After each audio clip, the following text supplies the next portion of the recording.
Good evening, anybody. All eyes on you. All eyes on Metrix.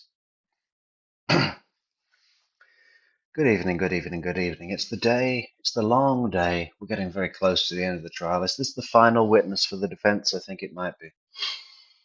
I don't know. I mean, we're only on day 6 of the tapes, so I mean, there's 10 or 11,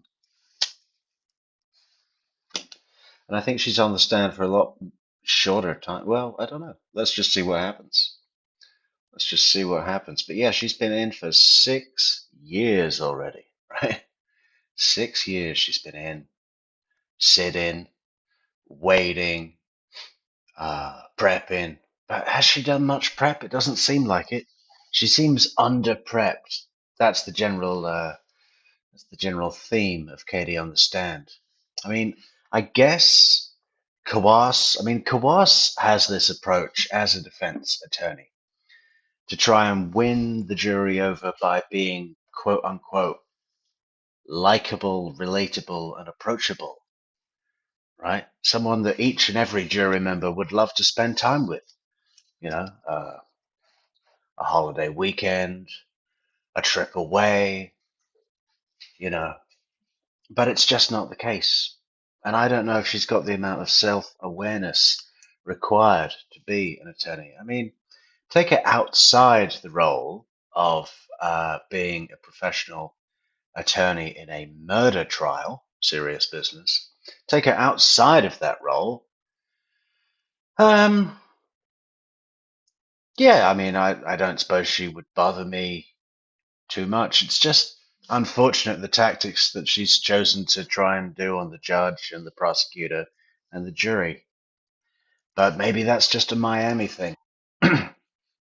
Maybe they're all that. I don't know what even the word is, but you know what I mean. We're just it's a new adjective. She's a little bit Kawass. She's just a little bit Kawass. Welcome, Offren. Welcome, Deb H. and Jane Kreisman. Fantastic stuff, Jane. Dina, how you doing? Good to see everybody here. Yeah, let's go and play that video. I've got it all keyed up and ready to go. Look, we were right on time. We put about 2 hours of notice out and pre-notice on Discord and social networks. If you'd like to join those fantastic social networks, links are in the description, along with buymeacoffeepot.com.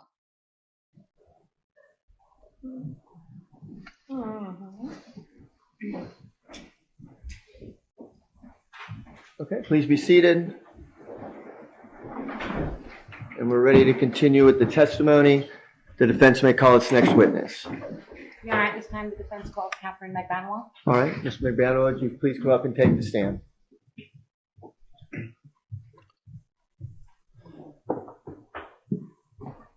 And acapella, I knew I saw you somewhere, acapella. Hello. Before you have a seat, we're going to swear you in. That's what I was saying. Sorry, that it seems the defense approach is to somehow make Katie Magbanua likable on the stand. And I do, I do like some things about Katie. Very few, but some of them. One of the ones is her sort of, she's got this strange thing she does. I don't know if it's some sort of involuntary physical reaction to all of the bullshit she's saying, the lies, the untruths, but she does this sort of involuntary kind of head bob thing. I'll point it out. I kind of like it. It's funny. Please raise your right hand, respond to the clip. And also she finds it different, and this is serious business, but she laughs at herself. It's kind of funny. Fish head that she is. Do you solemnly swear or affirm that the testimony you shall give shall be the truth, the whole truth, and nothing but the truth? I do. Oh yeah, sure, yeah, definitely yes to all the truth promises. Definitely yes, 100%. Scoot up close to that microphone, adjust the image, okay? Yes, Your Honor. Just imagine the gravity of that situation, that she's just sat in that chair. It's her decision alone. She can take advice. She can talk to friends and family. She can take advice from her attorneys. But ultimately, when the judge asks the question, the only person that has control over that answer, are you taking the witness stand, is Catherine. And she said, yes. But just imagine the gravity of what it means. And then on top of that, you've got a room full of 100 people or more watching you, facing you, looking at you, and TV cameras, knowing that your friends and relatives, past and present acquaintances, are all at home looking at you do this in your murder trial. It's got to be, it's got to be something, huh? You may proceed. Yes. Good afternoon, Ms. Magbanua. Good afternoon. Okay, can you please introduce yourself to the jury and spell your name for the court reporter? My name is Katherine Magbanua. But she's swiveling on her seat already as well. I can just see her doing that in was it Ultima Realty? Katherine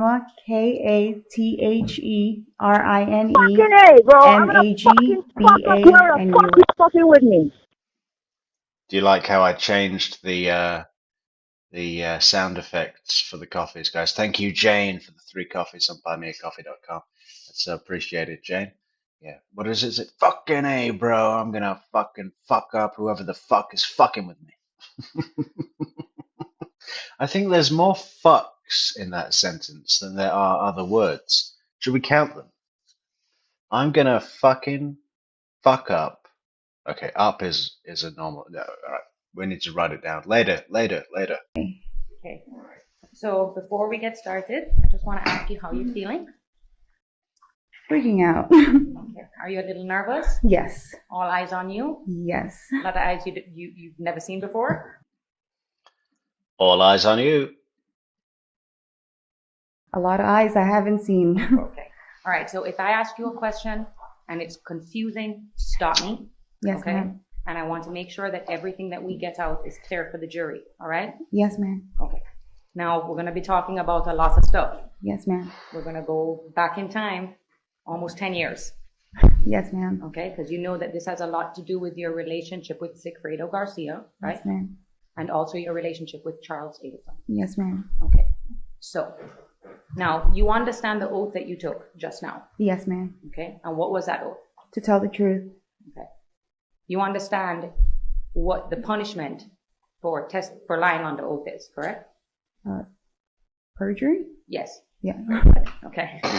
Now, Katie, this isn't a quiz show, okay? That wasn't that wasn't what she meant. I know it begins with a P. Perjury? No, she wanted you to say, "Oh, it's very serious." Well, I tell you what, it might be very serious, but it's not as serious as a murder charge. In fact, what kind of deterrent is there for lying under oath when you're facing murder? It used to be, so help you God, right? If you lied under oath, you were going against God, and wouldn't be in good favor. So, but I don't think many people really give a shit about that kind of stuff anymore, do they? The monotheistic theologians aside. you also understand, because we've talked about it numerous times, you do not have to testify today. Yes, ma'am. You have a constitutional right not to testify. Yes, ma'am. And are you doing this voluntarily and freely? Yes, ma'am. Did anyone force you to testify? No, ma'am. Okay. So let's start at the very beginning. Mm-hmm. All right. Okay. When is the first time you ever laid eyes on Charles Adelson? I was working down in South Beach at a dental office, and he's one of our specialists, periodontists, so he came into our office. Now, which office was this that you were working at the It's time? at Sophie Dental. It's south of 5th, I think. That's what Sophie stands for, right? Yes, ma'am. All right. And is it on South? You can imagine Katie not getting that in the contemporaneous time that she was there, right? I mean, she thinks it's just Sophie, like the girl Sophie. It's South and Fifth, I think. Beach? It's on South Beach, yes. And where were you living at the time? At that time, I believe I was living in Treasure Island. That's in North Bay Village. I was living in the Muppets Treasure Island. Gonzo and Fuzzy Bear lived next to me. Now, what did you do? What was your duties working at Sophie Dental? I worked front desk, so I did a lot of like clerical work, answer the phones, set up appointments, insurance verification. Okay. And was Charles someone, he didn't actually work there like you said, he would just come in and perform his specialty? Yes, ma'am. What was his specialty? He was a periodontist. His specialty was harassing Asian secretaries. So he travels up and down from, I guess, Miami to Broward. And Charlie didn't work there. No, he would come in, perform his specialty, harass an Asian woman, and then go. And, you know, he might be back next week. County, probably West Palm. It could possibly go all the way up to West Palm Beach. Yes, ma'am. And do you remember when exactly you met him in 2013? And I know it's a long time ago, but if you can try to narrow it down as much as you can. Probably towards the end of the year. Okay, Yeah. towards the end. Yes, right? ma'am. And I'm not pigeonholing you into a specific Yes, day. Okay, no. if you don't remember, you let the jury know. Okay. Now, at the time that you met him, had you broken up with Sigfredo Garcia? Yes, we were separated already. Now, I want you to explain to the jury about Sigfredo Garcia. Okay? When did you first meet him? I met him probably right after I graduated high school. He's just like through mutual friends, and I mean, he was trying to get with me, so. Were you a teenager at the time? Yes, ma'am. All right. Did he go to the same high school that you went to? No, he didn't. I went to Beach High, Miami Beach Senior High, and he's older than me, so he's like 2 years older than me, so we weren't in high school together. All right. So it's because you had mutual friends how your worlds collided. Yes, ma'am. And like you said, how old were you? About 18, 19? Yeah, 18. Now, did you guys start dating? Yes, ma'am. Okay. Now, at some point, did you end up going away for college? Yes, I got accepted to a couple colleges actually, and then I picked University of Central Florida, so I'll have a chance to be out of the house. Where were you living when you were graduating from high school? Who were you living with? When I graduated from high school? When you first met Sigfredo? I moved up to Orlando, where UCF is, and I was living in an apartment. And before you moved to UCF, when you guys were just dating, were you still living with your family at that time? Yes, with my parents. Okay, so mom, was your brother and stuff and everybody in the house? I believe I was the last one. I have two older brothers, so I think they were already gone to college, or finished college. Okay. Just with my mom and my dad. Okay. And your mom, what does she do for a living? Or what did she do for a living? She's a nurse. She was a nurse. And she worked her entire career as a nurse, yes, right? ma'am. Now, going to UFC? UCF. Thank you. UFC is something completely different. Okay, UCF. Again, that was purpose. We've got you, Tara. You're a little fucking comedian for the jury. Yeah, she does this. Miss Kappelman was present. She does these, that's a pattern, right? She does these, what do you call it? Misnomers, you know? She's laboring under misnomers to entertain the jury because she knows if you can make the jury crack a smile, that really does actually go a long way. But when it's forced, when it's pretend mistakes, I don't know. Even if they laugh a little bit, I think there's always something where you go, that was pre-prepared and we know it, and now we don't trust you at all. Fucking A, bro. I'm gonna fucking fuck up whoever the fuck you fucking with me. Oh, Pula Joe 38. 1-4, thank you for the coffee. And you're so welcome. Yeah, now the jury don't trust her because they sense that she's lying. See if I can go back a little bit. Damn, these long videos are so hard to go back just 5 seconds, but let's see. 43:24. Oh. So yeah, I think they were already gone to college, so or finished college. It's the UFC question. Katie went to University of Central Florida, UCF, and I can just imagine Tara Kawass and Christopher Coast sitting around the board table or whatever, the office table at meeting and say, yeah, we need to find some jokes here. What about if we change UCF to UFC? And I'll act like it was an accident. That's what they do, man. That's what they do. Okay. Just with my mom and my dad. Okay. And your mom, what does she do for a living? Or what did she do for a living? She's a nurse. She was a nurse. Yeah, she worked her entire she's dead now, Tara, so thanks for that. career as a nurse, Yes, right? ma'am. Now, going to UFC? UCF. Thank you. UFC is something completely different. Okay, UCF. What did you study at UCF? I got my bachelor. Her recovery as well. Okay, UCF, because it didn't land. No one laughed. Judge didn't laugh. Jury didn't laugh. They don't care. They don't care. This is a murder trial, Tara, okay? In Health Services Administration. And what did Sigfredo do when you moved to Orlando? I believe he was in construction at that time. Did he move to Orlando with you? Yes, ma'am. Okay. How were things when you guys were living in Orlando? It was great. Okay. And why do you say it was great? I mean, this is the first time we lived together, and it was my first time being out of the house, so it was just, it was good.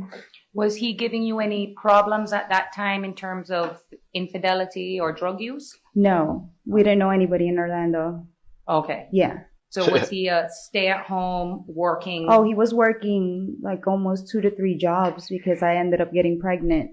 So he was working 3 jobs at that time. So while you were in college, you got pregnant with your first child? Yes. What were the jobs? The car wash. Yeah, he had a double shift at the car wash. And then in the evenings, what would he do in the evenings? I don't know. Your son? Yes, ma'am. All right. Did you have your son in Orlando? Yes, I did. In Winter Park Hospital. Okay. And right next to Sarah Boone. Boone. Complete your bachelor's degree. Yes, ma'am. What did you do after you completed your bachelor's degree?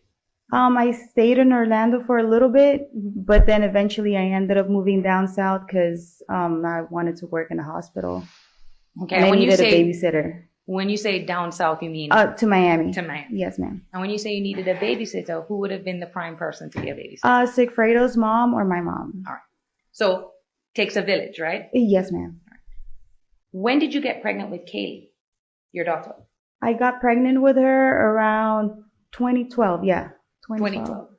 When is her birthday? May 30th. Did you have her May 30th of 2012? Yes, ma'am. Okay. So we're going to use that as another big, point for you to go back in time because you can remember things around important dates. Okay. Did you ever get married to Sigfredo? No, I didn't. But you do refer to him as your husband, right? Yes, ma'am. I've been with him for so long. Yeah. Would he refer to you as his wife? Yeah, I believe so. And even though you're not legally married, in your mind, do you consider yourselves married? Yes, ma'am. At that time? Yes.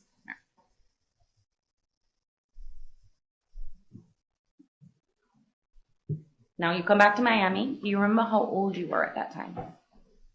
I was probably 19, probably, no. I don't really even remember. I must have been like 19, 20. No, I graduated. Mm-hmm. I had my son. I was probably 22, 23. How old were you when you had your daughter? I believe like 26, 27. Okay, 22. So we'll just use Fucking A, bro. I'm gonna fucking fuck up where the fuck you fucking with me.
Ah, fucking mute button. Did you hear me say thank you to Terry? I said thank you so much, Terry, and you make my day. And now I was talking about a cappella for ages. What? Shit. Right. Well, maybe we'll come back to it. You were in your 20s at this time when Yes, you come ma'am. back. And when you come back from Orlando, you're still in a relationship with Sigfredo, right? Yes. Did things start to change when you returned to Miami? We were around, like, our friends, and we had a little bit more of a chance to kind of hang out. So not right when we moved. We still had a good relationship. Now, how was Sigfredo with your family? Was he close with your mom? Yes, he was. Close with your brothers? Yes. Okay, so your family was aware of Sigfredo and that he was a part of your life? Yes, ma'am. Now, at this time, is Sigfredo able to come back to Miami and get a job? Yeah, I believe so. I think he got a job. Look, Dan Bailey's back. How you doing, Dan? We've all been worried sick about you, Dan. You leave for ages, you don't call, you don't write. In construction again. Did Sigfredo graduate from high school? He got his GED. Okay. GD? He couldn't make the GED. He just got GD. And he was lucky that they didn't just give him a G. In fact, that's what he got, a gangster diploma. Yeah, he got his gangster diploma, and then So when was it, if you can remember, that things started to take a turn for the worst in your relationship with Sigfredo? It had to be like a little. I started kind of fighting like when I was pregnant with my daughter, and then probably after I gave birth to her, that whole year we tried to work things out, but it kind of started fiddling down. Now, what were you guys arguing about? He just disappeared and I don't know, he would be drinking, and half the time I didn't know what he was doing. Did you suspect that he was using drugs? At that time, I believe so, yeah. Probably Would he do drugs in front of you? Probably smoke weed, but nothing, or, like alcohol, but that's about it. Okay. And did you suspect him of cheating on you? What time frame? Like, Okay, so now we're talking about, like you said, you got pregnant with your daughter. yes. Okay. And it's a year later when you guys actually break up, around her first birthday. Yes, ma'am. Okay. So you'd say that whole year between her birth and her first birthday is when things were kind of rocky. Yes, ma'am. Right. How bad were your fights? Did they ever get violent, or? No, it didn't get violent like that. Like, we would just argue back and forth. really, Katie, we're subpoenaing Sigfredo's mom right now. Okay, we're sending Pat Sanford down to Miami in a helicopter to pick up Sigfredo's mom. Half the time it was probably me, like, screaming at him, and then he just doesn't respond, or like he'll leave. Okay. And now, just to remind, you're in your mid-20s and so is Sigfredo. Yes, ma'am. So you guys are kind of young. Yes, ma'am. And were you aware that he was involved in criminal activity? I mean, I don't know if he was, or like, now it's like I'm seeing a lot more of, what's been going on, but at that time, no, he was just hanging out. And he was just hanging out. Every week he'd find a sack of money down at the railroad and bring it back and, give me cash. But, he was just really lucky. I remember a time when Sigfredo picked up charges in South Florida, right? In South Florida? He was arrested. You're aware that he's a convicted felon, right? Yes. Okay. Yeah. And so do you know what it was he was convicted of? I know he used to get in trouble when he was younger. Okay. But probably sale of cocaine and weed, or... Did any Right. of that, was that any of that going on, like him getting arrested and going through the criminal system, if you remember, Mhm. around the time of 2012, 2013? No, I don't think so. All right. And were you aware that he was selling drugs? When he was younger, yeah. So you knew he was selling drugs when he was younger. Yeah. Were you aware of him selling drugs while you two were together in your good times? No. Okay. And did you suspect that that is maybe what he was doing after you broke up, or you didn't know? I didn't know. All right. Now, is there one specific thing that caused the breakup in 2013? A specific thing, not that I can recollect right now. Like, sometimes people will say, oh, I caught him cheating on me. Oh, yeah. He did. One time I was going through his phone and I saw that he was like talking to another girl, or there was like text messages from another girl. Okay, and that could have been the catalyst just for the argument that caused the split. Yeah. But are you sure, or you think that's what it is? I believe that's one of the times. Now, because of this massive fight that you had, he was living with you at the time, right? Yes, ma'am. And was he helping you take care of the kids at the time? Yeah, he was living with me. So was it you, him, and the kids, and that was it?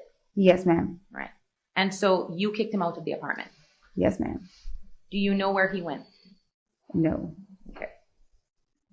And how serious was this separation between the two of you? Around this time, this is like when Kaylee was like probably one, right? Now we're at 2013. Okay, yeah, she's around. She's one. Well, I'm sorry. What was your question? How serious was this separation? Thank you, DJ Miller, for this super chat. Well done, DJ Miller. Between the two of you. Oh, I've had it at that time. Yeah, it was a lot of things led up to that big fight that we had. Okay. And on times that you would fight before, you'd fight, but it never got to the point where you'd kick him out the house.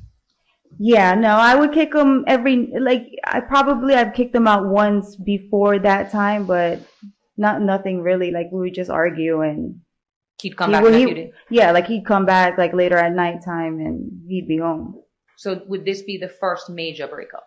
Yes, ma'am. And you were done? I was done. Did he try to get back together with you? Yeah. I mean, he always tried to get back with me. Now, so you start working at Sophie Dental. Do you remember how you got the job at Sophie Dental? And one of my high school friends was working there, and she told me there was an opening, and she told me the Turquoise Kitten says, Metrix, what is the celebration plan for Wendy Edison's arrest? I'll show you, Turquoise. Hang on. hours would actually be really good for you. I already had my daughter, so I was looking for a job, and I did an application. And Fucking A, bro. I'm gonna fucking fuck Did up you where the have fuck any you other fucking jobs with at the me. time you were working at Sophie Dental? I believe I was working promotions as well. Hey, Amy, thank you for the 8 coffees on buymeacoffee.com. Nice one, Amy. That is a very nice cup. You saw earlier during your trial a picture with you and some other ladies standing up behind like a table with some, like a case of beer. Like samples, yeah. Was that a good example of what the liquor promotions were? Yes, ma'am. Is that what you were doing in that picture? Yes, ma'am. Can you explain to the jury what that entails and how it is that you became involved in that? Okay, so we worked with different liquors, like let's say Absolute. It's been so long. And certain types of vodkas, and we would set up, we would buy with the money that like the company would give us. We would get it from the owner of like the store, or buy it from the store, and then we would give samples out to people that are coming in. Okay. And then how would you get paid? At that time, I think I was getting paid through checks. Okay. I don't remember. Are you certain or you're not certain? I'm not certain. All right. And Yeah, I'm not going to be too certain about any of my payments, really, because there's this big spike of cash that I need to account for that happened at the exact time that Dan Markel was shot and ended at the exact time that Sigfredo Garcia was arrested. So, Not too sure. Little foggy on the financials, but yeah, no, it would have been check or cash or Lexus or uh, boob jobs. It could. I was probably no, definitely that was the job that I was paid in tits. Were you broken up with him at this time with Sigfredo? Yes, ma'am. All right. Now, when you first meet Charlie, did you know right away that he wanted something more than a friendship? Oh, yes. Okay. Explain to the jury how it is that he got your number. Well, he was one of the specialists in the dental office that I was working at. So he came in and I think he was telling some of the girls, like, asking about me. And he got my phone and tried to put his phone number, on my phone. And I was like, I already have it because we have to text the doctors to tell them about their appointments sometimes. Okay. And would you say, I mean, what did he ask you out right away or how did that evolve? I think through time, like he kept, Kaylee was little at that time, so I could never like really hang out or go out. So he kept on. And then one day, like we went out to go get something to eat or something. There's another thing that's really interesting about this saga legendary story, guys, is that you can really put the focus. You could have a theme that runs through everything of this story, where the theme is parenting, right? Example: Wendy had these children with Dan Markel and got stuck in Tallahassee, right? I mean, if the children didn't exist, she's not stuck in Tallahassee. And by the way, just to underline this so that everyone knows how I feel, I don't believe that Wendy has the slightest bit of love or gives a shit about her children at all. It's not like I'm never going to leave my boys because I love them so much. It's nothing like that at all.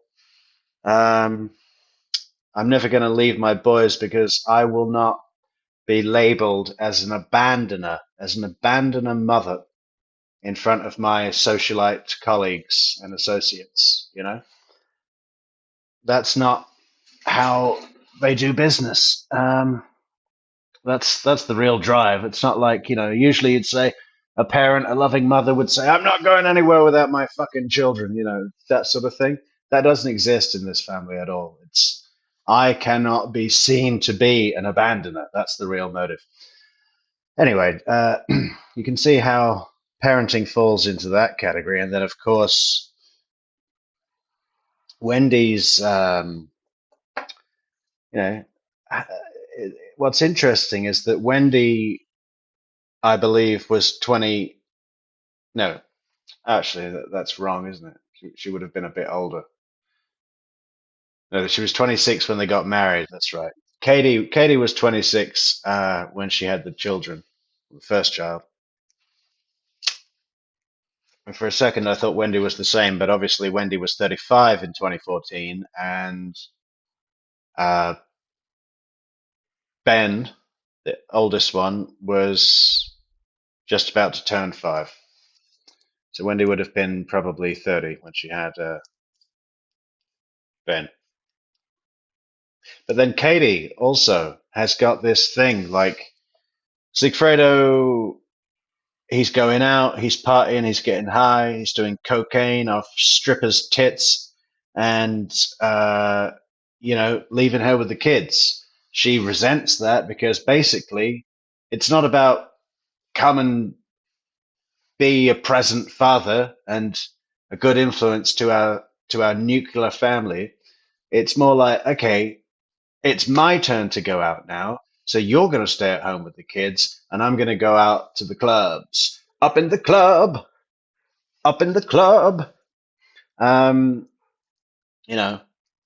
there's this resentment around, and arguably for Catherine's part in the murder, that was one of the things that she was trying to overcome, right? This struggle, like holding down 3 fucking shitty jobs with the kids. You know, I mean, that, if you look through the lens of parenting to this case, it's all over the place. And then you go back to Donna and her mother. I mean, it's endless. Okay, so it's fair to say he was persistent. Yes. Now, I'm going to try. And then Charlie having the Roman boy, basically like a Dalia Dippolito move. Hey, judge, didn't you see? I've got a kid. I've settled down. No more murder. No more murder. You don't need to worry about me. I've settled down. I'm going to be a good dad and all this sort of stuff, right? Dalia Dippolito did the same thing when she was out on parole, right? She got some sucker to knock her up and then had a baby, and it's like, I just want to love my son. Or I don't remember if it was a girl or boy. But you know, there's another parenting thing. Any more parenting elements that you notice of this story in the chat, guys? Let us know in the comments, or let us know on Discord as well, or either one. Either way is good.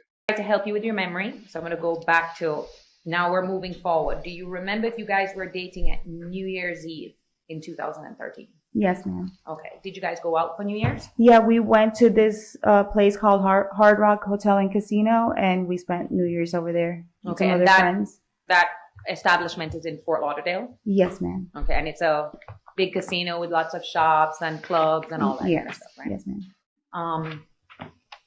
And did your relationship ever get to serious boyfriend and girlfriend? No. All right.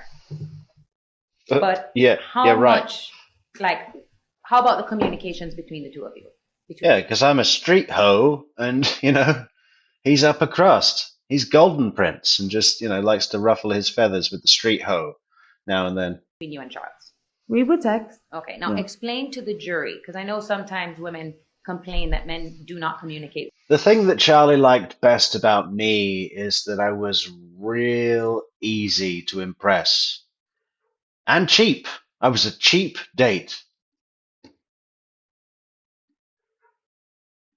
With them a lot, all right? Okay. Did Charles Adelson have this problem? No, he's always texting. Okay. Yeah. Is he someone too that talks a lot on the phone? All the time.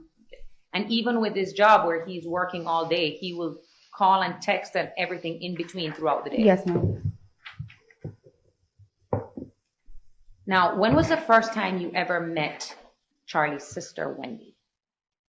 I believe the first time was when they were talking about Yardbird when we were eating. Okay, so you remember that day? Yes, when ma'am. That was the first time you ever met Wendy? I believe so, yes. Before then, because that's in March of 2014, okay? Before then, do you remember Charles ever talking about Wendy to you?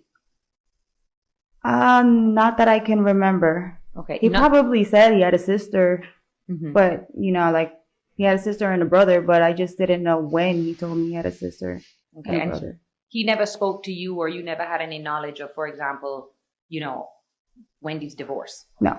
Okay. All you knew is he had a sister and a brother? Yes.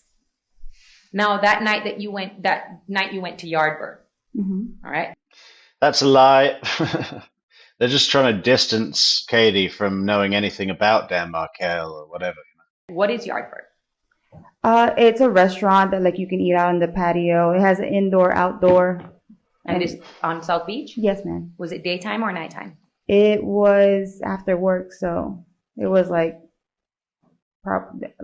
early dinner. Okay. And would the records reflect, probably be an accurate reflection of what time it was? What records? iCloud records or something. Oh, yes, ma'am. There. We can rely on the records to determine the time, right? Yes, ma'am. Now, did you leave work and meet them there? Yes, ma'am. All right. Do you remember what car you were driving at that time? My Mazda. Is that the white one? Yes, ma'am. All right. And what car was Charles driving at that time? I think he had that Mercedes. Okay. The one that we saw in the picture? Yes, ma'am. Okay. And when you get to the restaurant, are Wendy and who you now know is Jeffrey Lacoste, were they both there? Yes, ma'am. Right. They were already sitting there. And did you show up before Charlie, or you guys got there at the same time? I don't remember. And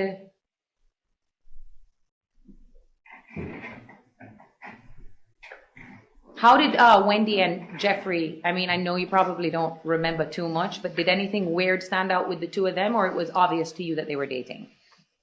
Yeah, DJ Miller. We'll do Dahlia Dippolito soon, actually. I think we can just do that without prep, you know. We could just roll right on through that one, you know. And she's housed in Lowell Correctional, where Katie is, and where Sarah Boone is, and where Denise Williams is. I mean, they're all in. I mean, I know it's a big place, and maybe they never bump into each other because of the pods that everyone's in, C pod, D pod, whatever the fuck it is, you know. But they're all at, you know, the same coordinates on Earth.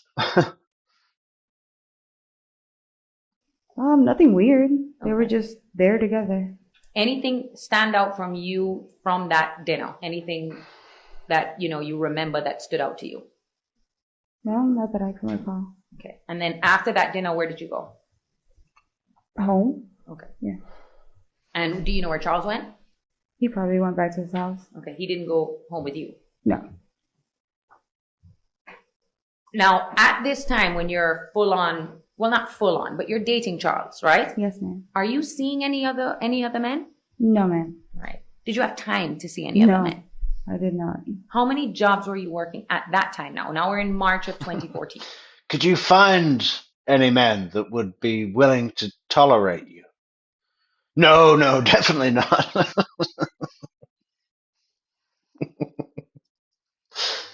That was in South Beach.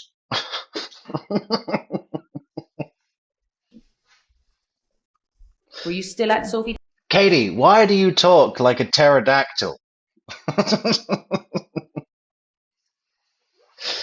Dental? If you can remember. Wobbly. I think I can't remember. Is there ever a time from 2012 onwards that you remember not having a job? No, I always had a job. And sometimes multiple jobs, right? Yes, ma'am. And even when Sigfredo was out of the picture at this time, you were able to, with your jobs, you know, provide for your kids. Yes, ma'am. Did you have any other family help? Yeah, my mom. Your mom would help you out? Yes, ma'am. How would she help you out? Well, financially, fuck me. You remember the pie chart from the other day? Celia Magbanua was the same amount of money that she put in for the year than she got from Sophie Dennell. She'd either I transfer money or like she'd give me cash. Now, describe for the jury now. You're dating Charlie. How is Sigfredo's presence in your life at this time? Where was he living, if you know? When I was dating Charlie? Yeah. I know he wasn't living, like he was probably like living in his friend's house, but eventually he ended up living with that girl. Trent. Yes. Okay. So, but you don't know when that transition took place? No, ma'am. All right. So as far as you knew, he's staying with friends, things like that? Yes, ma'am. Was it any of your concern where he laid his head at night? No. Why? We weren't together. And you saw the call detail records about the flurry of communications between you and Sigfredo and Charles. Yes, ma'am. Is there almost like a pattern of coming up on Fridays is where the increase of the calls happen? Mm-hmm. Why is that? Because usually we were trying to work out something where, you know, one weekend I get the kids and then he tried to help me out the following weekend. So I'd usually start blowing up his phone like Fridays if I can't get a hold of him, because it was always difficult for him to take care of the kids. Okay, so you're still in your mid-20s at this time? Yes, ma'am. Okay, and would you go to him first before you go to other family members to watch? Of course, Okay. yeah. And would it be a situation where you would call back to back and he wouldn't pick up? Yes, ma'am. All right. And you wouldn't let up on the texting No. And that's because he's the father of your kids, Yes. right? And you wanted him to help you? Yes, ma'am. You notice anything unusual about the fact that you'd be texting the father of your kids and then maybe not get through and then maybe make a phone call to your boyfriend? No. All right. Now, at the time, you did see some of the summaries that were presented by the state in this case, right? Yes, ma'am. Now, there's a lot of numbers on your call detail record that haven't been identified. Yes, ma'am. All right. The only one that they were able to put in there is Yindro, Yes, ma'am. and she testified here today, right? You had other close friends at that time, right? Yes, ma'am. Okay. Who were your closest friends? Kenya and Maria. Okay. Would you say that they were your best female friends? Yes. Were they closer to you than you were to Yindro? At that time, they're my two best friends. They're your two best friends? Yes. Okay. And they're not your only friends, right? No, ma'am. You'll have to wait and see, Mary. I was just going to give you a brief synopsis, but if we're going to do a show next week, let's save it till then. If I had you look at those numbers now, do you think you'd remember whose number belonged to who? I don't think so. Okay. It'd be in your contacts, right? Yes, ma'am.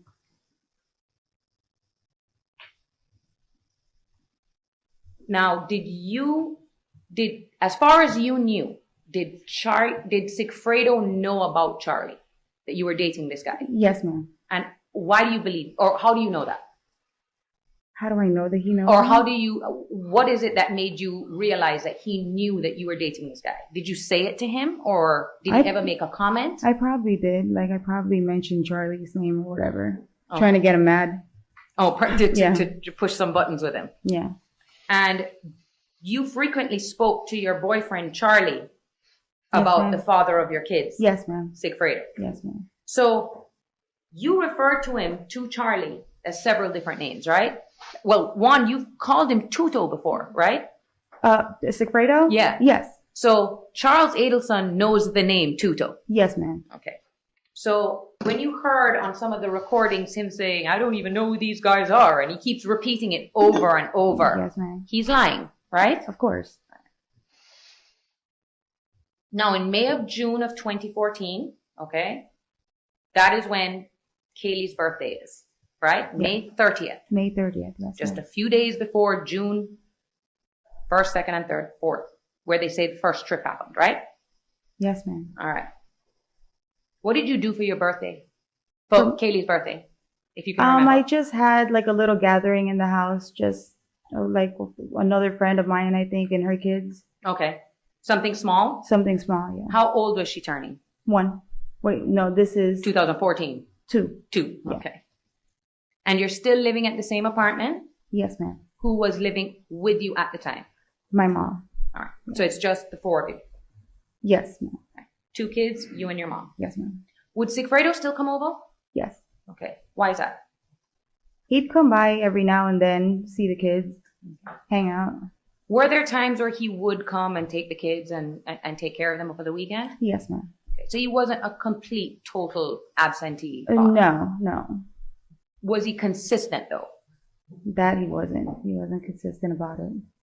Now, around that time, you've seen these things about you pinging and going to take Sigfredo Yes, ma'am. to rent a car. Did that ever happen? No, ma'am. Okay. Do you have any idea why your cell phone would have been pinging on that day 8 years ago? Do you remember why? No, but one of my friends lives close by there, so. Okay. Which friend of yours lives close to the Kenya. airport? Kenya lives there. Okay.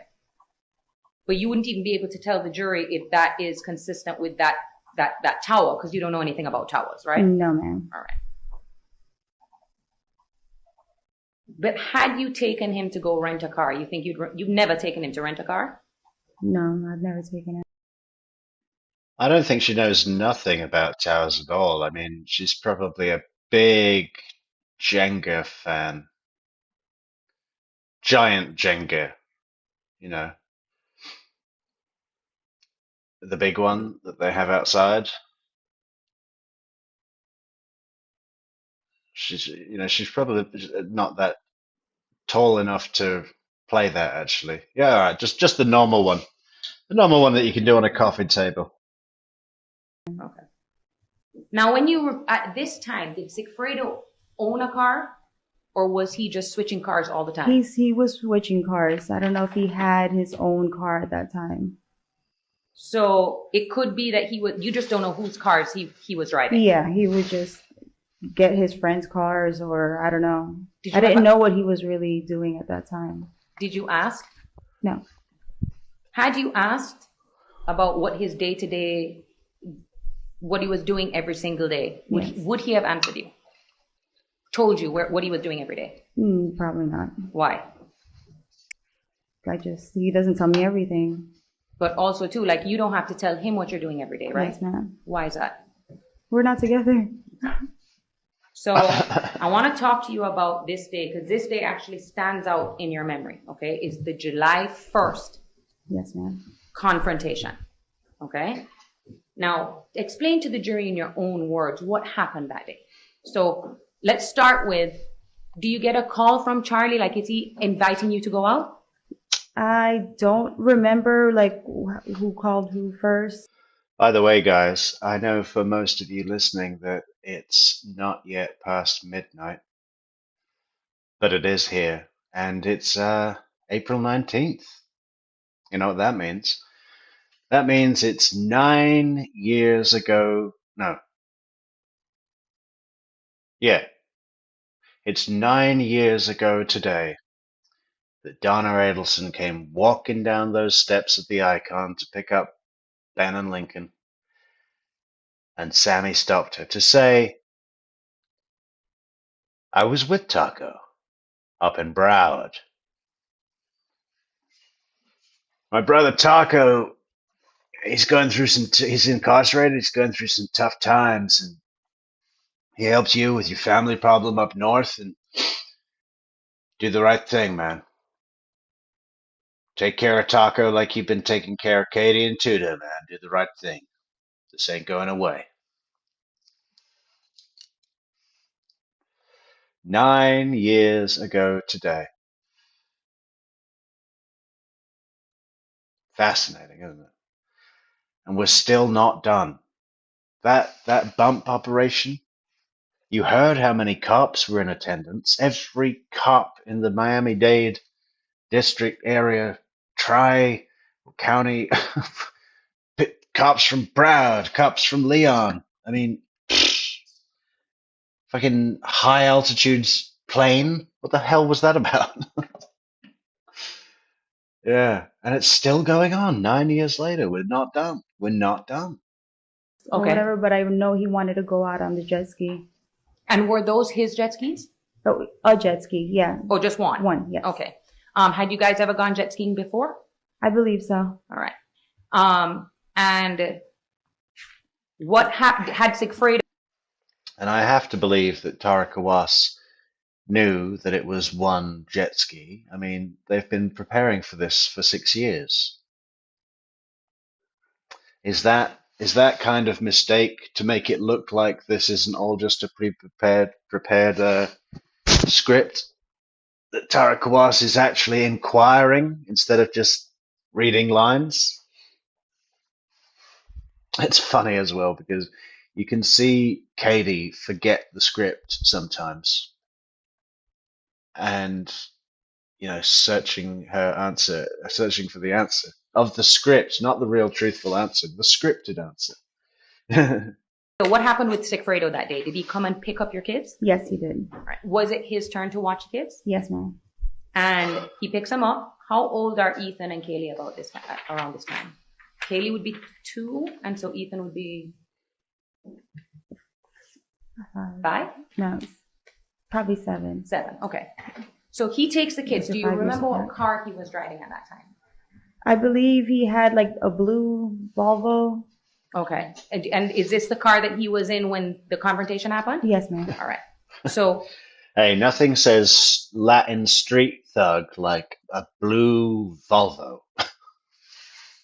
do you see him take the kids and He's a Latin street thug Monday through Thursday, and then Friday, Saturday, Sunday he's a soccer mom. leave? Yes. Where do you think he went, or you just didn't ask? Well, I mean, I found out later that he was at that, like, a pizza place, Mhm. like down the block from like where we stayed, where I stayed. But when he left, you had no idea where he was No, going. ma'am. So you come downstairs. Does Charles come to pick you up? Yes, ma'am. What's he driving? The Lexus. And what's tacked onto the back of the Lexus? The jet ski. Is this outside your North Bay Village apartment? Yes, ma'am. Is this in the parking lot? Is it like what, when you want to go pick me up? Yeah.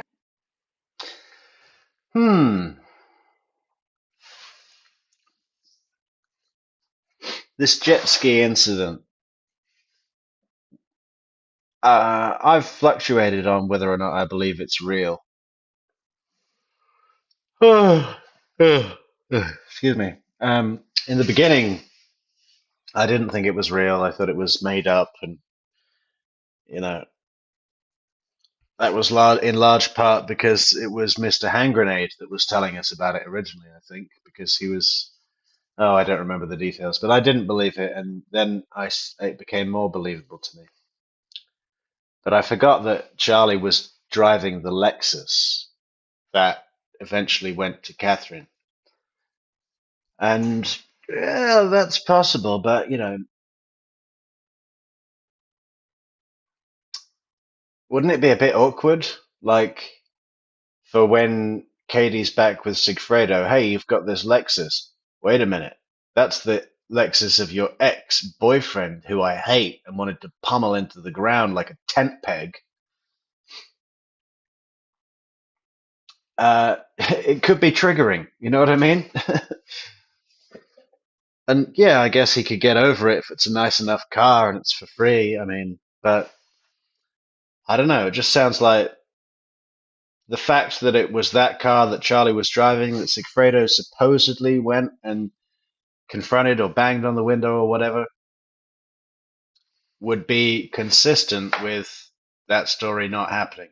No, the other way around. The fact that Katie ended up with the Lexus would be consistent and maybe convincingly that the jet ski incident didn't happen, because if it did and Katie's got that Lexus, it would be triggering and cause problems in the future. But, maybe they don't care. I mean, either way, it's possible. Yeah, he picked me up in the parking lot. So he picked you up in the parking lot. Mm-hmm. Are you guys able to exit the parking lot? Yes, ma'am. All right. When is it that you see, or you know what? You tell the jury. What happens next? As we were pulling out of like the parking lot, we were gonna go down the way, like one of the roads, and Sigfredo cut us off and just jumped out of the car and started screaming in the middle of the street. So you're on a roadway. Mm-hmm. Okay. He blocks in. Do you immediately recognize that that's Sigfredo's car? It was fast, but he jumped out of the car and like stood in the middle of the street, so I knew it was him. Now describe for the jury. Yeah, and he started beating his chest like a silverback gorilla in the cartoons and making the noises. So we thought we better do a 3-point turn. K-turn. We did a K-turn and we got out of there. Hey guys, we are top of the hour, too sweet to be sour. 10 o'clock on the dot. Nice. We're going to do a little plug now. So if you would like to support the channel, remember, we've got a great opportunity coming up where we can get the brand new Metrix Beast supercomputer brought over to Portugal by my one and only mother. It's just so hard to get that sort of, well, obviously you can get it here, but it's so much more expensive. And even if you get it sent from the UK, you got to pay import duty. So the fact that my mother's coming over is just like a golden opportunity. We've got to raise the funds, guys. Hit us up with that super chat at the top. Hit us up with that super chat at the top. Support the dream. It's not my dream, it's your dream. We're going to be doing even better content, amazing stuff, great stuff, Metrix stuff. Or if you prefer not to help with the goal, but you still want to support the channel, head on down to that link in the description for buymeacoffeepot.com, where you can buy us a coffeepot.com, or other ways to support the channel. Patreon, merchandise in the merch shop, merch.truecrimemetrics.com. Hit us up with that merch. Hit us up with that super chat goal at the top. Hit us up with that buymeacoffeepot.com and leave a like on the video. And I think you should leave a like on this plug. I'm going to be doing a lot of them on the hour, every hour. Get used to it. We've gotten used to you. Now you're going to get used to us doing plugs all day for the rest of the month. Every hour, on the hour. Too sweet to be sour. Thank you so much, guys. And what else? Social networks. Join us on the social networks. We just went over 100 Instagram followers. Man, it takes a while to build up, doesn't it? Am I doing something wrong? We've got like 5,000, well, not quite, almost, subscribers on YouTube, yet Instagram, 102 followers. Can someone show me how to use that? I must be doing something wrong. What is it for, anyway? Should I be taking pictures of criminals in the street? You don't get much true crimer than that crimer. Twitter, Facebook, fabulous Discord, but the best social network, the best way to support the channel is at buymeacoffee.com/true crime metrics for all your Metrix coffee needs. Is that enough? Would you like some more? Should I go on? Do you want some more? Because he's not a small guy, Sigfredo, right? No, ma'am. Okay, he's a lot taller than you are. Yes, ma'am. Okay. And at that time, was he, working out or? Yeah, he was fit. He, what, stood up in front of the car and what did he do? He just started screaming in the middle of the street, but I didn't know what he was saying. Could you hear what he was saying? No, ma'am. Were the windows up? Yes. All right. And do you know if he was screaming in English, Spanish? I don't know what he was saying. Now, when you see him, what was your reaction? I was shocked. What was Charlie's reaction? Oh, he was petrified. Now, when you say he was petrified, what do you mean? He looks at me and then he's like just trying to find a way to get out of this, like the one, because the street is very narrow. Mm-hmm. So he was trying to figure out how to basically do like a turn with the jet ski so we can go the other way. Okay, so basically turn around because now Sigfredo is blocked off the other way. Yes, ma'am. All right. Did he? Man, it's bad enough having to do a 3-point turn in a hurry in an alleyway when there's a screaming Latin gorilla running at you, beating his chest and making the noises. But when you've got a fucking jet ski, when you're towing a jet ski on a trailer. Oh, something funny about that. Charles ever get out the car? No, ma'am. Did Charles ever say anything to you in the car? Say something to me? Yeah. About Sigfredo? No. He was just trying to get... Yeah, he was trying to get, his focus was to get out of the way. Now, did he get out of the way? Yes, ma'am. All right. What happens when you guys drive off? Sigfredo like kind of pulls, so he jumps back in the car and he pulls up next to us and he's just screaming and I'm just looking at him like why are you, he was acting crazy. Did you see him get on the phone? Get on the phone while he was driving? At any point at that day, did you see that he had gotten on the phone? Not that I know of, no. Okay. Now, did you find out that at some point after you left that he had made a phone call to the Adelsons? Yes, ma'am. How did you find out that that phone call had been made? I don't quite remember. Do you know did Charles tell you or did Sigfredo tell you? I think this was already on the way when I came back, like when I was going to pick up the kids from Sigfredo. Mm-hmm. So he was like trying to, we were fighting about something, I guess the whole situation, but I went out to the jet skis already. Like we already went out and this was on the way back. Oh, so you'd already I was already gone going to pick up the kids from Sigfredo. Where was Sigfredo with the kids? Do you know? Remember? I know. I think I pulled up in front of Shrimp's house. And that's where he was with the kids? The kids might have been inside the house because it was, or he left them with his mom. But I was talking to him like we were outside and he was on the phone. Okay, so that is when he, as far as you know, is making the phone call. Yes. Okay. Yes, could ma'am. you hear what he was saying? No, ma'am. Okay. Did you know who he was speaking to? No, ma'am. Was he talking? Yeah, he was talking and then he walked away. Like he was talking on the phone and then walked away and I'm like chasing him in the middle of the street. All right. Were you able to get his phone from him or anything like that? No, ma'am. And why is it that you end up calling Harvey Adelson after that debacle? Because he left a message apparently on his phone. And what was your purpose of calling the Adelsons? Were you embarrassed? Yes. What did Charlie ever say? Did he ever talk to you about that afterwards? About, what happened with Sigfredo doing that? I don't remember. Okay. So you don't remember him specifically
discussing that with you or saying anything about it? I think about leaving a message on the phone on his dad's phone. Yeah. But besides that, not that I can recall. Did he?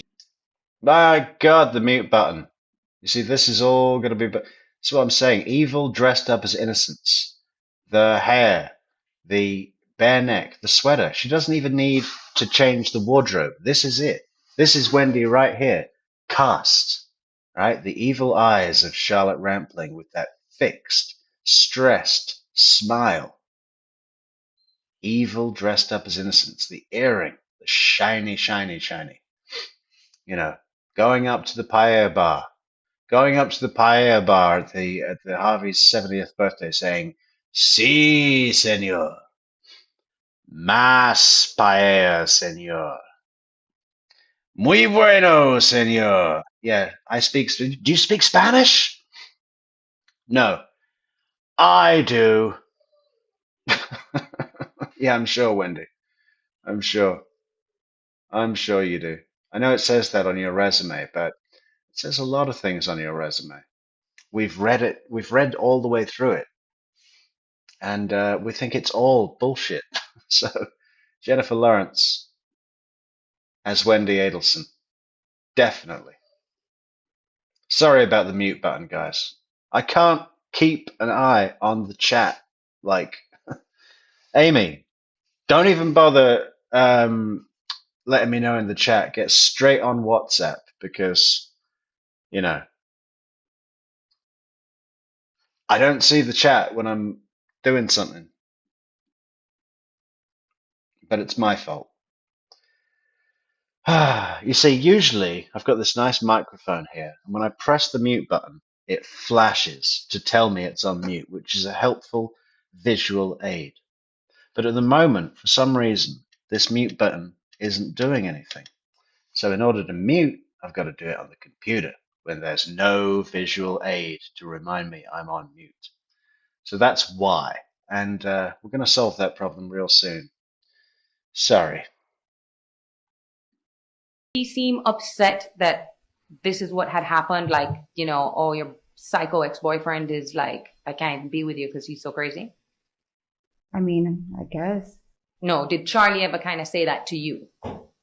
Like that, oh, because of that incident, that is what would have caused your later breakup? No, ma'am. Okay. Did he ever talk badly to you about Sigfredo? Not really. And you would talk to him about how frustrated you are with Sigfredo, right? Yes, ma'am. Mm-hmm. All the time. Yeah. About how he doesn't help take care of the kids. Yeah. And would Thank you, Laura Lee, for the fabulous super chat there. With that, look, 1 out of 50 at the top, guys. Only 49 to go. We can do it. We can do it. Team Metrix. Thank you, Laura, for starting us off with tonight's goal at the top of the chat. Well done, Laura. Charlie be always encouraging you? Yeah, as a father of your kids? Yes, ma'am. Okay. And it was always kind of encouraging you not to end everything with him? Yes, ma'am. Who's Yindra? Mascara, Yeah. I've worked with her. I mean, she was a high school friend too, but she was younger than me. And we started hanging out when she said, I guess her birthday, one of her birthdays. And did that sound right to you that you yes, remember? ma'am. Okay. Yeah. And so you guys got back to, you met, you see each other at the club, it's her birthday, and Yes. your friendship kind of starts there. Yes, ma'am. All right.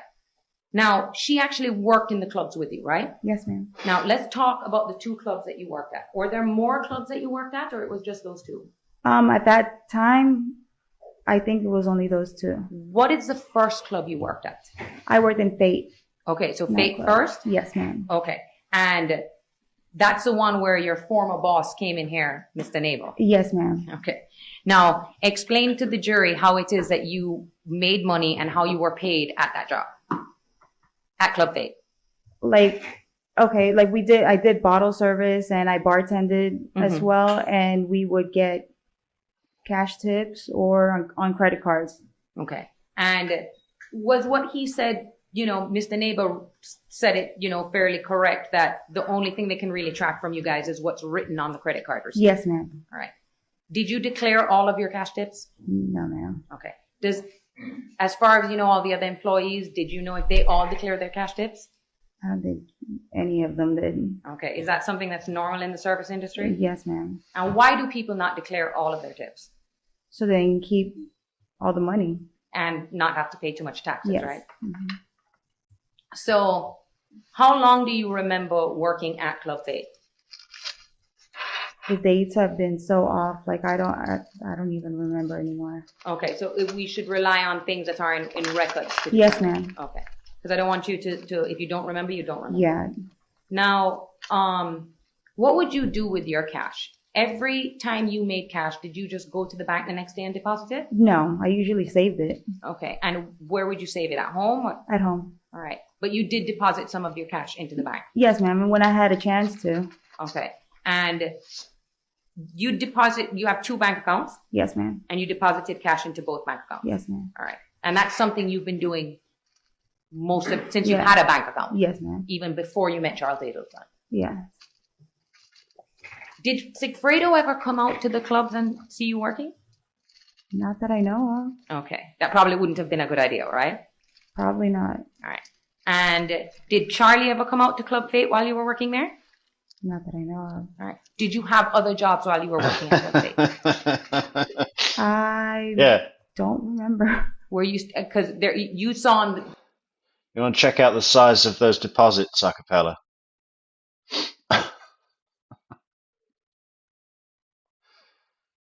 Hefty deposits. the chart, your employment overlaps Yes, sometimes. ma'am. So was there a time when you were working at Club Fate but not holding any other jobs, or you'd have a 9 to 5 and then just do the Club I Fate? believe so. I usually have 2 jobs. All right. And after Club Fate, what was the next club you worked at? A Hollywood Live. All right. Now you saw that photograph that the state presented as to what Hollywood Live was, right? Yes, ma'am. Okay.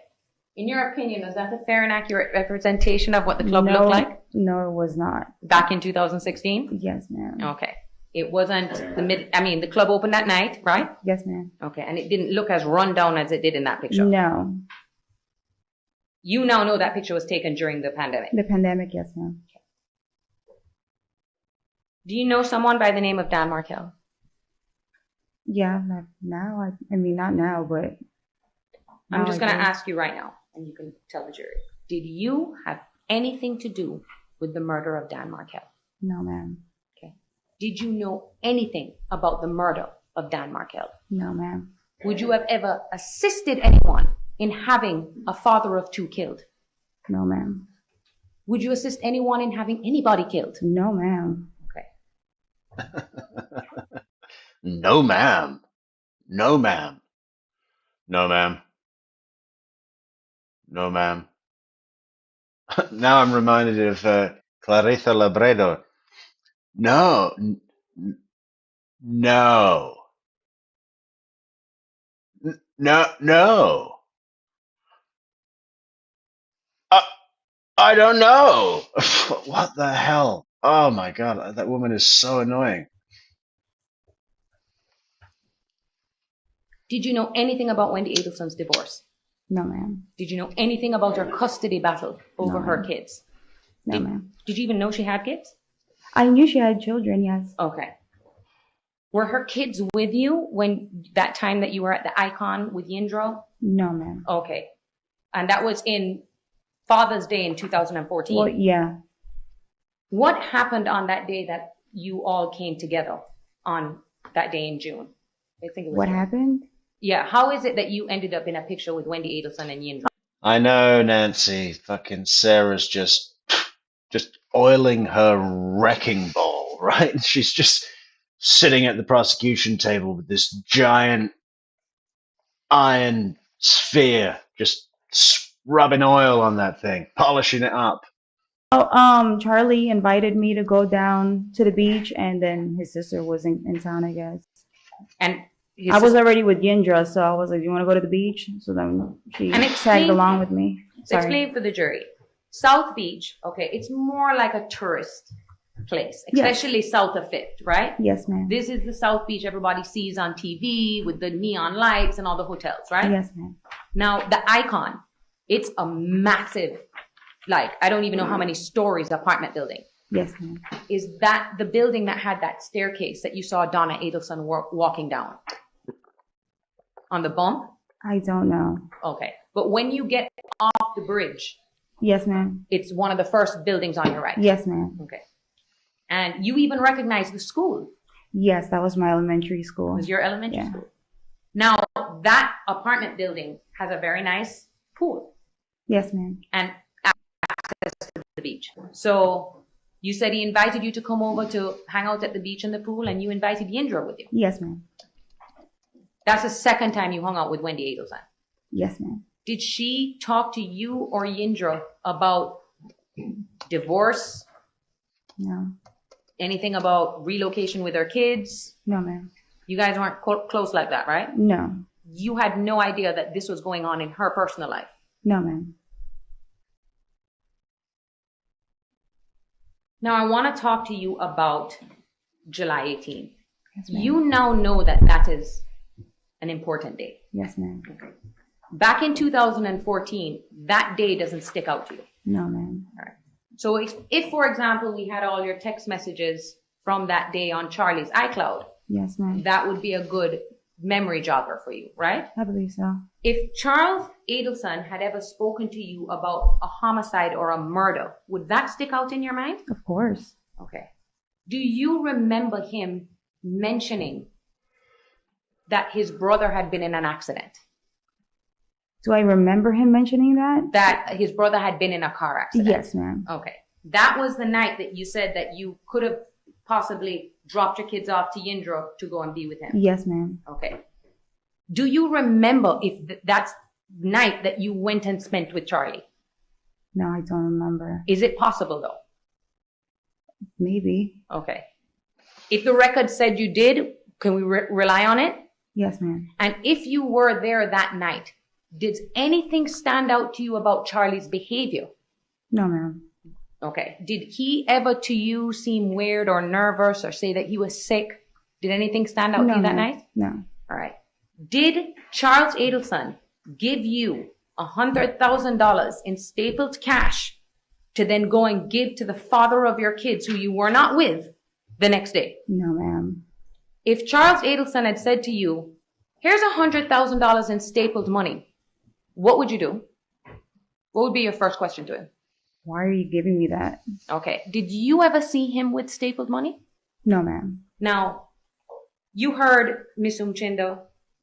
She's seen the stapled money.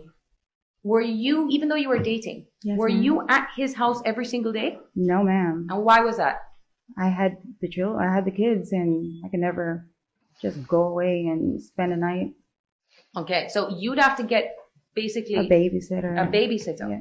Did you spend the night at Charlie's house a lot? No, ma'am. All right. You'd have to come back home. Yes, ma'am. All right. And where did your brother live at the time? He lives in Tamarack. All right. Close to the Adelson Institute? Yes, ma'am. Okay. Very And- close. Very close. Yeah. And your brother married with kids? Yes, ma'am. Okay. Yeah, who Now, too? the next day you say, well, they say that the next day, the July 18th was a How's your brother's wife with all the bezel? Friday. Okay? I'm telling you it was Yes, Friday. ma'am. I'm sure you don't remember. The next day is July 19th, where there is this allegation that you went over to Jessica Rodriguez's Yes, house to ma'am. drop off money. Yes, ma'am. Okay, let's talk about that. You know Jessica Rodriguez, right? Yes, ma'am. How do you know her? She's Tato's girlfriend, ex-baby mama. So were you guys close before she got pregnant, or it was only until she got pregnant? I think after she got pregnant. Or Okay. I think I knew her when she had the baby, like when she had the belly. Oh, when she actually had Yeah. the belly. Okay. And even though you and Sigfredo weren't together, you and her bonded. Oh, yes, ma'am.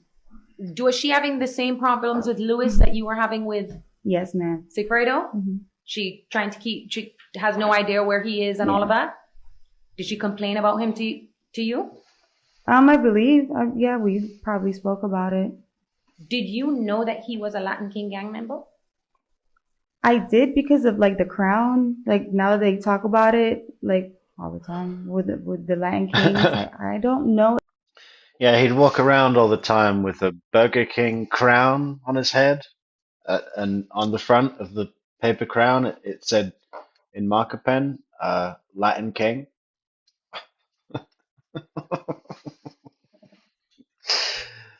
Uh, he was the boss of Miami at 15 years old.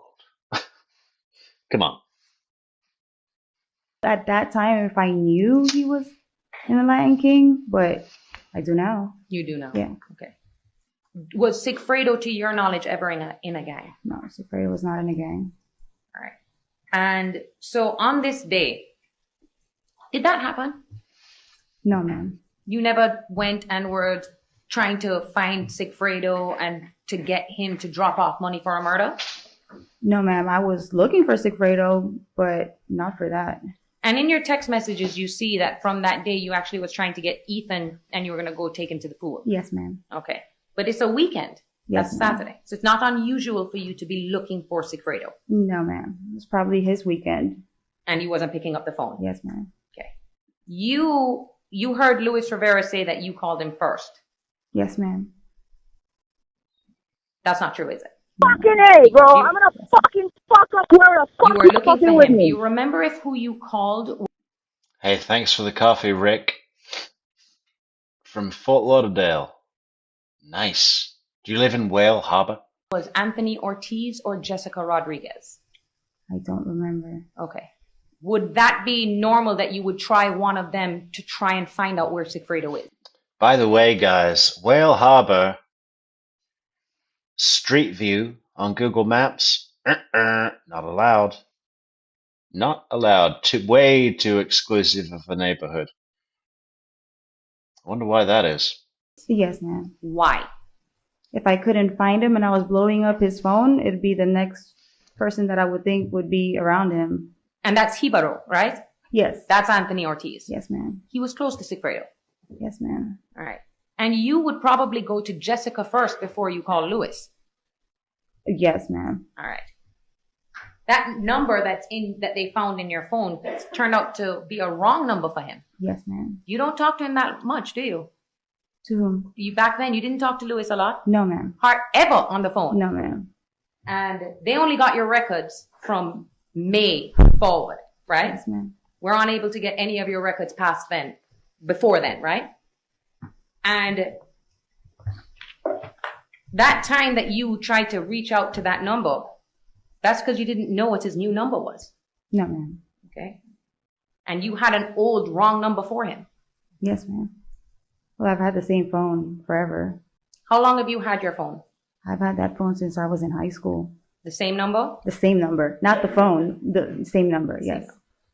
Now, let's talk about your work for Charles Adelson. Yes, ma'am. Okay? Because you heard a lot of testimony about how there's no evidence that you were working at the Adelson Institute. Yes, Were ma'am. you working at the Adelson Institute? No, ma'am. Okay. Who gave you that job? Charlie. Okay. Explain to the jury why you asked him to put you on the payroll. Well, my son, he had a disability. He has a disability, and I needed to get insurance for him. And the jobs that I was having didn't have insurance, or it was so high. So I asked him to do me that favor to put me in his office so that I could have a job on paperwork. Yeah, I had $4,000 cash stuffed under the mattress, but the thing is that I wanted my tits even before I had my son. So priority, the tits have been waiting a longer time than my son has to deal with whatever needs to be dealt with his disability. So tits first, then the son, and then we're just gonna, do some sort of moving some forms around, make it look like I'm working so we can get that Medicare, I mean, that's what we'll do. Now, you didn't work for Donna Adelson. No, ma'am. You didn't work for Harvey Adelson. No, ma'am. Okay. What would you do for Charles Adelson to get that biweekly paycheck that you were getting? Well, I was more like his assistant. Like, just, I help them get like for his website and set up those appointments for him and just odd things, odd jobs. Would it be a situation where he asked you to do something and you just do it? Yes, ma'am. You didn't have a set schedule? No, ma'am. Of what your duties for him entailed, right? No, ma'am. And you wouldn't agree to be put on the payroll if you were involved in a homicide, right? No, ma'am. Because that's just... Neverly, look, everybody. Neverly's jet lagged as fuck. Neverly, it's 4:30 in the morning for you. Go to bed. Hey, thanks for the super chat, Amy. TCM, can you please explain to me Katie's defense in this trial? That she didn't know anything about it, that she would never hire anyone to kill anyone, and it wasn't her, and what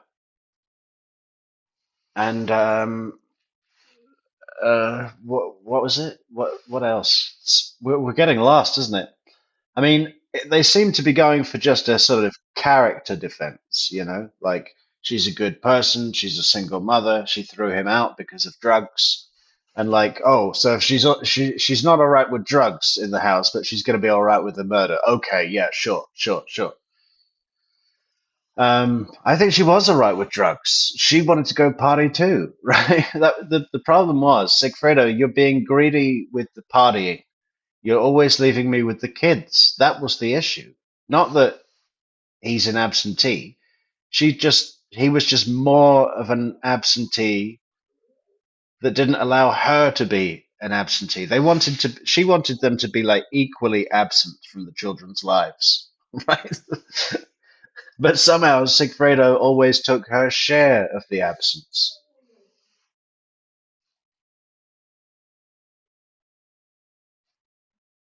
Stupid. Yes, ma'am. So when you hear that he says, oh, you'd go and you'd clean up and stuff like that. Yes, ma'am. Okay, explain to the jury what he's talking about. I mean, he just goes off on things and okay. Are there times where you would go and clean up if he had asked you to? The good thing about the good thing about doing these streams, guys, at these hours is I'm going to be absolutely fine when we get to Tallahassee. I'm going to be like on normal time. No jet lag. Have I ever? Yeah. Go to the office? Mm-hmm. I mean, I think like I lied about it. Like I told him that I did, but I really didn't. So that you'd say to him, oh yeah, I went and I cleaned up, but you didn't really. Yes, okay. ma'am. Oh, I'm so bad. It's probably the worst thing I ever did. The slight implication being that murder wouldn't be the number one position. Were other things that you did for him too was what? Name some of the things that you said, the website, any other odd things? I've done the rental. He had like rental places, mm-hmm. and I've had to talk to his tenants before and collect actually rent before for the tenants. And oh my God. Does everyone remember how Sarah Dugan just tore this to shreds? It was beautiful.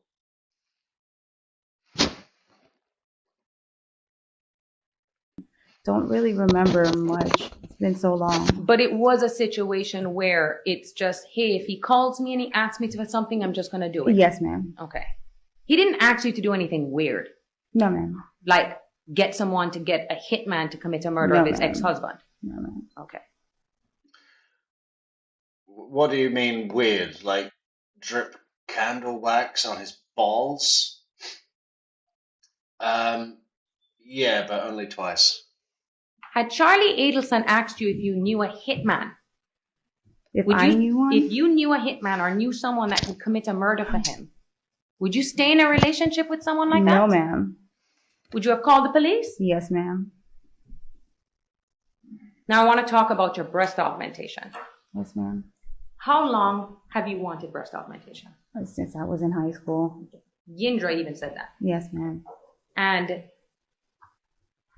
how long had you been saving up for that? I've been saving up for a while. All right.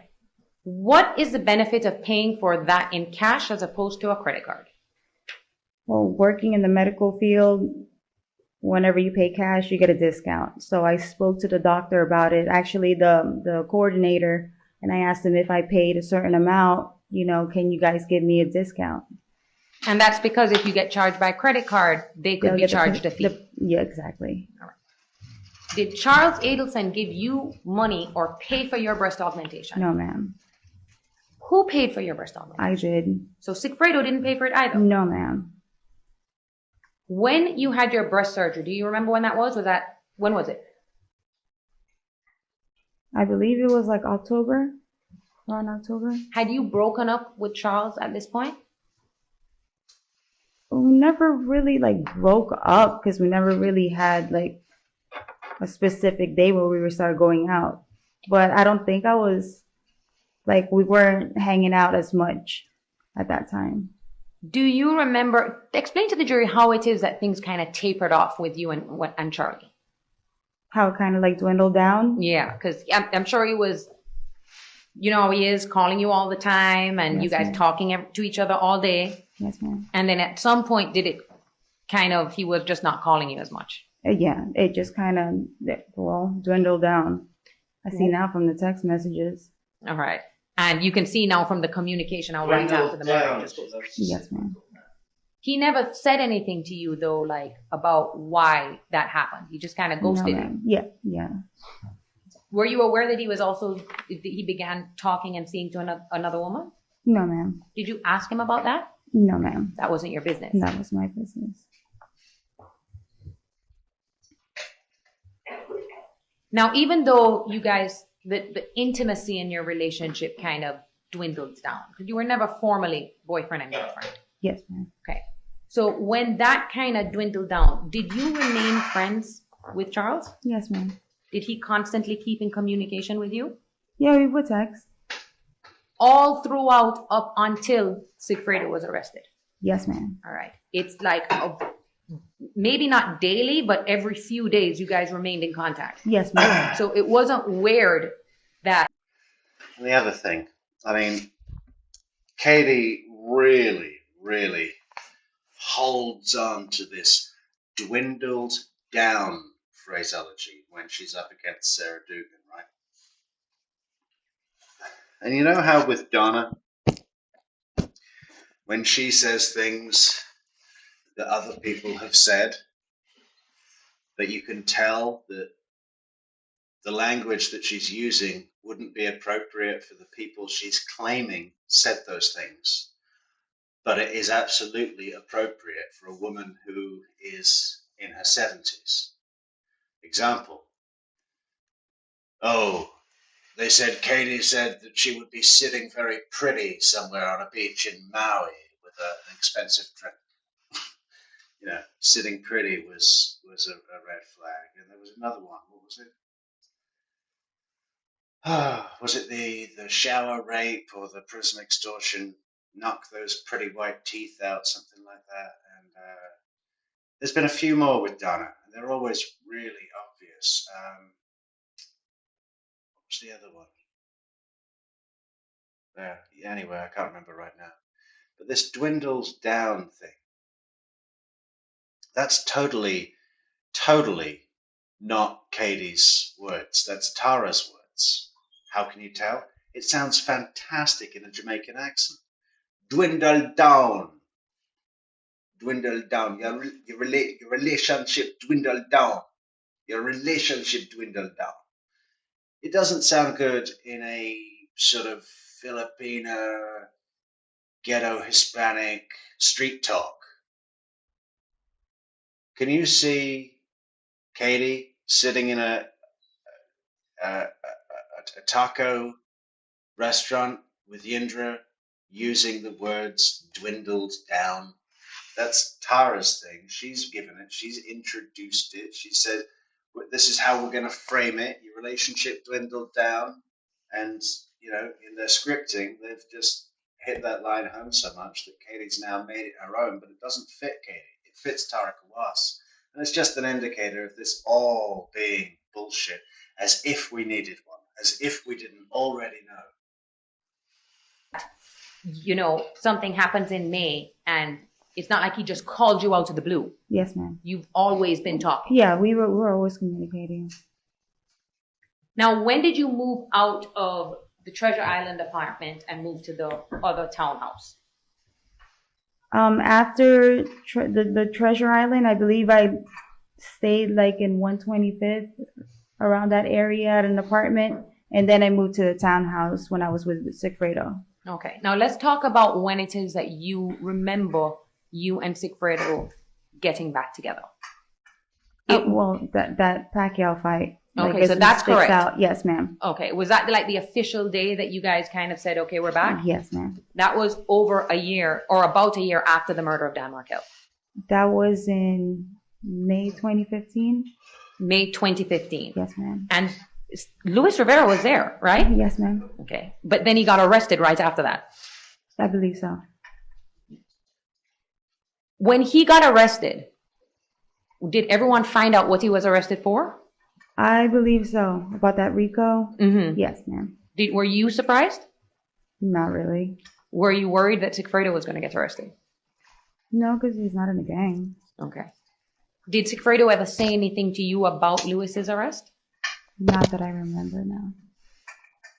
But I think everybody knew about it. Like, you know, it was all over social media. Not social media, but everybody, like, knew about it. I don't know if Yindra mentioned. As if he had space on his social media, what with all those owl pictures and lion pictures. Something about it to me, and then. But it's spread amongst all your small group of friends. Yes, ma'am. And it's not even a group of friends. These are people who all went to high school together. Yes, ma'am. Yes. A lot of them remained in Miami, right? Yes, ma'am. And now, when you moved out of the Treasure Island apartment, did your mom go with you? Out of Treasure? No. Okay. I just moved with the kids. Okay, and so it was just you and the kids? Yes, ma'am.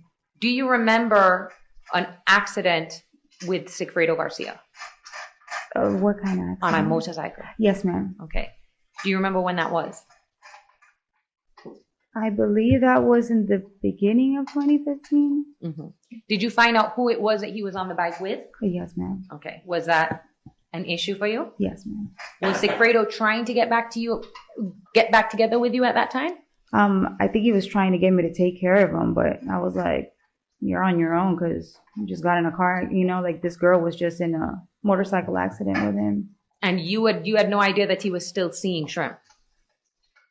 I mean, at that time, I don't think so. Okay. And because he was still seeing her, that probably put a little wrench in him getting back together with you? Yes, ma'am. All right. Now I want to talk. Oh, no, we already went through it. So I want to because neither of us have emotionally adjusted our maturity level past the age of 15 one bit. Okay? We can't cope.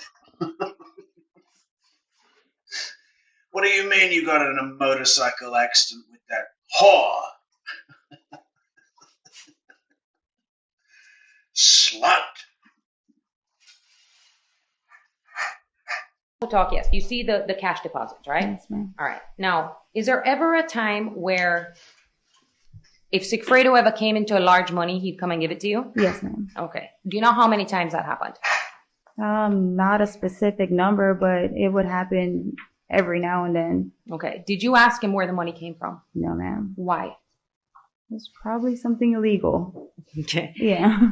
And you just didn't want to know anything. Right in shotgun. You know, all the crazy stuff they can do with plastic surgery now, right? I mean, why aren't people getting creative? It's like, doctor, I want a new set of tits, but I want them on my back. Or on the front, but not two, just one big one across the chest, full width. I mean, surely they can do that. And don't say to me, hey, Metrix, no one wants to look like a circus freak. Have you seen Rodeo Drive? Or is it, where am I thinking of? Is it Rodeo Drive in California where all of the surgeons are, or is that another place? Neverly, you let us know. Our resident West Coast. About I it, right? did not care. Okay. And why didn't you care? because I needed the money for the kids. So So I'm if gonna have he, to ask him. but that did happen. You do remember occasions where he had come and given you a bunch Yes, of ma'am. cash. Yes, ma'am. What's the most cash he's ever given you, if you remember? I can't recall. And you can't tell this jury specifically if he did that in July of 2014. No, ma'am. Because if you did that, you'd be lying. Yes, You don't remember. I don't remember. Now, after you and Sigfredo get back together in 2015, you were still talking to Charlie Yes, ma'am. as friends? Did you keep that away from Sigfredo? Yes. Okay, so he didn't know that you were still in communication with your ex. Not that I know of now. And what do you think his reaction would have been if he knew that you were still? He wouldn't like it. As far as you knew, what was Sigfredo's feelings towards Charles? Towards Charles? Yeah, did he like him? Did he not like him? He probably didn't like him. Okay, but and I'm only asking if he ever said or did anything in front of you to make you think so, apart from him trying to run you guys off. Yeah. No, he didn't like him. Is Like he you said, jealous when it comes to you? Yes, ma'am. Okay. He doesn't like you being with anybody else but him. No, ma'am. Now, was there a time when you began working for Jerome Obed? Yes, ma'am. Who's Jerome Obed? Jerome Obed was he had a dermatology office. He was also Charlie's I was just about to say bunkie because I'm so used to jail. Roommate. Roommate. Yes. Okay. Ma'am. Now, he was living with Charles at the time of the homicide. In July of 2014? I believe so, yes. Because when you were still dating him, all the time that you were dating him, Jerome Obed was his roommate. Yes, ma'am. Okay. So he was living with Charles around the time that this homicide Yes, took ma'am. place. Okay. And he didn't come and testify here in this case, right? No, he didn't. So Katie's going to be 41 years old on December 22nd this year. So at this point, she is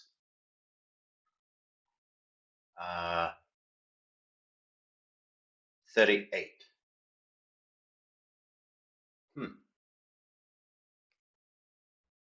So she's been in jail for 6 years. So 6 is 36 plus 2. So how? She's been in jail for what? Like 17% of her entire life at this point. Is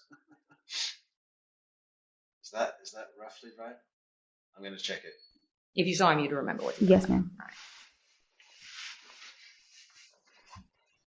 Now it's come to your attention about this whole, what we call the bump and Yes, ma'am. Dolce Vita and all of that stuff. Now, I want you to explain to the jury so that they can understand what was going on around that time, okay?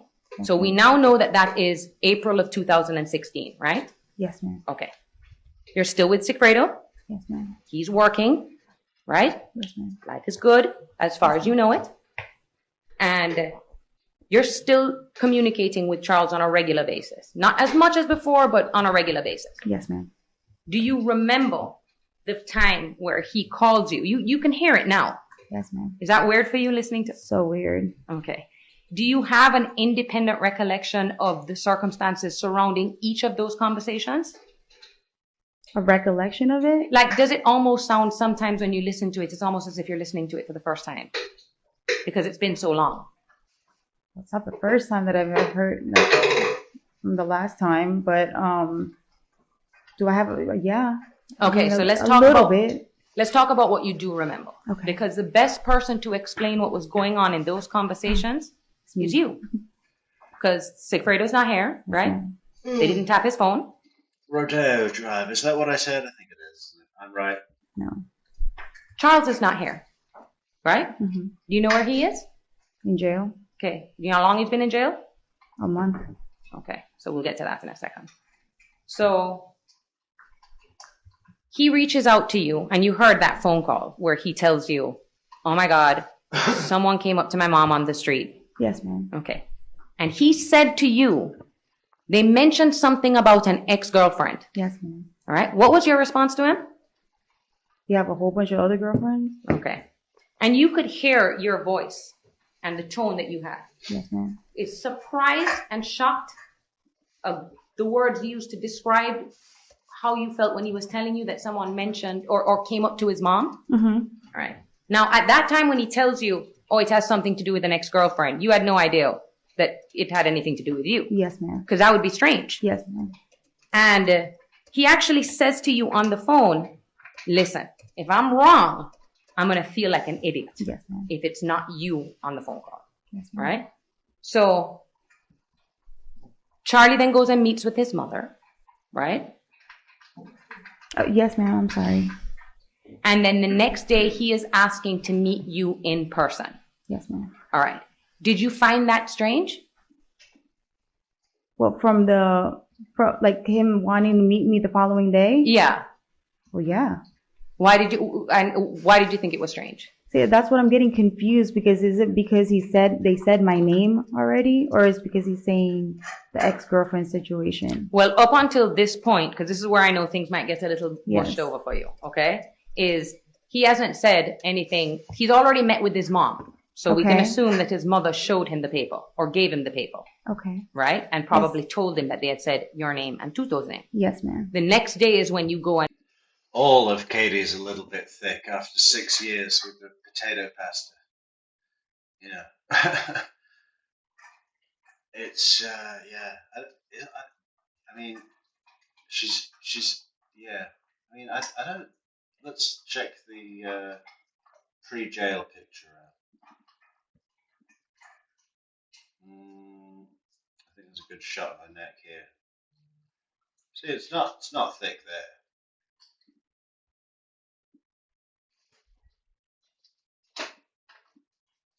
That's just potato pasta, Neverly, in the jail.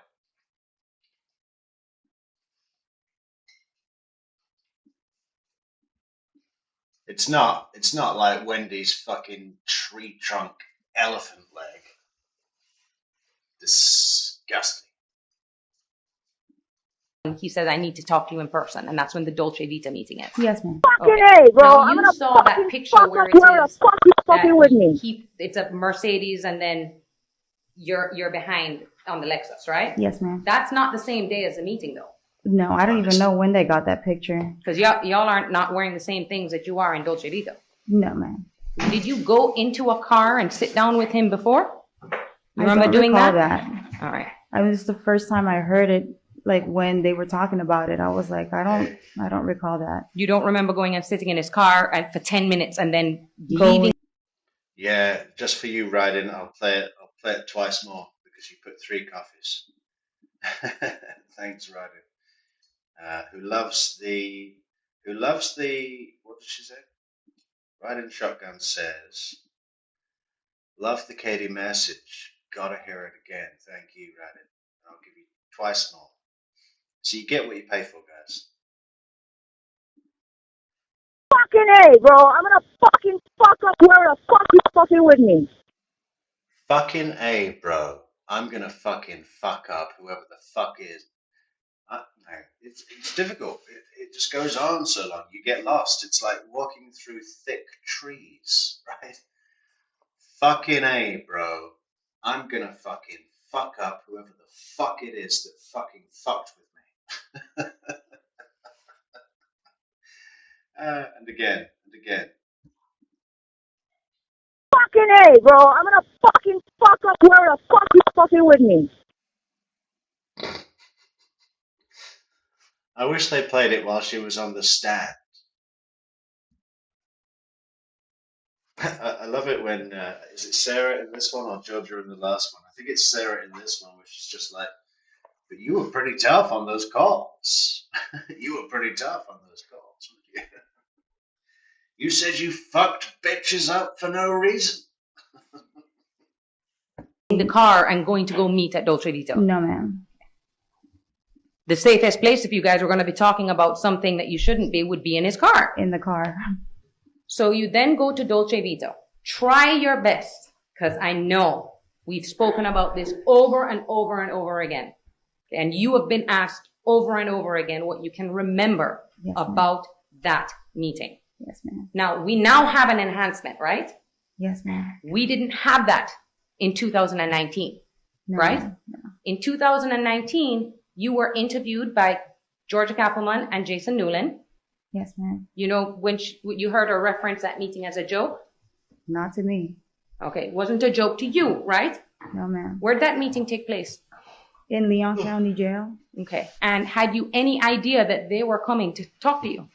No, ma'am. We actually, I think, just came back from like a pre-trial, I don't know, like some court before trial was supposed to start that Monday.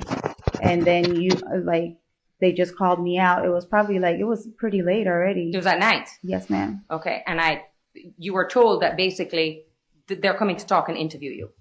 Well, they said to go to... All right. What? There's a lot of leading questions, but I judge, I'm not used to directing, so Okay. I'll switch it. Just right. let me know. So, were you prepped at all? No, ma'am. All right. And Ms. Kappelman and Jason Newland sat in a room with you. Yes, ma'am.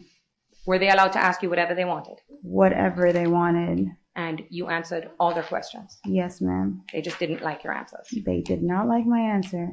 Okay. And it's because you said you had nothing to do and didn't know anything about the murder of Dan Markel? Yes, ma'am. Okay. Now, they keep saying that doesn't make sense, but you haven't heard anything in this case that's not Luis Rivera that contradicts what you've been saying? Yes, ma'am. All right. Now, I want to stick on the bump, okay? So, I'm Dolce Vita. Yes, Explain to this jury from what you remember, because we don't have the whole first half of the conversation. What was he saying to you? Fucking I don't A, remember. bro. I'm gonna Okay. fucking Now, fuck up whoever was he the fuck you talking fucking about with the me. thing that happened the day before with his mom? Not that I can... I really like this thing with the sound effects on the coffees, guys. Hope you do too. This is a good one, isn't it? And what a great video to play it for. Katie's testimony. Fucking A, bro. Yeah, we should do that. We should do like themed quotes for every video we do. We'll grab a quote, Metrix selections, and we'll put it on the coffees. recall. I don't Thank you, know. Amy. The Okay. first 30 minutes of... Oh no, just I'm not even going to ask to pinpoint you to just anything in that conversation. You remember him talking about his mom, someone had come up to his mom. Yes, ma'am. Yes, yes. Okay. I thought you were talking about the first 30 minutes. I'm like, I don't remember what he was saying the first 30 minutes. So for the jury, you can't sit here and say, oh, he said X, Y, and Z to me in the first 30 minutes. Yes, no, ma'am. If we had the enhancement or a clear recording, we would be able to know exactly what he was saying to you. They do have it though, because they played it the last time. Oh, what? The video. Oh, no, right. But you can play it, but you can't hear. Yes, ma'am. Okay. And it's not that you're not talking. You just can't hear what you're saying. Yes, ma'am. Now, describe for them what it is that he was saying from what you can remember. Was he giving you scenarios? That's how he always talks. He talks in different scenarios, on and on and on. Okay. And did he mention Tallahassee? No, ma'am. Did he mention a murder? No, ma'am. Did he mention Dan Markel? No, ma'am. Did he mention Wendy's ex-husband? No, ma'am. Okay. You heard that they said, that he had said this had been on the news and everywhere. Had he said murder to you, would you have remembered him saying that? Yes, ma'am. Would have stuck out. Was it unusual for Charlie to be nervous that the government was investigating him? Would it be normal? Yeah.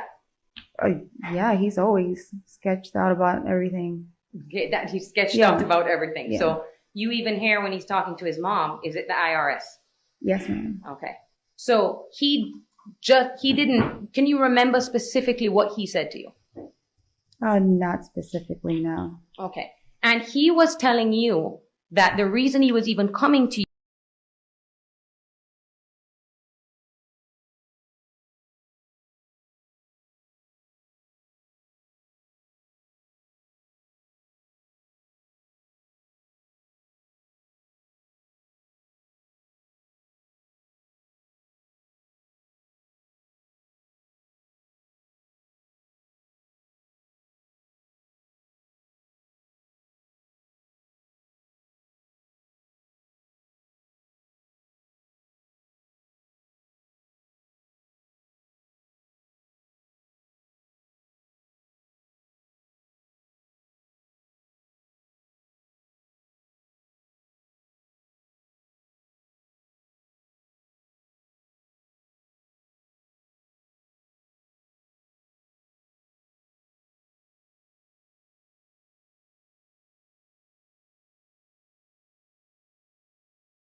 you was because they had said your name. Yes, ma'am. All right. Did that seem odd to you that someone Oh, I did it again, for fuck's sake. Amy, only WhatsApp me that warning. This is a fucking nightmare. Sorry. I just said I counted up all the words in the quote that are not fuck, and there are 6 fucks in the quote. And there are 9 words in the quote that are not fuck, but most of those words are either conjunctives, prepositions, or pronouns. In fact, there are only is with a preposition? I think it is. So there are only 2 words in the whole quote that are actual words, compared with the 6 fucks. It's a lot of fucks. had said your name and Tuto's name to his mother? Yes, ma'am. Why did that seem strange? Why would anybody be mentioning my name or Tuto's name to him or his mother? And you and Sigfredo were together at that time. Yes, ma'am. As far as you knew, Sigfredo did not know Donna Adelson. No, ma'am. As far as you knew, there should be no reason why Sigfredo Garcia and Charles Adelson should even know each other. Yes, ma'am. So it's strange that to you, that you and Tuto are being said to Miss Donna. Yes, ma'am. Donna Adelson, right? Now, More, I'd say, a cappella. It's yeah. It's just, but she could have just said fuck. A really lot fuck. was he trying to convince you to call the number? Yeah, he was trying to convince me the whole time. That's why he goes off of scenarios and this is what I want you to do. Did he say to you in that meeting, because I have nothing to do with this, Yes, ma'am. I don't know what's going on. Yes, ma'am. You know, you go and find out, and I hope that this is the police. Yes, ma'am. Okay, doesn't sound like something that people who are conspiring to commit murder would say, right? Yes, ma'am. If you would have been freaking out, Yes, ma'am. would you have been freaking out I if would've that been. happened? Yes, ma'am. All right. And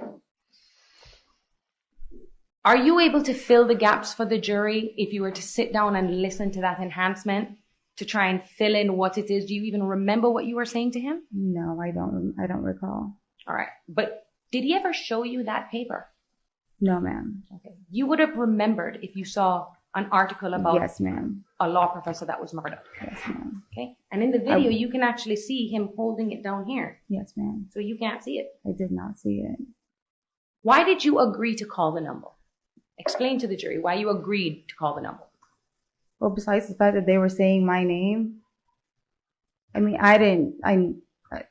through the whole thing, I never did call the number. Mm-hmm. And so But you were lying to Charles about calling the number? Yes. Okay. Why were you lying to him about that? Well, why would I have to be the one calling the number for him? That's why I said because I had Tuto do it for me. So you had asked Sigfredo to call the number for you. Yes, ma'am. And why did you ask Sigfredo to call? Because they were mentioning our name. Okay. So would you have ever asked Tuto to do anything if they had only mentioned your name? No, ma'am. Because you wouldn't want Why him would to I exactly explain. Why would I involve them in it? Okay, you just... It's the who me defense, isn't it? It's just who me? Who me? Oh, it doesn't work on a murder charge or anything. It doesn't, you know. It's just it's terrible defense. Is it worse than Shirley's? It's hard to imagine that something could be worse than Charlie's, but this has got to be close. You probably would have called then if they have just said your name. Yes, ma'am. All right. And what do you remember what you told Sigfredo about the situation that was going on? No, not that I can recall, no. You don't know specifically what you told him. No, ma'am. When you listen back to the call now, he sounds upset. Sigfredo? Yes, he was. Okay. And you heard that call where, well, it was minimized, so some of it's missing, where ma'am. you and him are screaming at each other. Yes, ma'am. Okay. And in that phone call, you're begging him to explain to you what happened. What's going on? All right. Is that something that's regular with Sigfredo, that he just basically says, don't ask me anything? Yeah, he always tells me, don't worry about it. Okay. Why do you think he does that? He never wants me to know anything. Okay. Do you think he's trying to keep you out of trouble? I believe so. So you heard when he told you the less you know, the better, right? Yes, ma'am. All right. And then even if you'd continue to press him, he just wouldn't. He would never tell me. So why is it that what was going on in your mind when this was going on? Who did you think that this person could have possibly been? Well, Has anybody in the history of the world been satisfied to hear the less you know, the better? Does anyone just go, oh, all right, well, if that's better, I'm down with it. I'll keep me in the dark. Keep me in the dark. I'll be sitting here in the dark, and just don't let me know anything, because that's better.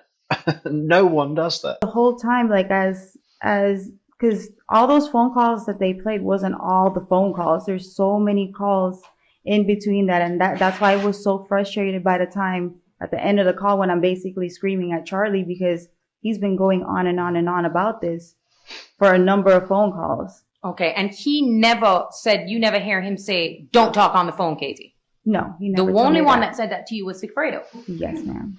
You've heard Charles tell His mom not to talk on the phone. Yes, ma'am. All right. And why on that day? Explain to the jury, because you can hear the frustration in your voice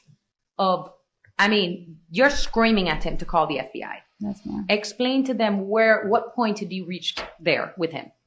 With Charlie.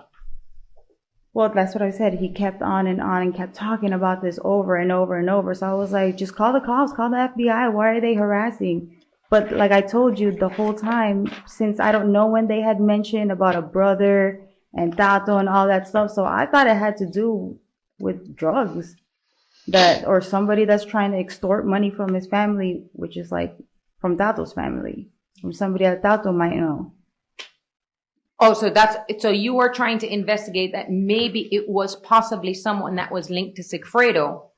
Who knew you were dating a rich ex-boyfriend. Yeah. Okay. So because of Sigfredo's background, it didn't seem that unusual to you that someone might have done that. No, ma'am. All right. And who Sigfredo used to hang around with. No, ma'am. Okay. And why didn't you call the police? I mean, how was I going to call the police when somebody else was getting harassed? Like, I would sound weird. Like, what am I going to tell them? I have a friend their mom is getting harassed that mentioned my name, so you need to go investigate them. If they had walked up to you, would you have called the cops? If they walked out to me. Someone walked up to you and yes, I would. Okay. Now... that's not what you said yesterday, Katie. Yesterday it was, what was it? Okay, who are you? Why are you giving me this fucking piece of paper? That's what she would have said to Sammy, and I believe her. I could totally see her saying that. All of this is going on. It's very weird. We haven't heard all the phone calls, but you know that your phone was tapped all the way up until Sigfredo was arrested, yes, right? Ma'am. Is there a phone call that records what you were going, or on the day that Isam now you know it's Isam, came to your house and was banging on the door? Was there a phone call that was recorded? I believe so now, yeah. Okay. And did you know it was the police at the door? No, they did not say who they were. Okay. And what did you hear? Just a banging? A loud banging, and you can't even look. I looked out the window and you can't even see them. Like, they were all the way to the side. Was there a marked police car in your driveway? No, ma'am. There's no cars in front of my driveway. No one said, it's the police, we need to speak to you about something important? No, ma'am. All right. You then find out that the FBI went and interviewed Sigfredo. Yes, ma'am. Did this worry you in any way? Of course. And is that because Sigfredo isn't, clean as a whistle? Exactly. I didn't know what he was getting in trouble for. You weren't worried about him having anything to do with a homicide. You just worried, oh my God, is this something to do about, the drugs or anything that he does? Ma'am. So when he gets arrested on May 25th, 2016, okay, your phone is still being tapped, right? Yes, ma'am. And the only thing that they release is that Sigfredo Garcia has been arrested for a murder that's occurred in Tallahassee. Yes, ma'am. Okay. So at this time, if you were involved and they're monitoring your phone, we'd probably hear something on those calls, right? Yes, ma'am. All right. What were you doing at that time after he got arrested? After he got arrested? Yeah. With your apartment or your home? Oh, well, I had to get out of the house. Explain to the jury why it is that you were leaving that house when you With the found out whole the thing. FBI was investigating Sigfredo. Well, he got like this is after he got arrested, correct? Well, after he got arrested, my brother told me you should just get your stuff and move up here because we don't know what he was getting in trouble for at that time. I don't know if I already was, I looked up online what like his arrest was for, but he just wanted me to be close with the kids over there up north in Tamarack. So up north, even though you left a 305 area code, all you did was go move closer to your brother. Yes, ma'am. I still had the apartment.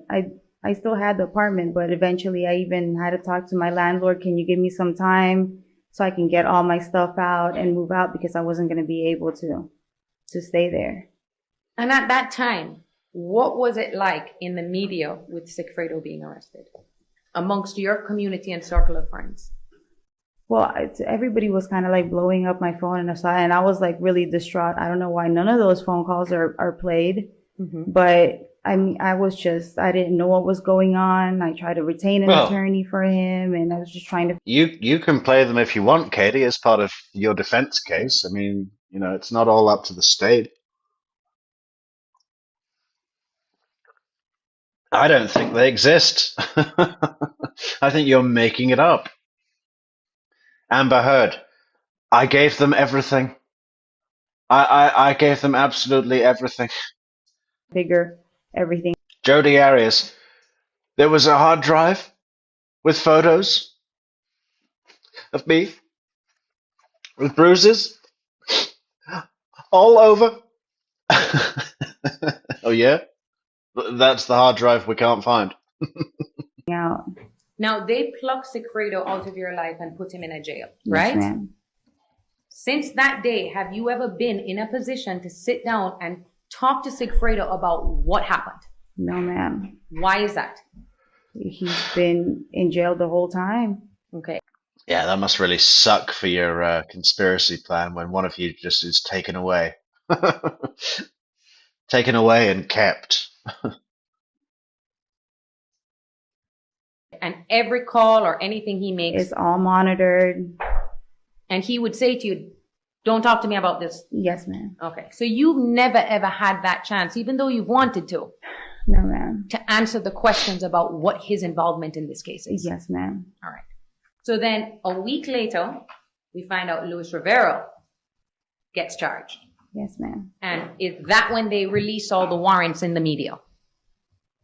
Honestly, I don't even remember time frame wise. I don't remember once he got arrested and what they put out. I was just worried about Sigfredo. Now, isn't it true? So you retained an attorney for Sigfredo, right? Yes, ma'am. That's Jim Lewis. Yes, ma'am. Okay. And Jim Lewis was telling you that the FBI and they want to talk to you. Yes, ma'am. But he wouldn't tell you what about. Exactly. I kept asking him. He's like, you might need to retain an attorney yourself. I'm like, why would I need to retain an attorney?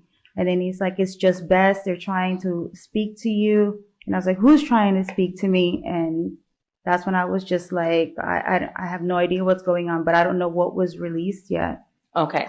So, but it was clear to you that somehow, they'd shown up at your house. You find that out now. Yes, ma'am. And that even after he was arrested, they wanted you to come and talk to them. Yes, ma'am. But they wouldn't tell you what they wanted to talk to you about. What it was for. Yes, ma'am. And the person who had been arrested was the father of your kids. Yes, ma'am.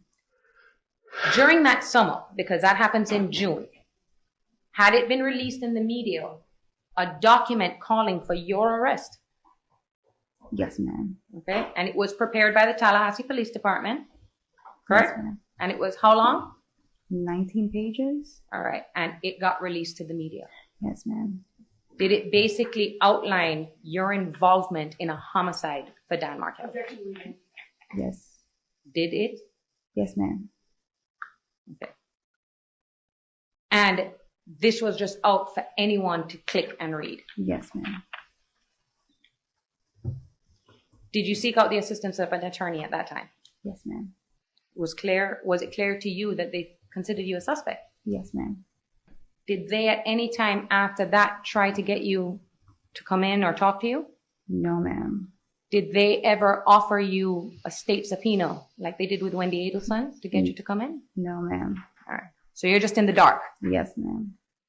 Then in August of 2016, did you find out that they were trying to get your medical records? Yes, ma'am. You had to come up here and basically had a court date for that. And then that was turned over? Yes, ma'am. We proved everything. We showed all like the payment, and still kept on. So then even after that, there was a 2020 special that was released to the media, right? Yes, ma'am. Were you out at that time? Yes, ma'am. Well, I believe it was Sigfredo's attorney that told me that there was going to be something on 2020, and I was like, what do you mean, like a national news? Mm-hmm. And he's like, yes, just tune in. I watched it, and I didn't even know that they were following me because there was surveillance on that video where I was staying at and my brother's, and I was just like, I started freaking out because with my children, my niece and nephew, like, I don't know if it was safe where even where we were staying at. Okay. And did that show basically lay you out as being a middle person in this homicide? Yes, ma'am. All right. Did anyone from 2020 try to reach out to you to find out any information from you? No, ma'am.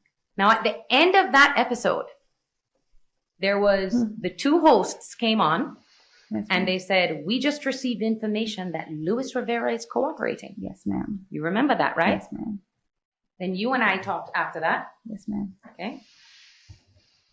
If you were involved, you would have probably freaked out if you heard that, right? Yes, ma'am. That's sustained.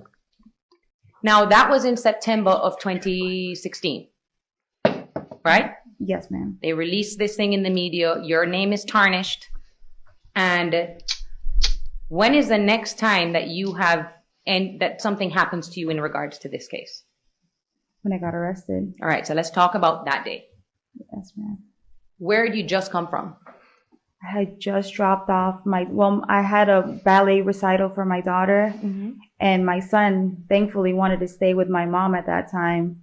So I went with Kaylee to the ballet recital, and then she wanted to go to her cousin's house, which was Sigfredo's mother's house, because all her other cousins were there. So I dropped her off there. That's a day you remember very clearly, right? Yes, ma'am. Right.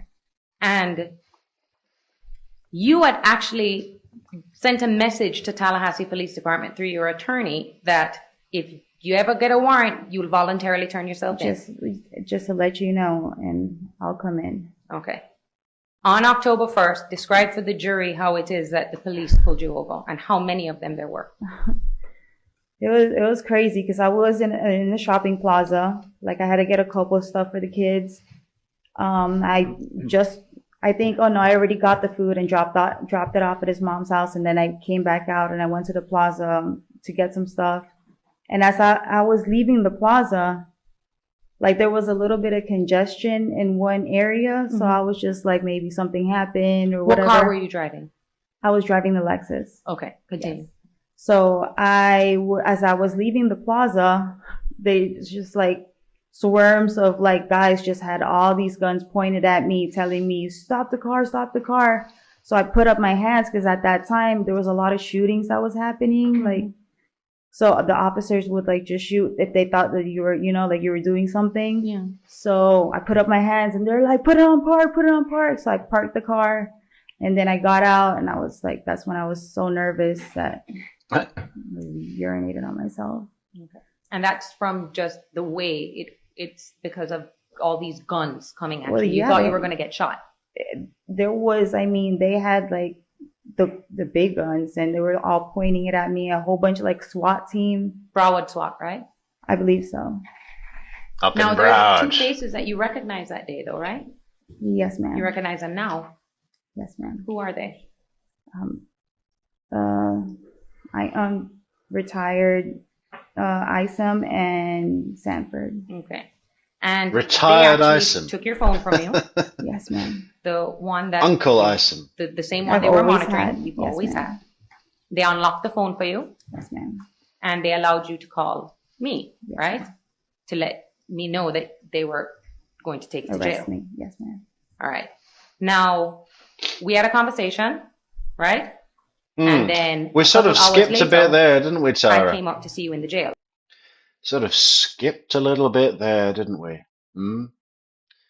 So you were already representing Katie,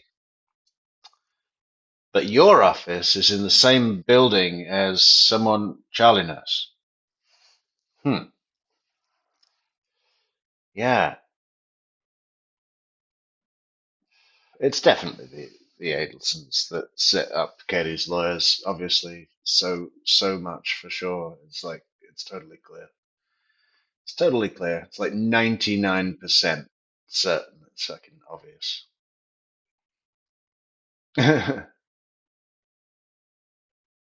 Right? Yes, Was I How'd you meet, Tara? We went from Katie being advised to get an attorney to suddenly being arrested and then Isom allowing her to call you. So how did that come to be? Oh, fucking attorney-client privilege. Well, la-dee-da. You know, why don't you just tell us? It'd be more fun. Just tell us. Who set it up? It was Charlie, wasn't it? We knew it. We knew it. We all knew it. I think they already had me handcuffed, so I don't know if they were, like, it was unlocked, so. Katie should have worn her space buns in court. Yeah.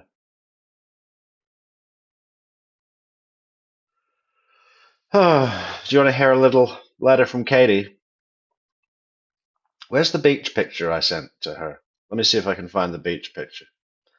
Because I passed on a beach picture to Katie. I might write to her myself this week. I think it's time. You know, if I can get a meeting with her in Tallahassee, that'd be great.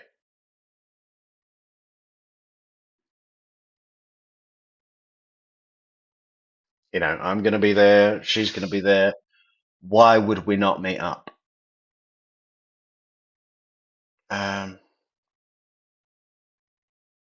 hmm.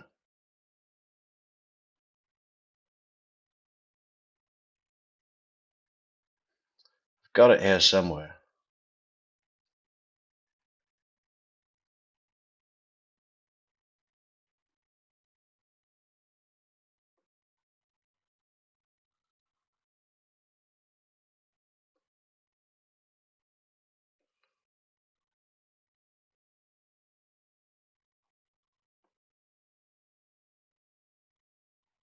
Mm,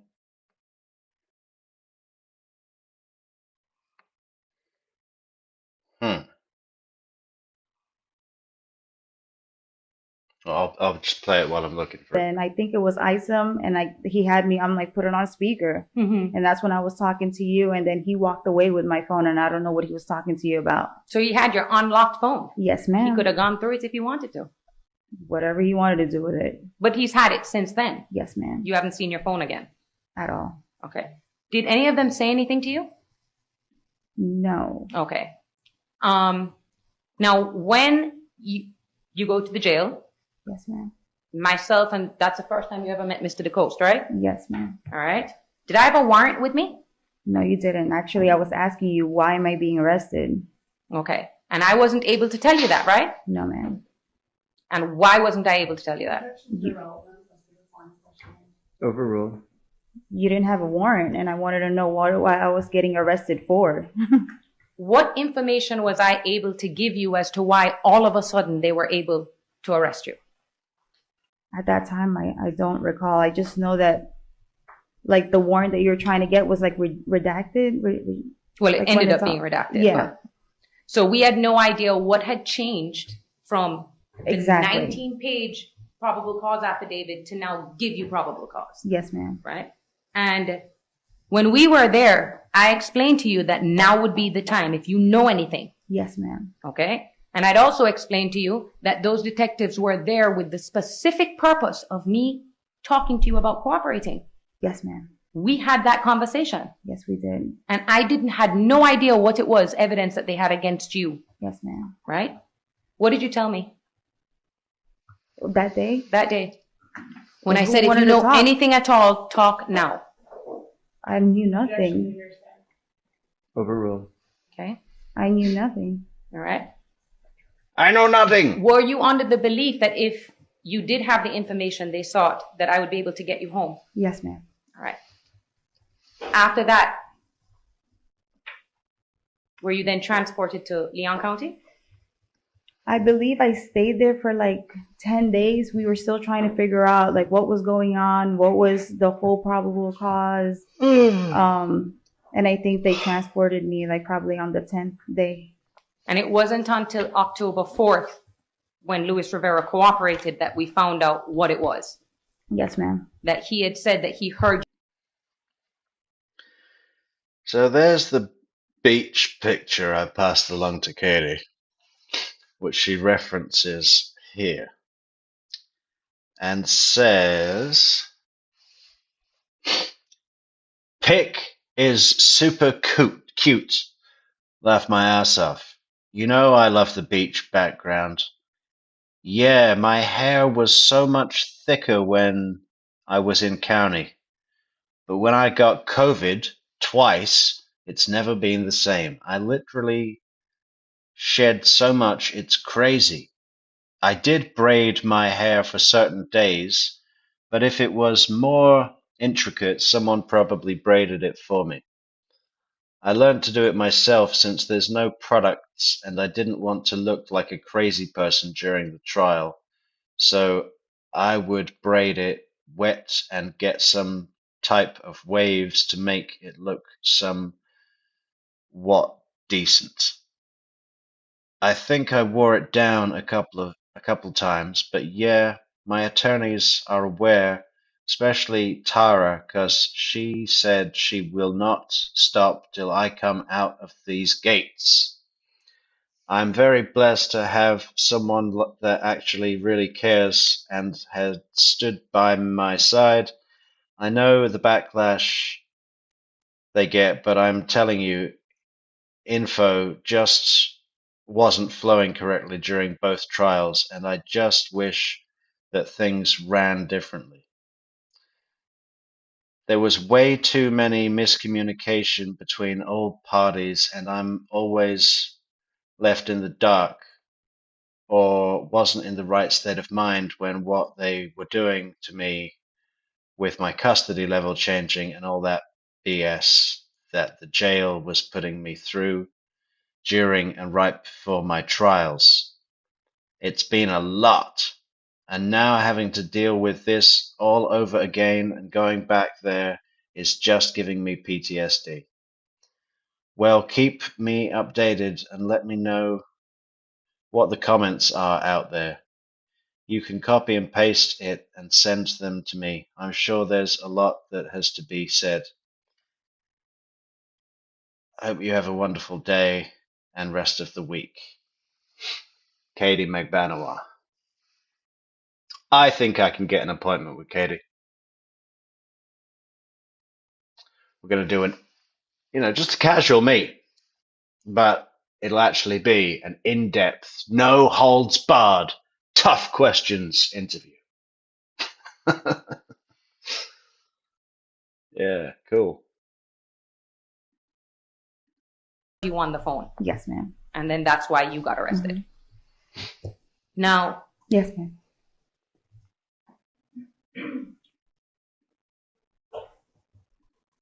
we previously spoke about, we previously spoke about a meeting that you had in the jail in 2019 with Jason Newland and Miss Kappelman, right? Yes, ma'am. That's not the only time that you've answered questions for them, right? No, ma'am. Okay. Miss Kappelman had the opportunity to question you all she wanted under oath, right? Yes, ma'am. And the jury was able to get snippets of that testimony during the course of their case in chief? Yes, ma'am. How long had you been questioned? More than a few hours? That's why I was so surprised that I had to do this all over again, because I did a 4-hour testimony that day. Okay. And you explained to them and to whoever was listening everything you knew about Dan Markel? Everything. She was free to ask me anything she wanted. Everything you knew about Charles Adelson? Yes, ma'am. Everything you knew about Sigfredo Garcia? Yes, ma'am. You've heard also that the state said they wanted you to cooperate. Yes, ma'am. Okay. Now, you tried. Yes, ma'am. Why do you think that this is not, that it didn't turn into anything else? It's not the answer they wanted. Okay. What do you think that it is that they want from you? What do they think? What do you believe they want from you in terms of cooperation? Well, they wanted Charlie, and after... That's sustained. Okay. Ask another question. Okay. Did you know that they wanted to arrest Charles Adelson? Yes, ma'am. All right. Charles Adelson has been free up until a month ago. Yes, ma'am. All right. Back in 2019, when I asked you, do you think he's guilty? Yes, ma'am. What did you say? After seeing everything, yes. To this day, do you think he's guilty? Yes, ma'am. Do you believe that he should be prosecuted for his involvement in the murder of Dan Markel? Yes, ma'am. Okay. Do you think he should come forward and let the jury know that you had nothing to do with this? Yes, ma'am. That's why I just don't understand why I'm still doing this right now when he just got arrested a month ago. And I said on the last trial, well, after seeing all of this, you should arrest him. And still nothing until, I guess, I don't know, it's the Dolce Vita video, which I already testified to, and I already said exactly what was happening to my recollection of that day, and it took him 3 years to enhance. Yeah, but Katie, you have no credibility. No offense, but we're going to leave it to Mr. James Keith McElveen. I'd like to just call him Mackelbean. Mr. Professor Mackelbean. Like Keen Bean. Remember Professor Keen Bean from Richie Rich? A video that I testified for 3 years ago. So in your mind, nothing is changed? Nothing has changed. I actually told them what happened, that from what I recollected on my last testimony 3 years ago. And it turns out that that's consistent with the Dolce Vita video. Yes, ma'am. Hi, Brian. How you doing, Mr. Faircloth? Your Honor, can I have a moment, please? Yes. Thank you, Judge.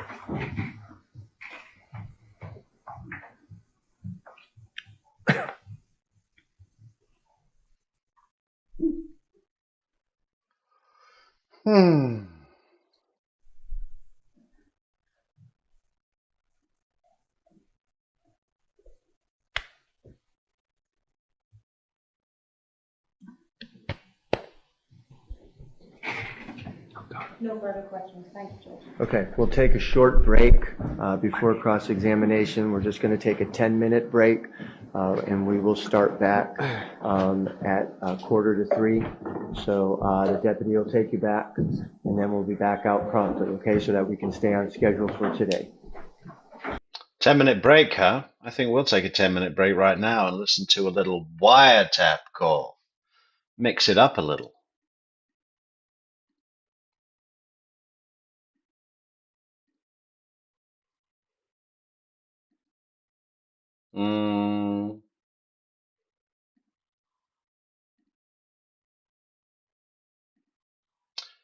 Do do do do do do do do do do do do. Do do do do do do. Do do do do do do. Do do do do do. What's the next bit? Here we go. 10 minutes. Trying to get one that we haven't listened to. 8:50. I like the sound of that. So this is from, this is pre-bump. This is April 11th. Interesting. Oh, hang on. Oh, no, we got it. Palm Beach Karting, how may I help you? Hi, is this Ronnie? No, it's not. How can I help you? Hi. Do you need Ronnie? No, maybe you can help me. It's Charlie. I was talking to Ronnie a while ago about a cart for sale. Okay. And it was someone that was privately selling their used cart there. I didn't know if it was still for sale. Sure. Can you hold on 1 second? Sure. Appreciate it. Oh, this is the one where Charlie Adelson's getting completely ripped off over a go-kart.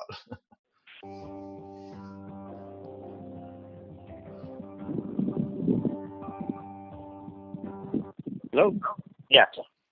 Yes. Hi, is this Ronnie? Yes, it is. Hey, it's Charlie. How you doing? Good, Charlie. How are you? Good. I was talking a while ago about maybe buying a cart that was for sale there that was being sold privately. Okay. Is it still for sale? Yeah. Can you tell me a little bit about it? It's a 2000. My God. Oh, 2013, 14. Great sales pitch, man. 2013 Girl with the Rotex. Hey, you still for sale? I'm ready to write a check right now. Tell me a little bit about it. Go. Okay, well, it's a 2000. Oh God. It's a 2013, 14. Engine, it's the non-Evo. Got the Micron 4 with a GPS on it, and the customer is looking to get $3,500 out of it. What does something like that cost brand new? Brand new, if you're going to buy something similar to it with an Evo motor and all that, you're looking over $9,000. So how many hours are on this motor? And this one, maybe 5. So he's used it for 5 hours, That's all he put on it. and he's used it for 5 hours in 3 years. And Yeah. What was the? Has it ever been wrecked or anything? Or No. Nope. How many hours are those motors generally good for? Between 35 and 50. I couldn't believe that. What, you need a new motor after 35 hours of driving? And then let me ask you this: as far as, do most people leave them there, or do they trailer them up there themselves? We have both. We have storage customers, and we have customers that bring either in a pickup truck or a trailer. It depends what's more convenient for you. I'll probably only be driving it up there. How does it work? I think Miami's just a fucking toy town, isn't it? It's people driving around in pickups with go-karts in the bed. What if you have a pickup with a go-kart in the bed while you're towing a jet ski? That's like the Miami dream, isn't it? That's the gold standard of Miami. Drive a pickup, luxury pickup, with a go-kart in the bed and tow a jet ski. What else could you do?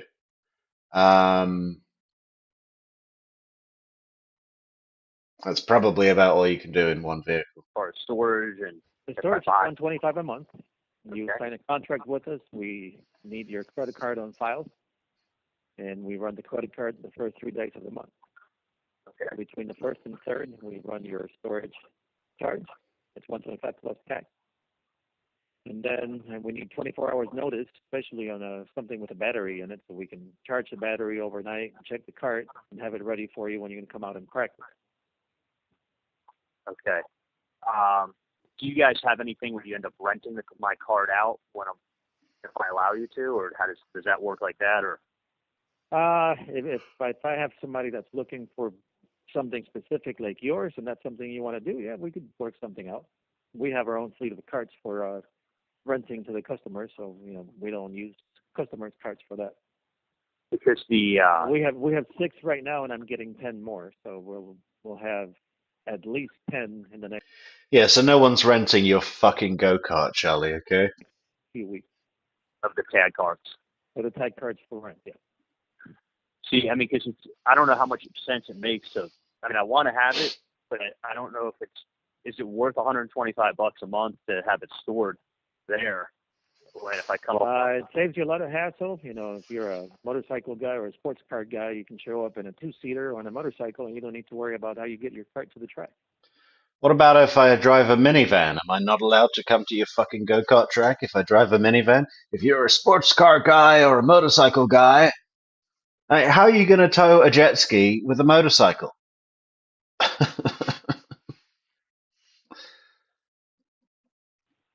right? No, but I got cars and I have a truck too, so it's not a big thing. So then it's just a matter of your convenience, whatever's more convenient for you. Just a trailer up there.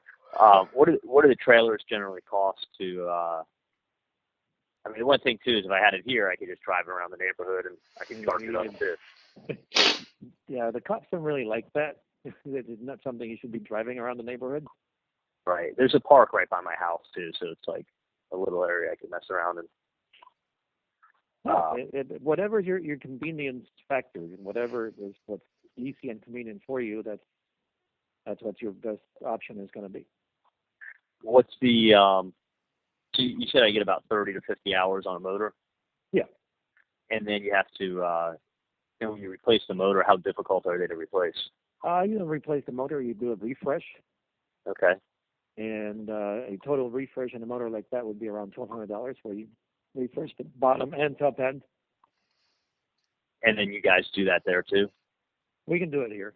We're a Rotax Service Center, and we also are dealers for the Vortex line, the Rock GP motors and all that.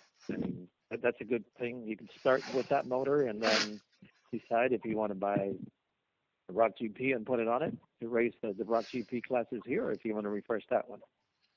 What's the Rock GP motor goes for $2,600 plus tax, brand new. And then you get like how many hours you think out of them? Depending on how you're using it, you know, we can set it up for just practicing and playing around, where the timing is set up a little bit safer and you use a little more oil in the mixture. They're all 2 cycles. Or if you're interested in mostly racing, then you're looking at about 25 to 35 hours. And then if you're just running it yourself, you're looking at about 40 hours. And then it's the same. It's about 1,200 to refresh it. Yeah. What's the what about tires and stuff like that? I know it's dependent on how hard you're racing, but if you race, your race tire then becomes your practice set of tires, and that should last you 2 or 3 practice days. And a set of tires is about $238. Yeah, you get 3 days of practice on a set of tires. Regular, is that where I get 10, 12 hours on a set of tires? They're good for 150 laps. Oh, wow. That's quite a few laps. Yeah. The first time with the Rotax engines many years ago, to get 50 hours in an engine took about 3.5 years. Oh, really? Yeah. Wait, it depends how intense you're going to be with your practicing and racing and all that. Yeah, that's true, because, I mean, it's not an hour is like a lot of time on a track. Yeah. An hour of like it's 6 10-minute sessions. Yeah, and then when I take the car up there and use it, I just pay you guys $50 for the track fee. Correct. All right. Yeah, it's another $50 every time you want to come here. Is the trailer included with this cart? Are you guys doing the fucking numbers on this thing, man? I got a big issue with shit like this. This fucking could there be anything more pointless? Oh, but Metrix, it's fun. Yeah, well, so is like stuff that is also good for other reasons. I mean, fuck me. I just have a real fucking problem with wasting my time. You know? I don't think I'd make it in Miami. There's too many fucking toys. Yeah, it's $50 every time you want to come down. Yeah, your tires, they're good for 3 sessions. Yeah, your motor, it's good for 35 hours, then you gotta get that replaced. Sure, you can store it here, and we'll pretend like you'll save money by renting it out, but really, we don't need to rent out your fucking second-hand, third-hand go-kart that you don't even know how to use properly. So we have a fleet. We've got 6 already. We're getting 10 more. So your fucking go-kart, we'll pretend, we'll build it into the contract that if a customer comes to us with a specific request to rent a shitty second, third-hand what is it? Go-kart, not a golf cart. It is a golf cart compared to our fleet carts. Fucking shithead. How much money? Is there more money? How much more money? And I think this is a pretty good price. And every time that you bring the go-kart to the track to race, you have to give the manager a blowjob. It's a really good deal because of the micron and the GPS. What is the micron? It's a data system. So it gives you like your. Oh yeah, here we go. Here we go. The high tech. This is the science bit. Yeah, this has got the what was it? The macron. This has got the macron. Yeah. Oh, it's a data system. Yeah, yeah. It connects to your phone and tells you how many laps you've done. It gives you all sorts of useless statistics about your waste of time piece of shit day out that you're never going to look at, but you'll love telling people that you can. Information and everything. Yep. Lap information, track map. You need a download key on a laptop to get the. What do you mean fucking track map, man? It's a fucking oval. You go round, and there's a big semicircle corner. You go straight for a bit, and then there's a big other semicircle corner. And then you're back at the beginning. Track map? What the fuck are you talking about? Information out of the data system. And the new Micron 5s are $500. So just. Yeah, the new Micron 5s are $500. So yeah, you're going to save big on that because of the track map.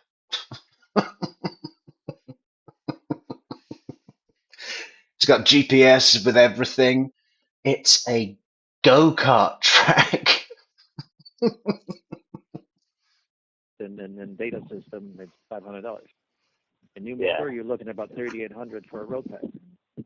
And a new chassis, you're looking at about $4,500. So that's actually a really good deal. If it's in good condition, it's. No, it's in good condition. Like the guy that owns it, I've known him since he got the cart, and he is into equestrians, so he never had time to come out.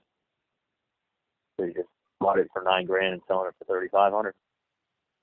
Yeah, pretty much. Basically, he bought it brand new. We used it a few times, and then he's just busy with the horses. Well, I'll tell you what. You want to ask him if I paid cash? What would be the best price he'd go? Sure. Give me a call back tomorrow, and I'll have an answer for you. Okay. And then if he comes down a little bit, then I'll probably buy it from him. Okay. Awesome. All right, man. I'll for you. Perfect. I'll give you a call tomorrow. Okay, Charlie. All right. Thanks, man. Bye. Wow. So what do we think, guys? Should we go to Cross? How long is Cross going to be? I think it's going to be a while, isn't it? How many people have we got in chat? Let's have a look. Oh, well, we're still over 100. So let's do it.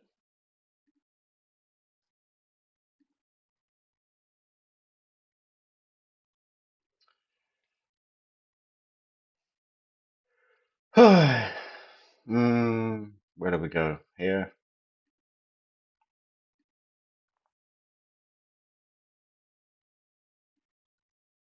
So that we can stay on schedule for today.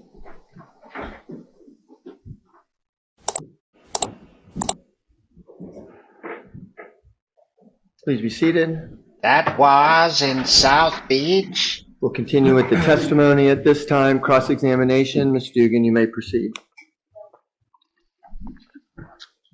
Hang on, just before we get going. You know what I haven't heard in a while and need to hear again. Fucking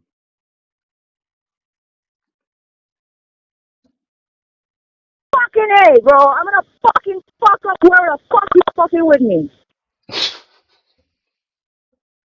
All right, so I want to talk about what you just talked about with your attorney. Yes, ma'am. You said that you and Charlie Adelson were together in July of 2014, right? Yes, ma'am. No, July 2014? Yes, sir. Yes, ma'am. And then you broke up in August, you said? I believe so.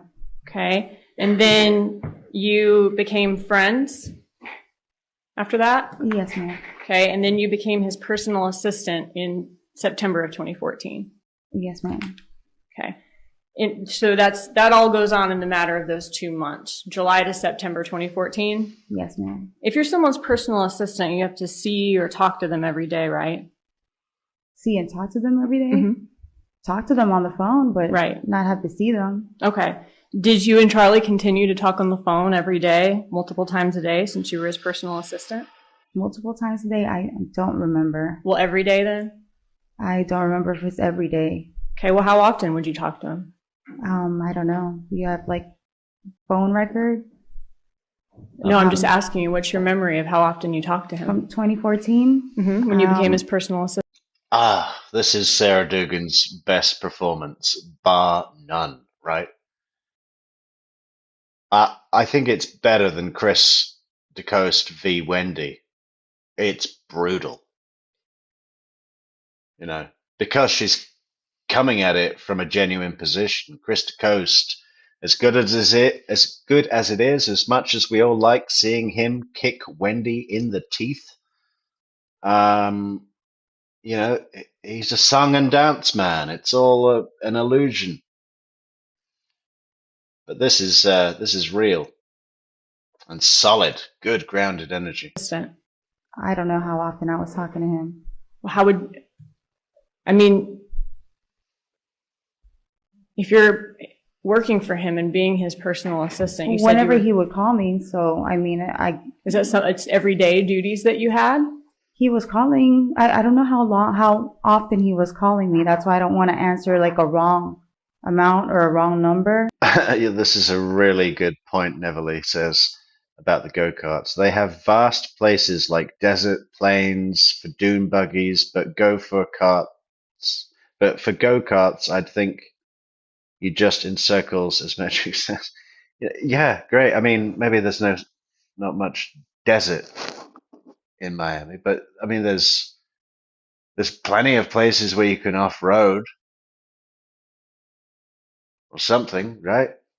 Feel a bit of freedom. Charlie likes spending the money. He likes paying these premiums so that he can brag about it and feel better than other people that don't have membership. I mean, if that's not the definition of a giant sucker, I don't know what is, right? Okay. Well, you were getting paid every 10 days for your work, right? Yes, ma'am. Okay. So you would have regular work and you'd have regular contact with him during all of your pay periods? Not regular contact, no. I don't know how many times he would call me during the week. Okay. And he had just broken up with you 2 months before that. Like I said, like I was telling Ms. Kawass that I never had like a definitive date when we stopped like talking. Sometime between the murder though and when you became his personal assistant, he broke up with you though. That was your testimony? Like it was dwindling down, like our relationship. Meaning dwindling down. Your relationship was dwindling down. That he was ghosting you? That's what Something your like that, attorney yeah. said in her opening statement? Yes, ma'am. Okay. Why would he want you working as his personal assistant if he was ghosting you? Well, I told you that I needed that favor for the insurance purposes. That's why I put that I was working for him. Uh-huh. And you needed that favor, though. You needed that favor, and you asked him for that favor actually in June of 2014, didn't you? If that's what the records show. Mm-hmm. Showing the first composite exhibit state 136. All right, well, let's make sure we're going to get it. You're asking that State's Exhibit 136 is admitted into evidence? Right. No objection. It'll be admitted as State's Exhibit 136. Permission to publish? Yes. Sorry about that. I thought we That's all right. All right. Looking at this, you asked him for this favor. Baby, I need your help with employment. I have to send it to DCF for my kids' insurance. Also, if I end up moving, I need to show I'm working for you, or else I won't be able to get an apartment. That was in June of 2014, right? Yes, ma'am. June 24th, actually, right in between the trips to Tallahassee to commit this murder, right? Say the dates again. June 24th, that's in between the June Tallahassee trip and the July Tallahassee trip, I believe so. that you asked for this favor for him? Yes, ma'am. Okay, and then you guys were together at the time that you asked this favor, right? I believe so. Right, but he didn't put you on the payroll in June, did he? No, I don't think I was on the payroll till September, you said? Right. Okay, so that was a favor that he did for you after he broke up with you, you're saying? We never really broke up, like I guess when we stopped having like that type of relationship. Right, you were no longer intimate with each other? Not that I could recall. Okay. You said that y'all broke up sometime after the murder of Dan Markel, and then about in May, that's when you got together with Sigfredo Garcia, right? I got in 2015. Mm-hmm. Right. Yes, yeah. ma'am. But you said that in August, that's when he broke up with you. I don't know the dates that when we stopped, or not stopped, but like when our communication dwindled down in the relationship. Okay. Can we You get asked a bell? him for that favor. Can we get a bell? Let me just see if I can put a counter.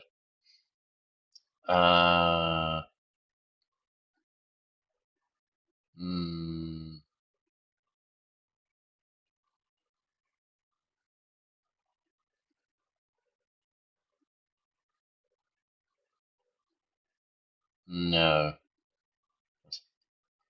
that's no good. Okay, don't worry about it. In June when y'all were definitely together, though. I believe so. And he ghosted you after the murder of Dan Markel. That's what the argument is, right? Okay. Right? Yes, ma'am. Okay. But at the same time that you're saying he ghosted you, you're also A dwindle counter, acapella. Dwindle down, because they keep coming. saying he asked you to become his personal assistant. Yes, ma'am. Okay. Does that make any sense? I needed the help to get my kids' insurance. Why would he want his Anything ex-girlfriend who he doesn't talk to and he's ghosting to become his personal assistant? He talks to his other ex-girlfriends. No, I said, why is he ghosting you but asking you to become his personal assistant? Because I'm asking him for the favor so that I can. Right, but at this point, y'all are broken up. When he that? put you on the Adelson Institute payroll, right? Why? We stayed as friends. We were friends. Okay. So he put you on the Adelson Institute as a favor to a friend. Yes. To their payroll. Okay. But the other employees of the Adelson Institute, though they said that, you didn't work there. So Yes, that's ma'am. why you're saying that you worked remotely, you worked at home. That's your testimony? Yes, Okay. ma'am. And Charlie Adelson, we hear him in the recording saying, oh, you clean the office on the weekends, but you're telling us you actually did not do that. No, ma'am. Right? Okay. So why didn't you go into the office? Why were you working from home? Like, what was so different about you? What was so different about me? Mm-hmm. So my whole purpose was to get insurance for my kids. I didn't like, whenever he asked me to do some stuff, like I would do it. Like I told you, the site, and I can't recall a lot of the things from 2014. That's why I don't know how to really answer your question. Well, as his remote personal assistant, what exactly did you do for him? You said earlier you set up appointments for him, right? And you looked at rental places for him? Yes, ma'am. He had owned properties, and like he was telling me to collect from those properties. Okay. From the properties. So let's take those one by one, setting up appointments. Did you actually schedule any patients?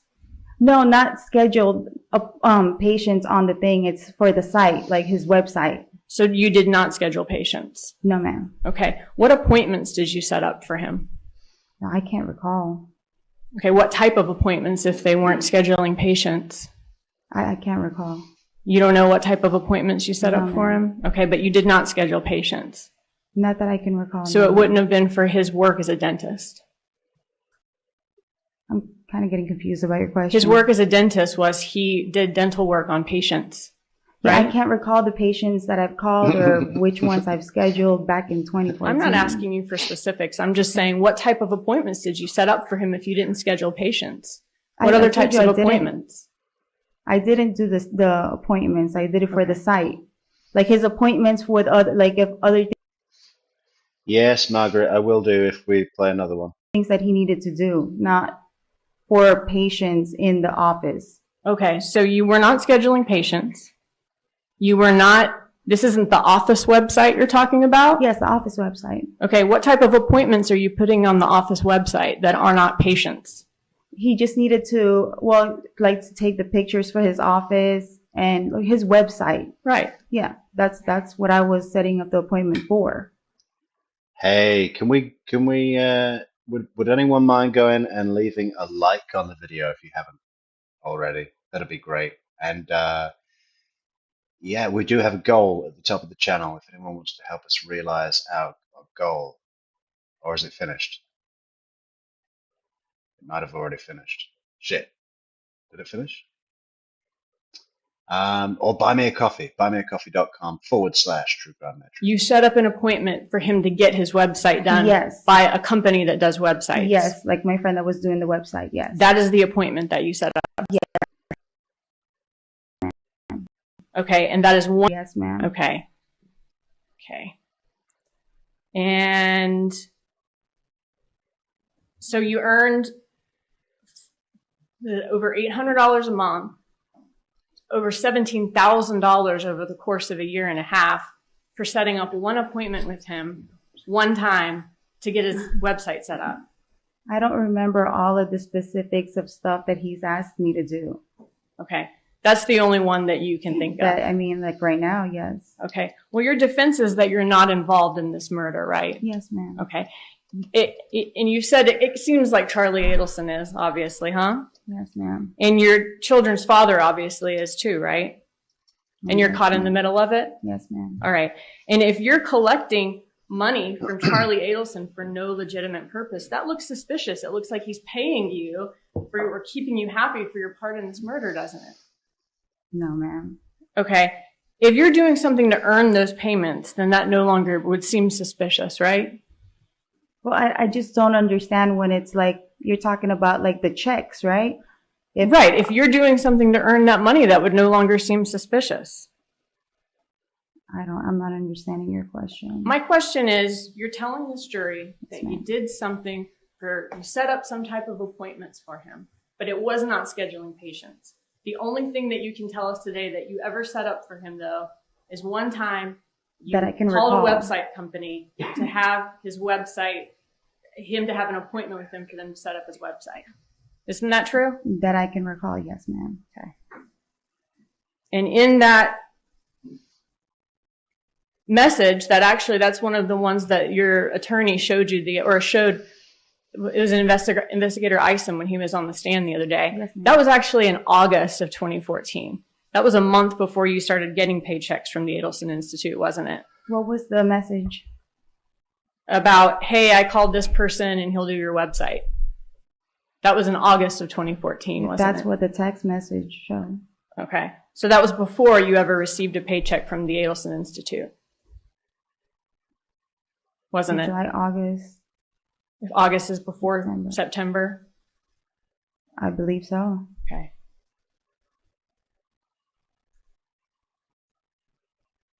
Did you keep up with his schedule? I mean, you'd have to know his schedule to be able to schedule patients, right? Or to set up appointments for him, I mean? That's what you keep talking about, like these appointments. I can't remember things that I was doing back in 2014. I'm not asking I didn't any have like a specifics. schedule Right. of his like daily activities and stuff. So I would just call him or he would call me if he needed me to do something. Okay. Did you keep up with him, though, and his schedule in order to be able to make appointments for him? Keep up with him, like see what his other appointments Know what's were. going on with him. My boss is here today. He's there today. He's on vacation today. He's working this week. You would have to know his schedule in order to be able to set up appointments I for don't him, know right? his definitive schedule at that time, but I mean, like I told you, he would just text me if he needed me to do something. Okay, and how often would that be?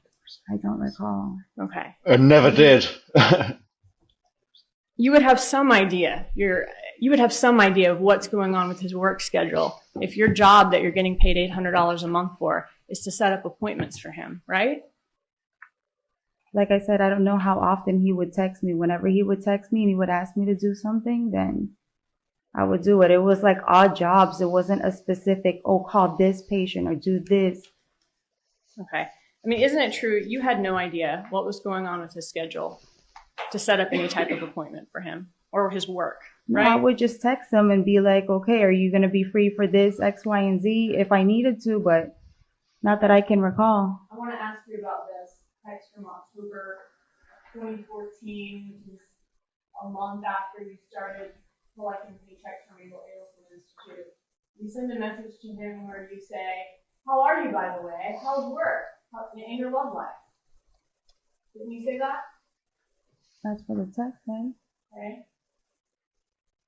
The following year, you say, hey, I was going to text you, but I never know if you're on vacation or not at work.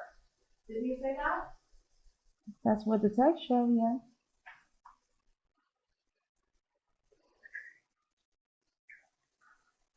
The following month, you text him and you say, and this is December in 2015, and you're getting texts from the Institute. So how's work? How's your office?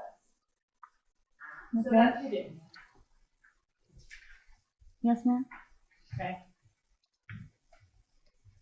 You were working as a personal assistant, making that money, only set up the one appointment that you can think of, and you're having to check in with him. How's work? How's your love life? What's going on with you? You're not keeping up with his schedule either, are you? Like I said, I didn't have his definitive schedule, what he does. If he needs help and he needs to text me and needs me to do something, he'll text me and let me do something. Well, you also said that you helped him with tenants of his properties. Yes, ma'am. What did you do with the properties? He had a couple properties at that time. I don't remember what location or where it is, but he had asked me to collect like the tenant's payment, the monthly payment. And like they had like washers and dryers there too. But I never did. So I never set up any appointments. I didn't collect the money from the tenants or empty the washing machine coins. Is that where you saw yourself, Katie? Like pulling off this murder, getting $100,000 in cash? I mean, she must have felt like fucking Scarface at that point, right? Holding $100,000. Anyone held $100,000 in cash? I haven't, but not that much. Close. To open it up and like get like whatever coins are in there. Okay, so you collected rent from these tenants? Yes.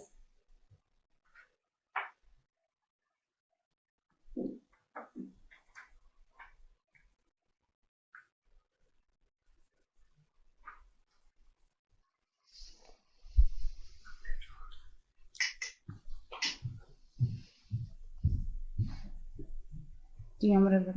Okay. So I'm going to ask you about a prior statement that you made. I just gave you a transcript of that particular day. Yes, ma'am. Looking at page 58. Got it? Line 22 through 25.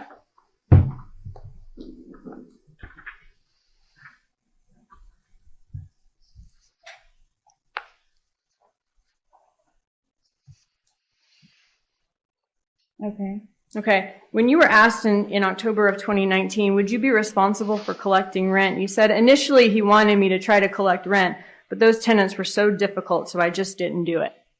Isn't that true? Yes, ma'am. Okay. So you didn't actually collect rent?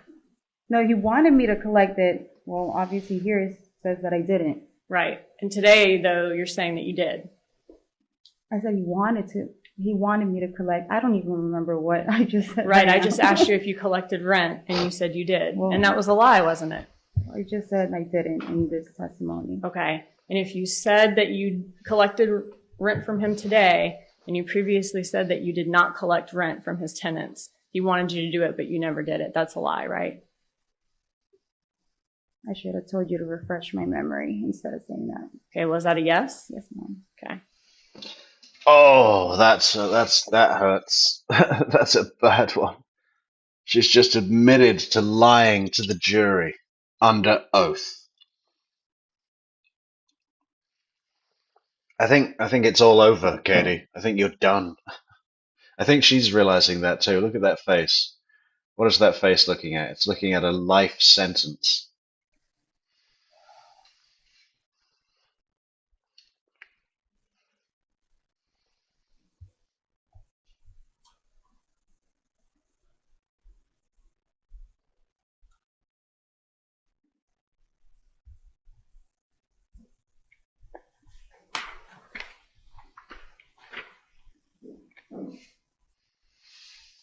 Why did he do this favor for you? To give you over $17,000 over the course of a year and a half from him and his parents' business. I needed to do it for the insurance for my kids, and I had to put it on a bracket so that I can apply for that. I understand why you needed it. Why would he do that for you? That's my question. Because he had a business. He had that. I love it when lawyers do that. I understand why you needed it. Office.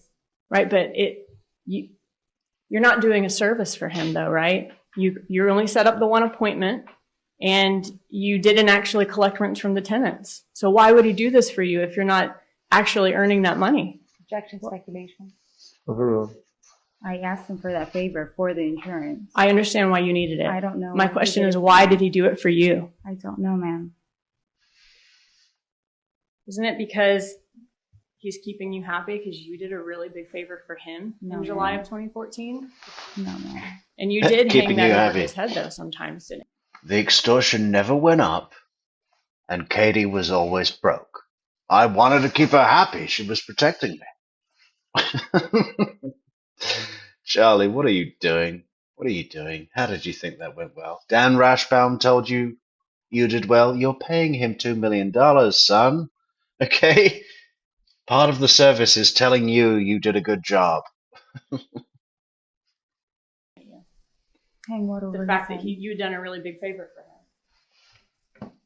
Not that I can recall.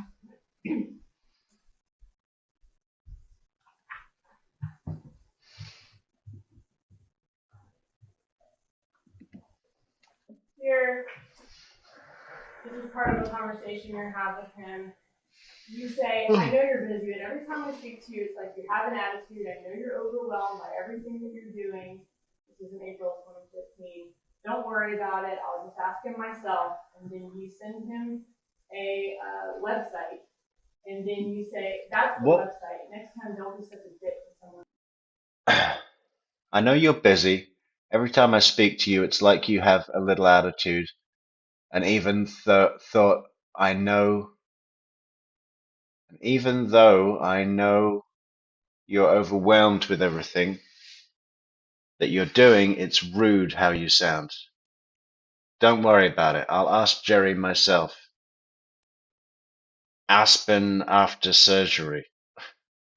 That's the website. Next time, don't be such a dick to someone who's done something for you. Well, we've got to check that out. You think it's going to be a 404 error? Aspen under surgery. Yep, dead as a doornail. It's not even HTTPS.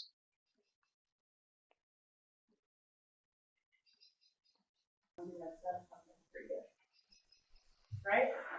Okay. What did you do for him? I don't know what he was referring to. I mean, you weren't doing much of anything for him, right? He was the one giving you all this money. And I told you it was I did the whole purpose for that was for the insurance. Pinto! How you doing, I know, Pinto? but my point is, he hadn't done anything for you. You were the one he was the one paying you the money. You weren't Yeah, where have you been, Pinto? We've been worried sick. Did you not get a notification? doing anything for him. He was doing everything for you. right? He was doing that as a favor for me. Right. Yeah. So what are you talking about here that's something that you've done for him? Do you have the rest of the text? Because that's just like a portion It of doesn't I say don't that remember. day. You're just talking about he's being mean to you, and you're saying don't be such a dick to someone who's done something for you. Yeah, I don't know what I was referring. Oh, what did I say?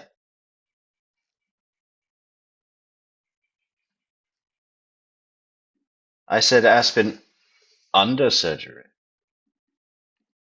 Oh.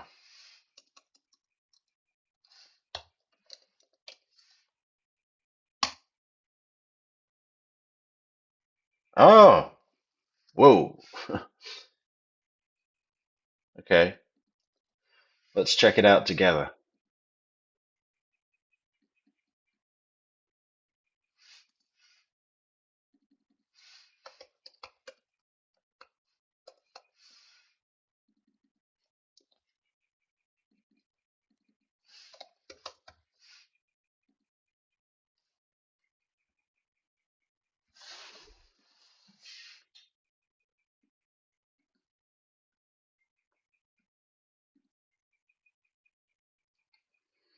Tim Wyant.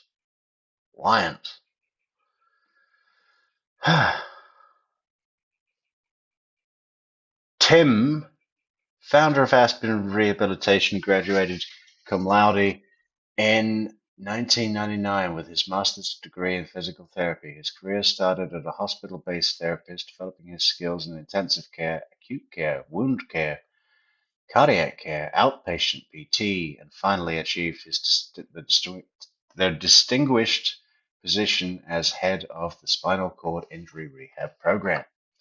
Okay. Now he's doing tits. Oh, these doctors that start off all noble and they go, "Hey, look, we can triple our money if we do tits. Plus, we do tits." Oh. You know, this guy here has a drawer full of synthetic breasts. That would come in handy at work, wouldn't it? You want a little nap, you take out one of the breasts, you put it on the desk, put your head on the synthetic breast, and just, catch five. So what we got? Reconstruction.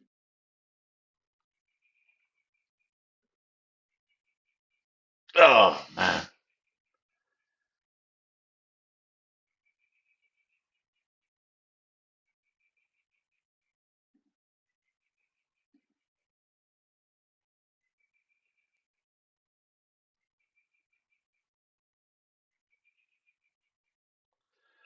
Okay, so he's in business then.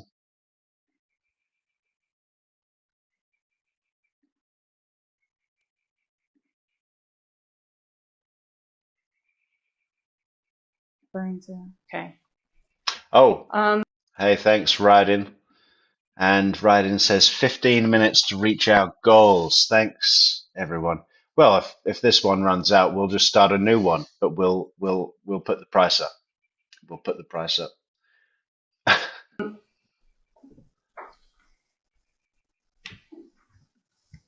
And that favor, you say it was to get insurance, and you're talking about Medicaid is what you were trying to get? Yes, okay.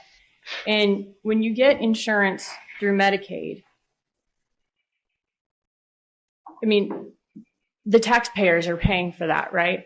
Yes, ma'am. Right. That's all of us, yes, right? Ma'am. Okay. And there's nothing wrong with that. A lot of people need Medicaid. It's a serious thing, right? Yes, okay. But you were getting Medicaid at the same time that you were paying thousands and thousands of dollars in cash for a boob job, right? Well, I've already saved up for that. That was a. It's weird, isn't it? Because this Aspen surgery thing, when Phil Markel got the news about Danny being shot and had to rush to Florida, where was he? Not in Toronto. He was in Aspen. He got the news while he was in Aspen. Isn't it weird when things connect like that?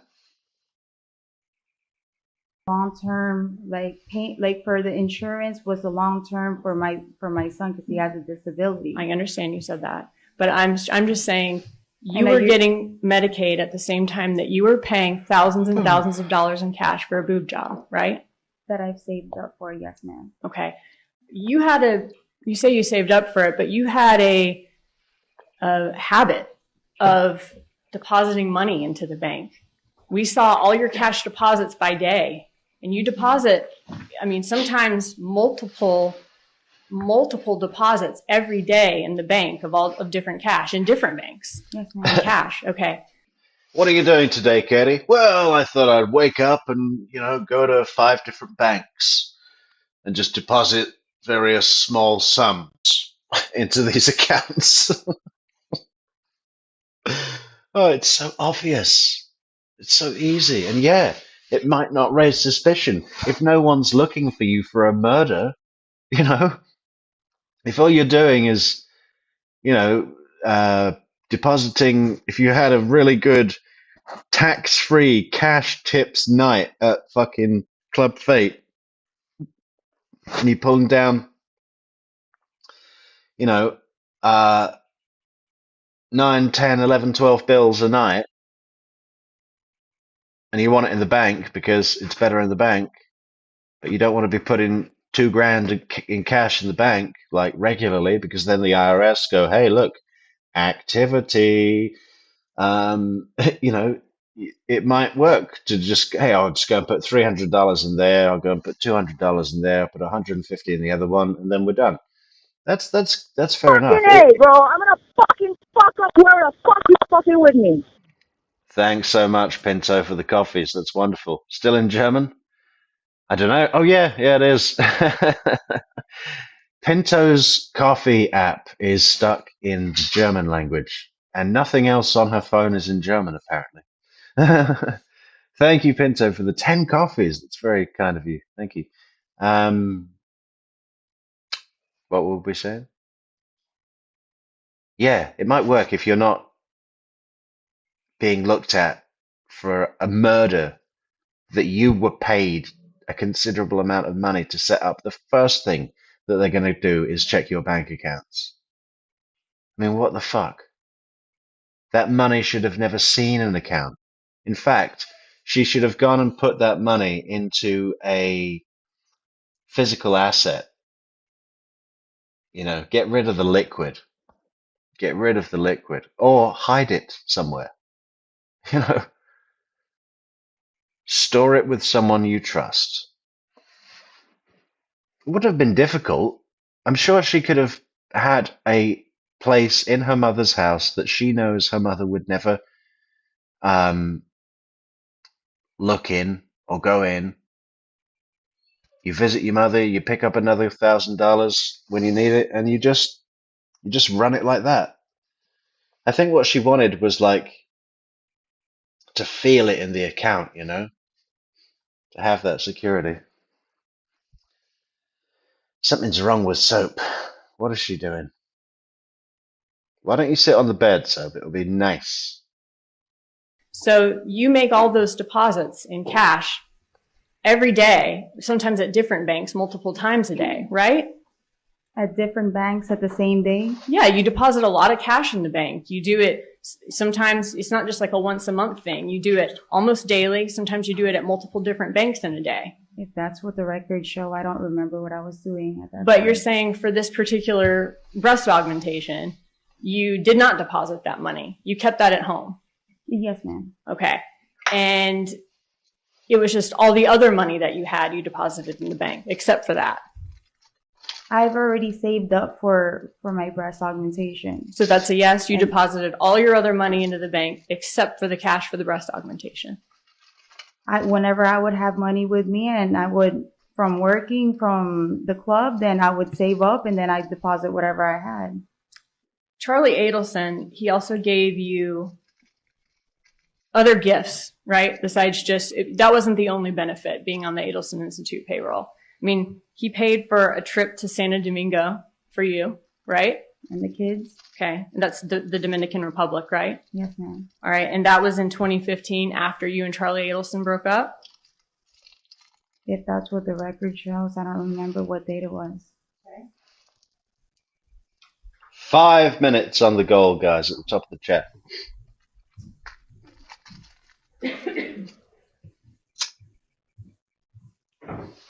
He also offered to send you and your mom a cruise, right? Where am I looking In at? October of 2015.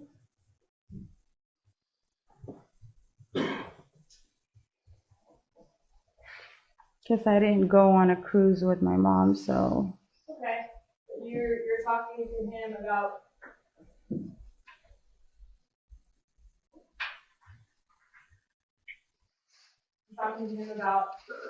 he says, where do you want to take your mom? You say, I want to do something for my mom. Let me see if she has days off on Thanksgiving.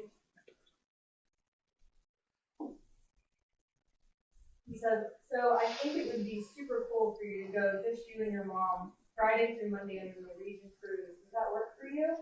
Let's look at dates. Right?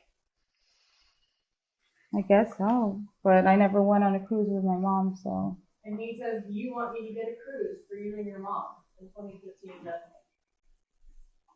I guess so, but I never went on a cruise with my mom. Okay, that's not what I asked. He offered to buy you and your mom. If that's what was on the text, then yes. He would also give you cash. Sometimes you would text him, ask for help, ask for loans, you needed cash. If that's what the text says. Well, he would give you cash, right? If you can show me the text message. Okay. In May of 2015, you say, by the way, I have a shitload of things to pay for. I need a little help with tuition and crap for the summer. I have to stop my weekend job. I hate asking. He says, I'll lend you whatever you need. You say it's just tight this month. And that's on May 20th of 2015, right? Yes, ma'am. Oh, I'm sorry. It's loud. Right. Okay.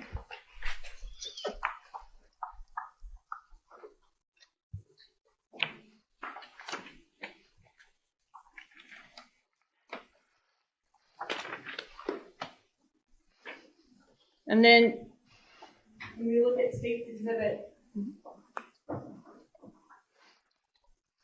81B, all your daily cash deposits, and a couple of days after that, on May 26th of 2015, you deposit $1,400 in cash, right? That's what the record shows. Okay. So you asked him for help. I just got to go and sort out soap a second. I'll be back in a minute. And give you cash. Isn't that true? That's what the record shows. Who is Sully? That's the mechanic. Okay. So Sully, and your attorney was asking earlier about a Sully Mech, M-E-C-H. That was in Charlie Adelson or Sigfredo's call list, right? Yes, Sully is a mechanic. Mech is the first four letters of mechanic, right? Yes, okay. And how did you find out about Sully? That was somebody that Charlie used for his mechanic. Charlie referred you to Sully to fix cars when you were having car trouble, right? Yeah, when if the Lexus was having issues or like my Mazda was having issues. Right. And so you got the Lexus fixed with Sully, right? And your Mazda. Sully fixed. He's fixed it. He's fixed it before. Okay. And Sully is the mechanic for Eco-Friendly Shop. Yes, ma'am. That's the name of the body shop. You brought the body shop. Yes, ma'am. Okay. And when you got work done with Sully, Charlie Adelson would pay for it. No, I believe I paid for the, unless you have a text that shows otherwise, but I paid for payments for the Lexus getting fixed because it kept breaking down on me. Okay, and your Mazda broke down a couple of times, right? I believe so, yeah, because Okay. I got in a car accident. At least some of these times, though, Charlie paid for it. I don't know which times, but if you have the text message for it. Right.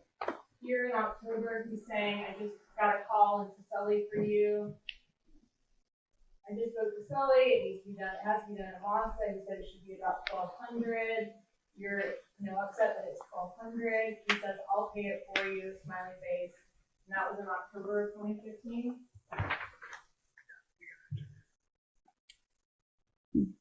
Yes, ma'am. Okay. I was trying to read what was like after the text message. No problem. That's after you got back together with Sigfredo Garcia. Of 2015? Right. Yeah, I believe I was already with him. Okay. And Sigfredo Garcia would drive the Lexus too, right? Every now and then. Okay. We'd switch sometimes. And whenever the Lexus had a problem, y'all would take it to Sully at Eco-Friendly Shop because that's the mechanic that Charlie had referred to you. Well, there was also another mechanic that I think I was trying to use for the Lexus, but since Sully's been working on the Lexus, like we've taken it over there. Okay. Yeah.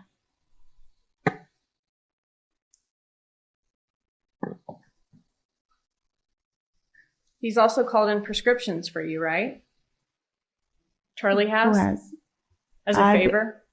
We're talking about the favors. We talked about the trip to Santo Domingo, offering you and your mom a cruise, the car repairs. He also called in a prescription for you, right? Called in prescriptions in the past?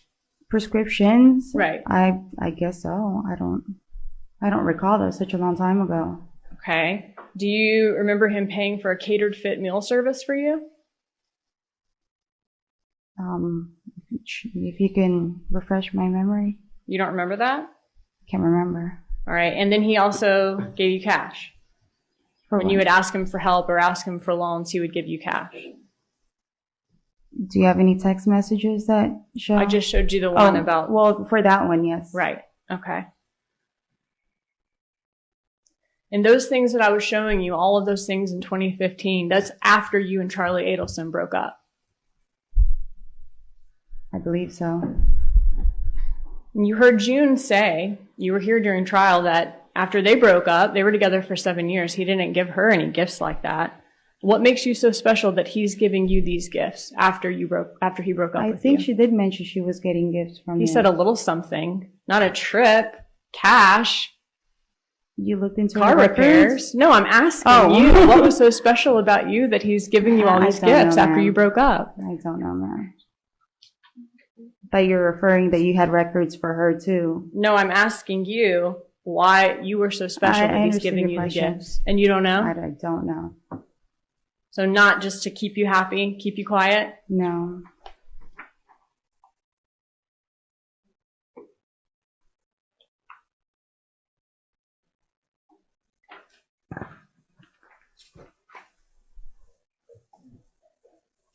All right, so we saw in the financial records that you had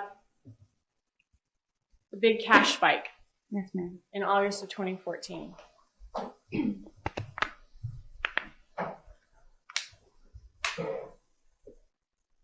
Where did this money come from? Oh, well, it was showing, I believe when Chris was talking about it, there's like jobs that you guys didn't account for. Where were you working in July of 2014? I don't know if I was in Fate or Hollywood Live, but I know that like my jobs were, and I've told you before that Sigfredo has given me cash. Okay. Yindra says you were not at Hollywood Live in July 2014. She said she quit in July 2014 and you had quit 2 months before. So you weren't at Hollywood Live in July 2014, were you? Not that I can recall. Okay. And you said actually today, you worked at Fate and then you went to Hollywood Live, right? Yes, ma'am. Okay. So where were you working in July 2014? I believe it was Fate, Hollywood Live, and I think Fate after that, like because there was a little bit of a gap between the Fate and like me being in Fate. Okay. Where were you working in July of 2014? I don't recall where I was working. Okay, so you can't tell us anywhere you were working at that. Not that, no. Okay, Do you have any records of where I was? No, I don't. And now I'm asking you, where were you working? I don't recall. That was back in 2014. I don't recall. Where did this money come from? I don't recall where I was working or if Sigfredo gave me money on 2014. You don't remember whether it was money that you earned or money that he gave you? No, ma'am. I mean, this is over twice, $13,200 in August of 2014. That's over twice the amount of money of the most you've ever deposited before that in those 3 years. I wish I could remember, but I don't know where from 2014. Twice as much money, over twice as much money as any other month. I wish I could remember. I don't even remember what I did yesterday. You don't remember depositing $13,200 in your account in August of 2014. No, ma'am. You don't remember depositing $17,000 from the day of Dan Markel's murder to the end of August 2014. No, ma'am. When I look at the records that you guys have, it's crazy. Even when I see how you guys put it and make it out to be like on my account. Wouldn't that be a memorable thing for you if all of a sudden Exactly. you got over twice the amount of money you would normally have? That would definitely be memorable. I mean, before July of 2014, you hadn't deposited $5,000 even close since January of 2013, over a year and a half before. Ma'am, I wish I knew and I could recall and remember, but I don't. And then over the course of these 3 months, you've got over 5,000 here, over 13,000 here, over 5,000 again here, and you're saying you have no memory of depositing that money or any idea where it came from. I don't have a recollection.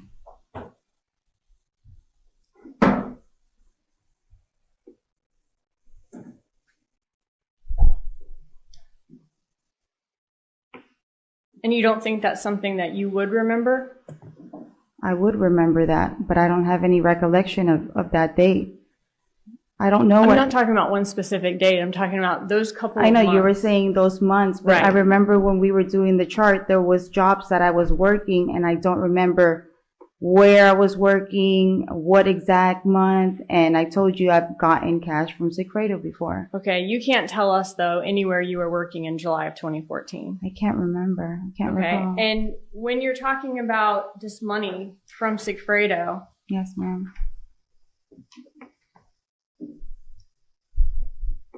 you said he didn't steadily give you cash. It was just whenever he had it, he'd show up with it. Yes, ma'am. How much were you making at Fate nightclub? I don't recall. You can refresh my memory. What? You didn't say today. How much did you... I mean, from my testimony? Well, how much do you remember making at Fate I don't nightclub? remember. I don't recall. How much did you make at Hollywood Live? I don't recall. Were you making thousands per night? I believe I was making more in Fate. I don't know how much exactly. I don't want to commit to like an amount, but I was making more in Fate nightclub than Hollywood.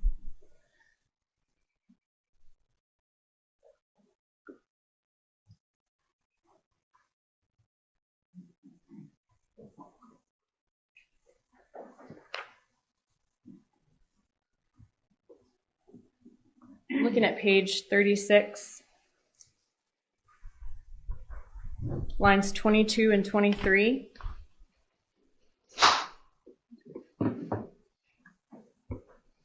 Okay. In your prior testimony, you said that a good night for you, you would walk out of there at $1,000 to $1,500. Isn't that true? Yes, ma'am. Okay. And you said that you would work there sometimes 2 times a week? On the next page, page yeah. 37? Yeah. That's what you said back in 2019? Yes, ma'am. And you gave that testimony that you would walk out of Fate with between $1,000 and $1,500 a night. And that was before Ramsey Neighbor was a witness in this case. Isn't that true? Yes, ma'am. Okay, that was before we had Ramsey Neighbor to come in here and say, the club was not successful, it did not work, my employees were not making that much. It was successful when that was happening, because even like his time frame of like he was talking about like it being a hip hop club and then it became like a trance whatever club, but in hip hop nights we were making a lot of money. No, he said that his employees made between $200 and $250 a night every time they work. So why are you saying back then that you made $1,000 to $1,500? Because we were making that much money. We were. Okay. We have a paycheck from Fate where it says that you made $985 for a whole month of your tips. Yeah, that was the credit card tips. Right. There's whenever you work in the nightclubs, if they pay cash, like whatever the tips are, that's like your money. When it's credit card, then that's when they do like the percentage, and then that's why we got that percentage for the month. Like, I guess they added everything up for the whole month. I understand. Ramsey Neighbor says that 90% of their sales was in credit cards. No, it wasn't. It's credit card sales. Well, that's what he testified to, right? I understand that. That's why we wanted to get those records so that it could show it, but they didn't have the records available. If you were making $1,500 in cash every night at Club Fate. We got a real weird situation going on here. She's behaving very strangely. She's crawled into some crawl space that I can't get to. And, yeah, I don't know fucking what she's doing. She's crazy. Absolutely insane. But there's definitely a problem. It's definitely a problem. So if I'm a little bit distracted, sorry, but there is an actual situation going on here. I don't know what's going on. Why were you making only $985 in credit card tips then? That was the percentage. I can't recall how much the percentage was. So every single time in the month that they would collect all the percentages from the credit cards, that's the check that we would get. If you were making $1,500 a night in Club Fate, why were their checks bouncing if they were that successful? When it's cash, when the patrons pay cash, and it's a hip hop club, they're paying their cash yes. to the club for the drinks, right? Yes, and then whatever our tip out is. I understand that that's money that you can keep. I understand yes, that. I'm saying, why were your checks bouncing from Fate if you were making $1,500 there every time you worked? Objection, speculation. Overruled. I can't recall why the checks were bouncing. It's because Fate was not a successful nightclub. Right? They weren't making money. Even on, like, if you look back and you'll see all the events that they had, we would have artists come in there. It was a very successful nightclub. Okay, so successful that Yindra says that you left because you were not getting paid. Because of those bounce checks. Right. After a while, whenever you work in clubs, there's times where it's like you're making good money and then it'll kind of die out. That's why we switch from place to place. I understand that, but you're saying that you made $1,500 in cash per night when you worked at I understand that, yes. Right. The owner says it did not take off. It was not successful. They made $200 per shift. I understand what you're saying. And your checks were bouncing from there. Hey, Veggie Girl. Your Honor, in your bank records. Isn't that true? Hold on a second. If she could let the witness finish answering, I'm going to object to badgering. Let's let the witness finish the answer. Let's ask a question and then go to an answer. All right? I don't want people talking over each other. What's the question, Ms. Dugan? Isn't that true? I'm trying to explain to you that that's why they needed the records, because it will show on the records how much we were making. We were making a lot of money. I worked there. Okay. Why would you leave Fate then, where you're making so much money? And yeah, I was making so much money. One night, a guy tipped me $30,000 in cash. Go to Hollywood Live. I believe I did both, or one kind of overlapped with the other. I can't quite remember. You said when your attorney was asking you questions that you worked at Fate and then you left and you went to Hollywood Live. And that's what Yindra said too. And I believe I went back to Fate after that. I can't fully recall, but I know when I was working in Hollywood Live, I was doing bottle service and I was a bartender, and I was making really good money in Hollywood when I was bartending. Okay. And Yindra said that she told us how much she made per night. But Yindra was working as a bottle service in that club. Mm-hmm. It wasn't the same amount of money, and I've already explained that before. So you were working in as a bartender in Yes, ma'am. Hollywood Live? Okay. And how much money were you making a night at Hollywood Live? I don't recall in that club, but I know that I was making pretty good money because you can work there throughout the week as well whenever they have events as well. Was it less than Fate or more than Fate that you were making As a at Hollywood bartender? Live? Yes, whatever you did at Hollywood Live. It might be a little bit lower than being a bottle service in Fate, but I can't recall this exact amount. Well, then why did you leave Fate where you're making $1,500 a night to go to Hollywood Live where you would make less? And I told you at that time too that sometimes we have peak seasons and it starts dwindling down, so that maybe that's why I went to Hollywood. I can't recall. This was back in 2014. You said that you were working in liquor promotions. What's the name of the company that you worked for? I was trying to remember it. You guys didn't pull any records for that either? Oh, you guys didn't pull any records for that? She's trying to do this thing of, like, this is all Kawass's thing, right? They didn't even bother to do the research. They just needed a connection and they framed my client. You have bank records from Encore Worldwide and CEO. Is that where you worked for liquor promotion? That was way back. No, Yindra did not confirm the dollar write-in. She said, yeah, on a really good night, maybe you could get $500, $400 or $500 on a really good night, and maybe you'd have one of those a month, which would make up for all of the other shit nights, which was like maybe, you know, including your basic and tips, you'd be walking out with maybe $150, maybe two on a regular-ish night, and some nights less. So Yindra definitely did not confirm. And remember, we also heard from the guy from Jordan, who was saying he was from Italy or India. That was like, come on, Jordan, definitely Jordan, a place where chickpeas are important and hummus is on everything. That was way back. I did other promotions for, I believe, Absolute. I cannot think of what's the name other of the two. company that you worked for? I can't recall. These paychecks. I can't recall. Okay, was it Encore Nationwide? One of them, yes, ma'am. Okay, so that was a liquor I know, promotion offering. company. Right.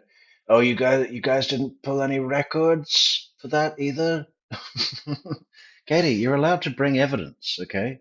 It's not just dependent on what the state has. If you've got something to show the money that you were making, please, we'd love to see it. We'd love to see your fake, non-existent, made-up document. That we have here that you worked for from January to December of 2013? If that's what's on my records, yes, ma'am. Okay, and then what's CEO? I don't recall. Okay, so then... Yeah, I think it's Faith Acapella.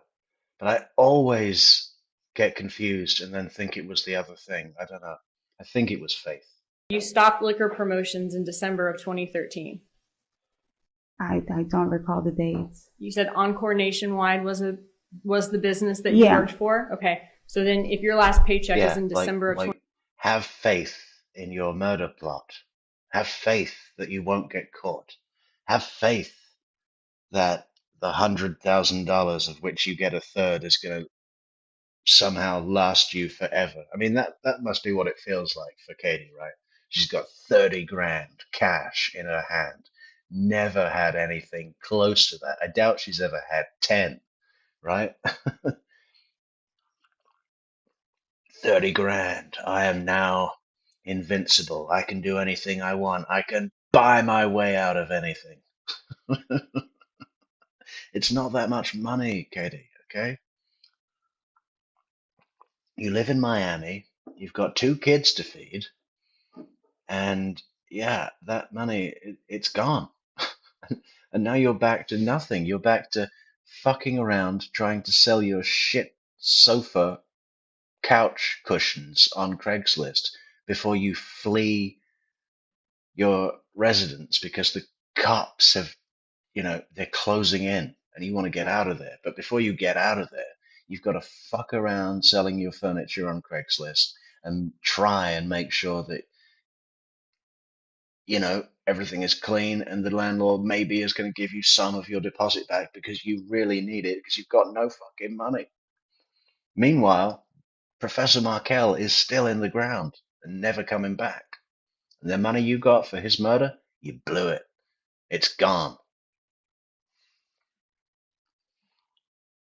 2013, that's when you stopped liquor promotions, right? If that's what's on your records, And just to rub it in, the bitch who set this up, the bitch who really set the people up, that set you up and set everything up and set herself up, Wendy, she's still walking free. And you know what she's got out of this? She's got fucking millions out of this, right? Millions. And she's living off the skim. Living off the skim. Got anything she wants. You know, that's what she's doing, Katie. That's gotta suck, huh? I just know that I worked for another liquor promotion, but I don't know if it was Encore as well. And you said that in certain liquor stores, the owner would allow you to get tips when you handed out drinks. Yes, ma'am. And that you think at the time they gave you paychecks. That's what you said? At the time, maybe. I honestly cannot recall from 14 at that time too? 2013, yeah. 2013, I can't. I'm asking you about what your attorney asked you. When you were working at liquor promotions, though, you said just sometimes you would get tips if the owner allowed that to happen of Yes, the liquor ma'am. store. If that's what I had said, yes, ma'am. Okay.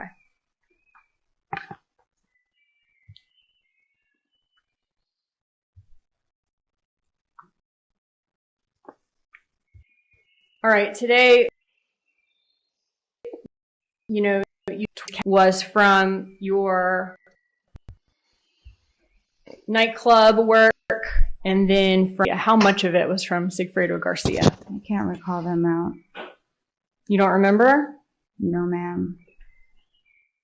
When you were showing me that chart, I'm telling you, I wish I could remember. I don't remember because you're asking me exact amounts and where I worked and names I can't remember. He didn't provide you much money that often, right? It wasn't like a steady thing. And not that I can recall, no. So I mean, it's whenever I guess he would come up on something, then he would give it to me. If he showed up and handed you $5,000, $10,000, $13,200, that's something that you would remember, right? That never happens. It's not that it never happens. I told you like it would happen. I don't know the exact amount that he would give me. I don't want to commit to an amount that you're trying to tell me. I can't remember back in 2014. In your prior testimony,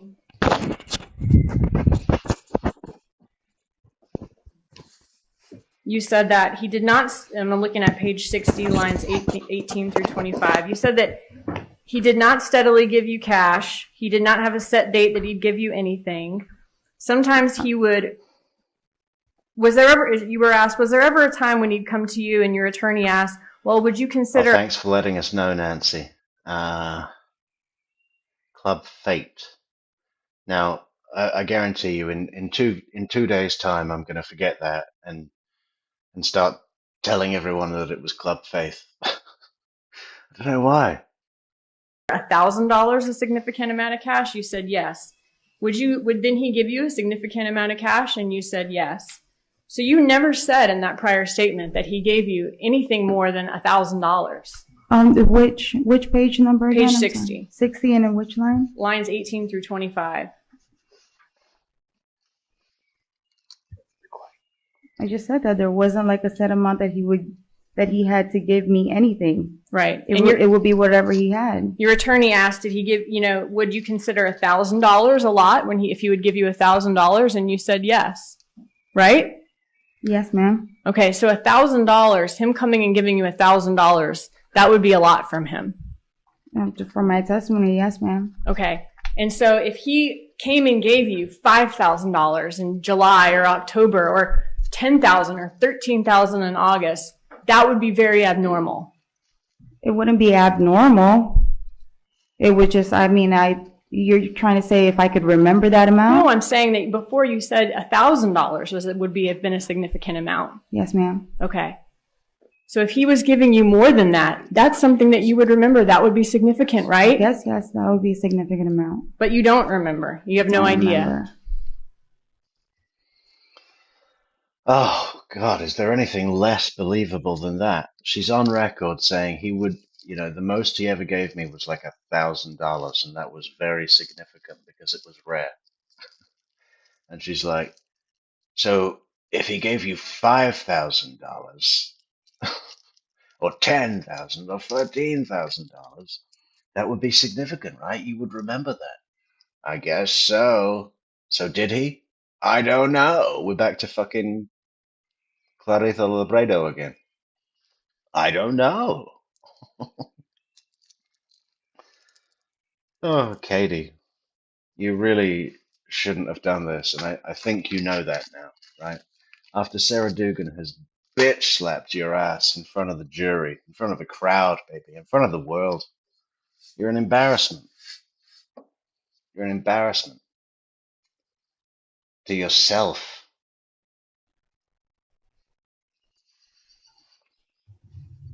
Isn't it true that the reason that you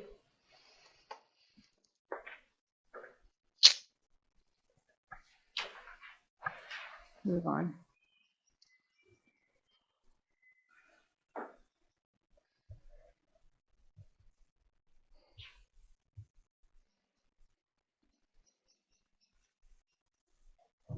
I want to ask you about this night at Yardbird you told us about. Yes, ma'am. In your prior testimony,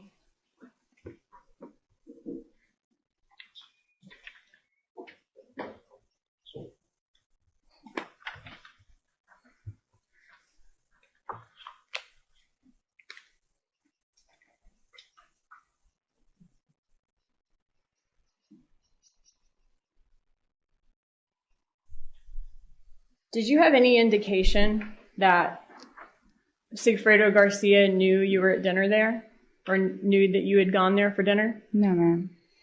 Okay, so Sigfredo Garcia didn't say anything to you that would lead you to believe that he knew you were at dinner. Yeah, that was the first time I mean, not the first time this time around, but I heard it through the trial. Okay, so you had no indications that he knew that? No, ma'am. Okay.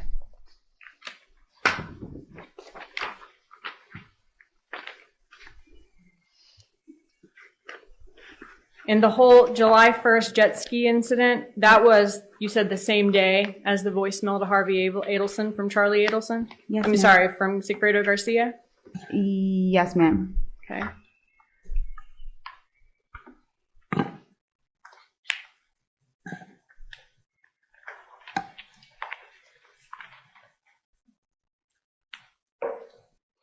Julia Nielsen says autocorrect is messing up my posts. Yeah, that happened to me once on Valentine's Day. I sent my girlfriend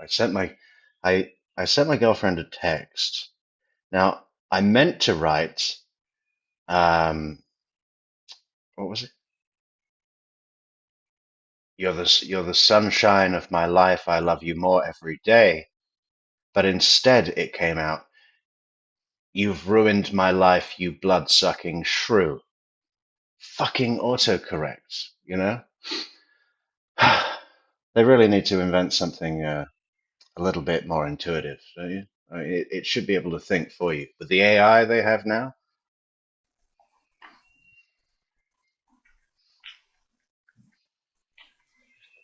soap update.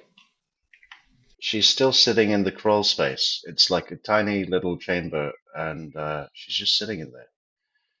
She's like, she did have a bit of pain earlier. I don't know if she's eaten something, like a bone or something, maybe. Um, we'll see.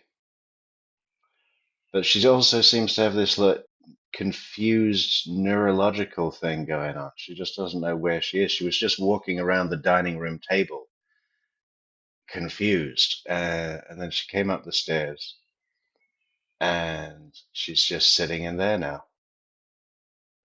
It's really weird. But there's also someone else staying in the house at the moment. So I'm a little bit like, it's really early. It's like 6 in the morning. So, and I don't know. I just, what can you do?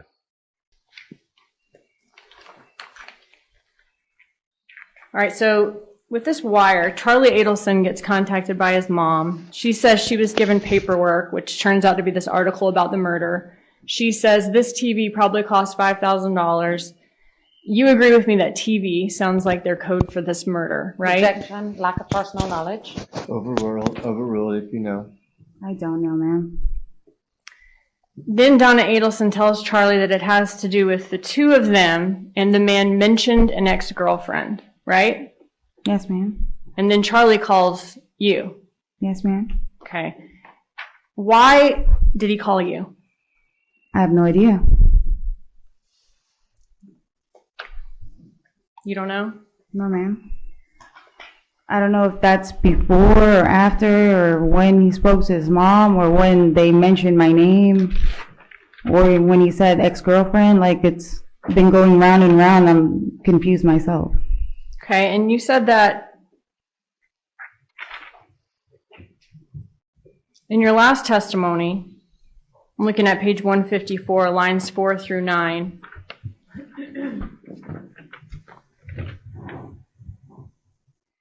Which lines, ma'am? 154, lines 4 through 9.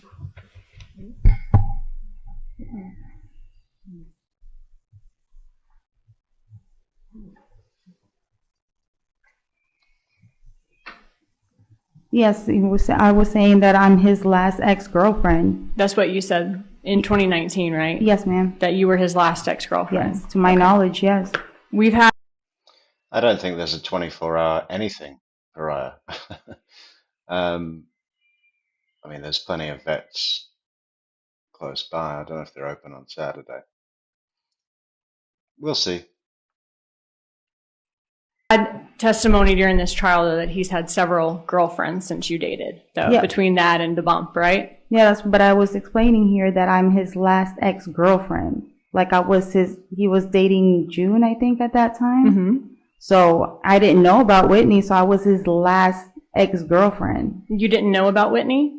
No, I heard about it now. Wasn't that like his first serious girlfriend after you and him broke up? I don't know. That's why I'm getting confused, because I'm learning so many things from here that I don't know when I knew that was his girlfriend, or I knew that girlfriend. I know about June because she testified over here. Okay, I mean, you knew that he was talking to lots of girls. Yes, ma'am. And dating lots of girls. Yes, ma'am. And you would actually chastise him in the messages about like him dating so many girls, moving them into his house, letting them drive his cars, right? Yes, ma'am. And you would check in with him about these girls. You would say, are you still talking to this girl, right? I might have mentioned it, but just to say it, you'd have to show me. Okay. The one whose heart, but really not. 2015, you say, are you still talking to the lame chick, the girl who's hot and really not? And he says yes, or I'm still seeing her? Yeah, but I don't know which one that is. Okay. I guess my point is, you know that you knew that you were not his last ex-girlfriend. To my knowledge, I was his last ex-girlfriend because he was dating. I wonder if she was talking about June there. Are you still talking to the lame chick, the one whose heart, but really not? Dating June. Mm-hmm. Didn't really know. I didn't know about Whitney. I don't know if I've learned it from trial. But I was his last ex-girlfriend. If he was dating June and he dated me, I'm his last ex-girlfriend. But by your own admission in the wiretap call, you say you've had 1 million ex-girlfriends, right? I understand that, but I'm saying I'm his last ex-girlfriend. We're talking about this. Right, but you and him had broken up in the fall of 2014, and this bump is in the spring of 2016, right? You'd been together with Sigfredo Garcia again for a year at that point, at the time of the bump. At that point, okay. Right. He had dated tons of girls in between that, right? I believe so. Okay. You were not his last ex-girlfriend then. But I'm saying from the timeline from June, like June, the girl June. Right. I was his last ex-girlfriend. We were talking about it in here. Like, you're talking about wasn't this from the bump? That was from October of... From the bump, though? The transcript you're looking at is from October of 2019 when you say you were his last ex-girlfriend at the time of the bump. That's what you said last time was the reason that he called you when an ex-girlfriend was mentioned. But that's what I'm saying, but you're talking about a specific date on this, what's going on right now, too. This is not on the 19th. This are the transcripts from the 19th. Right. I'm saying, though, that you knew you were not his last ex-girlfriend. Isn't that true? I'm confused because I'm saying that I was his last ex-girlfriend. What are you talking about from when we were talking in Dolce Vita? Right. So you thought that you were his last ex-girlfriend. Objection, before. ask and answer. So you can ask it one more time. Yes, sir. That's it. You believe you were his last ex-girlfriend Yes, ma'am. before the bump, and that's the reason he called you? Yes, ma'am. Okay.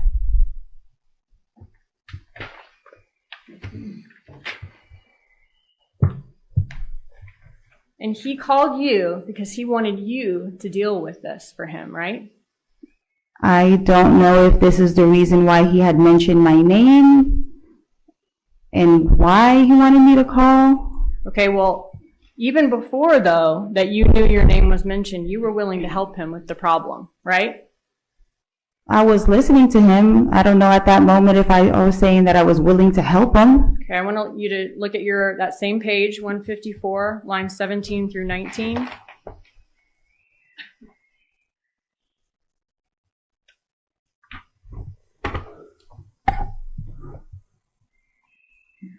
In 2019, you said, before your name was... There's 2 KR trials coming up, but I see from your profile picture here, the defense rests, you're talking about Karen Reed. I don't know, I mean, something about it puts me off, how divisive it is. I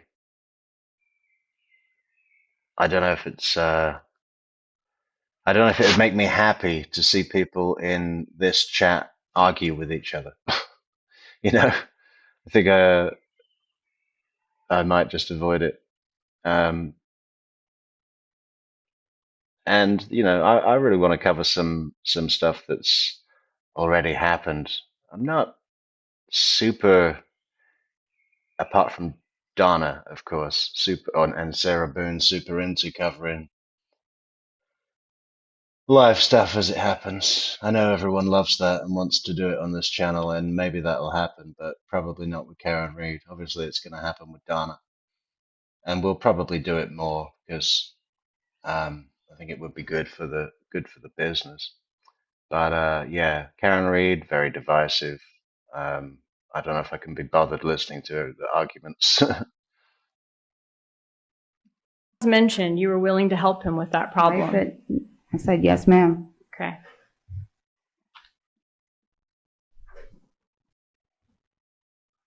And you're asked by Charlie Adelson to call this number.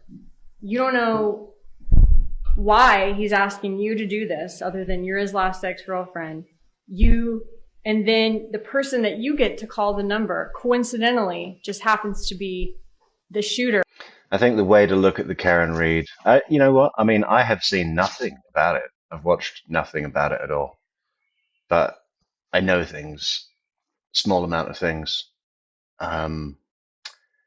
It seems to me that the question should not be, is she actually guilty or not? You know, did she do it? Was it intentional? Blah, blah, blah, blah, blah. You know, I'm not really interested in that question, and I don't believe that there is a legitimate way to find that out for sure. The question then becomes, you know, the reasonable doubt question. And from the actions of the cops, yeah, I guess she should go free, whether she did it or not. So, don't have an opinion, don't want one.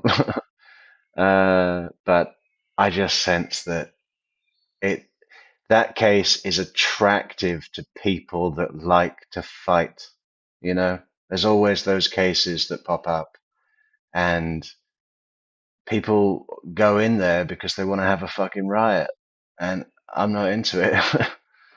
Of the crime that Charlie Adelson thinks he's being blackmailed for, right? I mean, can you ask your question one more time? You were asked by Charlie Adelson to call this number on the article. Yeah. You got someone else to do that for you, right? Yeah, I asked Sigfredo to do it. So you coincidentally get the person who was the shooter of this crime that Charlie Adelson's being blackmailed. I mean, right? I was just asking Sigfredo. Oh, fucking hell. All right, guys, can we not talk about Karen Reed? Something about it just makes me feel, you know, I really, really want to avoid it. Let's change the subject. Let's talk about Sarah Byrne. To call the number. Okay, and just coincidentally, he's the shooter. I didn't even know about any of that until the trial. Okay, so that is a coincidence. In your opinion, I believe so. All right. I don't think it's a coincidence. I'm saying you're saying that that's a coincidence. You didn't actually have anything to do with it. No, ma'am. And you didn't actually know what it was about or who you were getting to call for that reason, anything. No, ma'am. Other than the fact that they said Katie and Tuto. Yeah, and when Charlie Adelson told you that his mom said it has to do with Tuto and Tato, why didn't you say, you know exactly who that is, Charlie? Tuto is Sigfredo.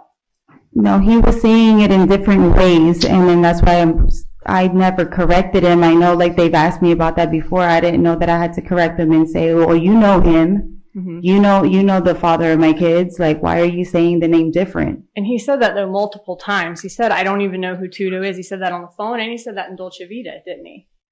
On the phone, I think I heard it, but on the Dolce Vita, I don't remember. And you just didn't correct him, just didn't ask why he was acting like he didn't know who Tuto was. That's the whole reason why I'm even in here, because I wasn't asking the questions.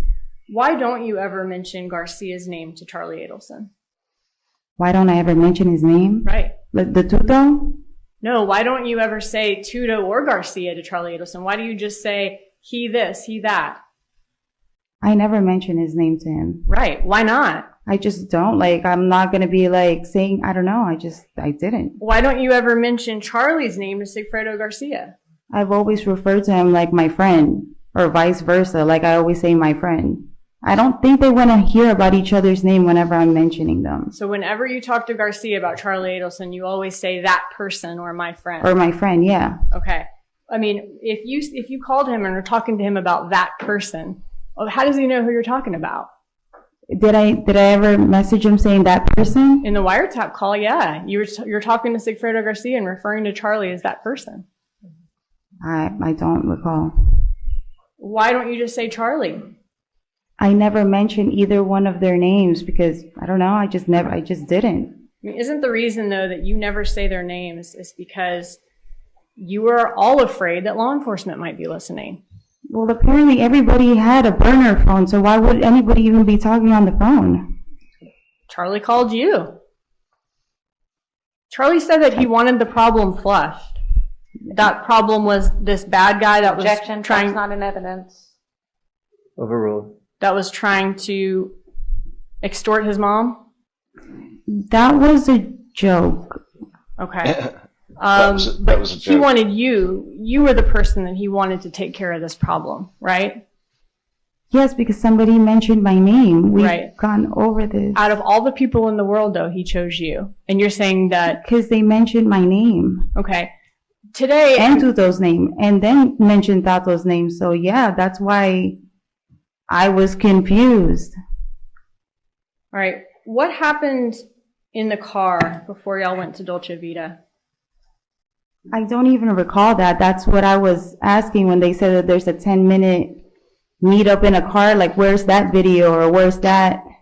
Did he search you for a wire? You're talking about Charlie? Yeah. No, because I don't even recall that happening. All right. When did you find out that Dan Markel was murdered? I believe I found out when Sigfredo got arrested. Okay, so that was the first time that you'd ever heard of Dan Markel, his brother-in-law, being murdered. Yes, ma'am. Charlie Adelson never told you that? No, ma'am. And you and him talk all the time? Not all the time. You'll see the phone records. It shows. I've seen them, and y'all talk all the time. You were just telling me earlier that, like, our I just love Sarah's vibe in this. It's brilliant. And she's so natural at it. That's her. It's just her. She's not putting on an act like DeCoste. She's not being this weird character like Tara Kawass. And George is fantastic, of course. But, you know, Jorah's got two speeds.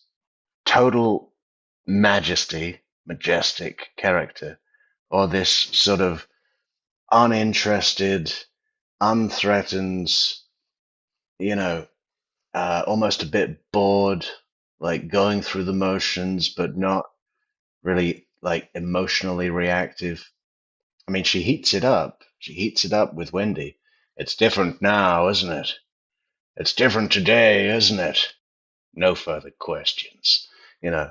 But for the most part, George is like this sort of wonderful monotone, like a bit bored, like unthreatened character. But Sarah Dugan here is just fucking active, you know? Like she's been training like a fucking boxer that's just blow after blow, bob and weave, motherfucker, you know? So good. So much character. You just see so much of her character and her passion. It's wonderful. Conversation stopped, like dwindle down. No, I was within saying those- that you said that he was ghosting you. Okay. Okay. You and Charlie Adelson talk all the time, right? I guess so. Okay. And when Sigfredo, I mean, he never mentioned to you that Dan Markel had been murdered. No, ma'am. What was it that you thought he was saying that made national news, BBC News, Good Morning America? I don't think it was super short. Ryden shotgun. Ryden says, anyone recall how long it took for the jury to come back with the verdict? I don't remember, but I don't think it was like they went out and came back in. I think it was at least a few hours. I don't remember, but we'll find out because we're going all the way. We're going all the way. What was who saying? What was Charlie Adelson talking about? Oh, remember everybody to leave a like on the video. Like, share, leave a comment. Yeah, just click on the big thumb. That'll help the channel out for free. I mean, that's a real good way to help the channel out. Right now, you just click that big thumb, like, share, leave a comment, subscribe to the channel. What made I don't know. I didn't even know what BBC was. You know what Good Morning America is? Yes, right? I know that, but I didn't. It wasn't anything that was like popping out. He never mentioned Dan Markel. He never mentioned Tallahassee. He never mentioned anything about a murder. Those things would stick out. Right. I would think that they would. But he didn't talk about that. I'm telling you. And why didn't you ask? I mean, what was on Good Morning America? What was on national news? I don't remember what happened. I mean, we have the whole video, and it didn't even pick up anything I said. But then he would have explained to you what he was talking about. He didn't explain anything. He was saying scenarios. Okay. In the Dolce Vita video, he's saying it's either somebody trying to blackmail his family or it's the cops working undercover. Yes, Why ma'am. would it be the police? Why would the police be investigating his family? I don't know. Well, thank you, Danielle. Why isn't your first question, why in the world would the cops be running an undercover investigation on your family? I don't even know if I ever mentioned that. I don't know. Don't remember what happened in 2014. Everything is blank. Everything is blank. I had to do this recently. I had to remember a bunch of stuff from 2016 the other day that I hadn't thought about since then. Well, maybe I had a bit, but, you know, I could remember everything. I could remember phone conversations. I could remember times. I could remember locations. I could remember vehicles. You know, I was just like, yeah, it wasn't. It's all there. You just have to think about it. If it actually happened, which, of course, in Katie's case, it didn't. So there's no memory to go back to.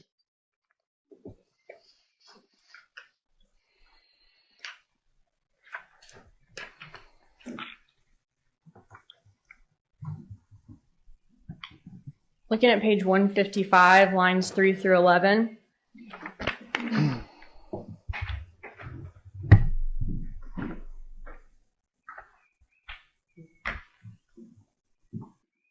I'm just gonna check the dog. You were asked, why would it be the cops? On page 155, lines 3 through 11. You were asked why it would be the cops. You said, I don't know, because he's always talking about the cops. You were asked, but didn't you ask him why the cops would be running an undercover operation on his mother? And you said, no, ma'am. So I didn't ask. Right. You didn't ask. Why wouldn't you ask? Why would the cops be running an investigation on your family? I don't know. That's the whole reason of why he was meeting up with me, because he doesn't even know what was going on. Now I see that he did. Right. Well, we're not talking about him, though. I'm saying you didn't ask why the cops would be running an undercover investigation on his family, did you? No, ma'am. Okay. And this may be the third time objection asked and answered. All right, that was asked and answered. Okay. Let's move on. I want to ask you about this Dolce Vita video. Yes, ma'am.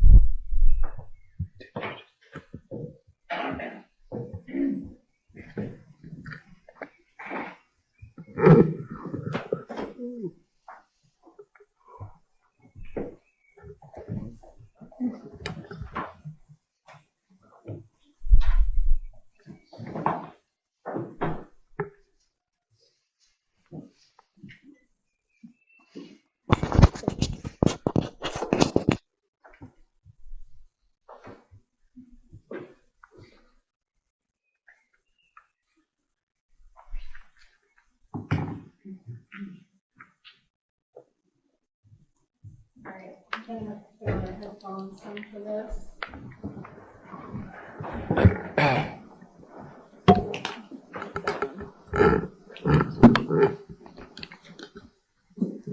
You need more volume. You need more volume, okay? Your number is on the headset.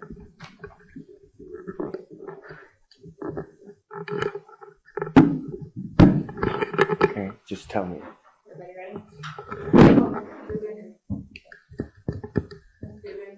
Yes.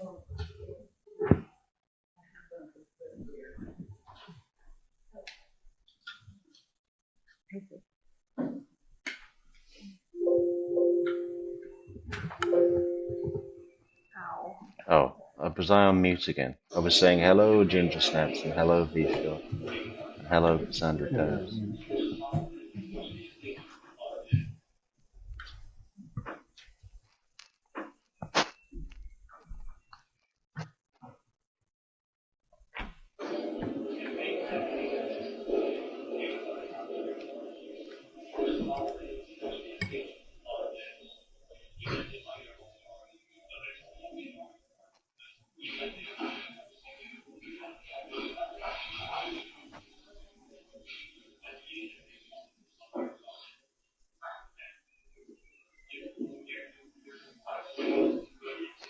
Harley D.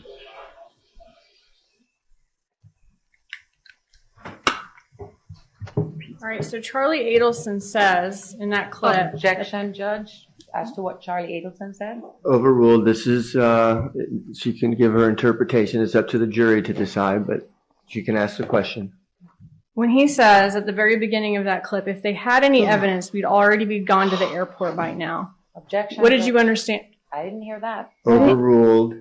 I didn't even hear anything. The recording was I love the judge's tone there. Overruled. Like, shut the fuck up. Sit down. saying.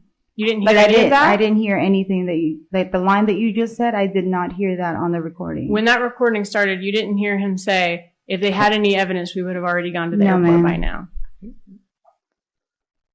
So you had no idea of what he was talking about, evidence of what? I don't know, ma'am. If he did say that, what evidence of what? I wouldn't know.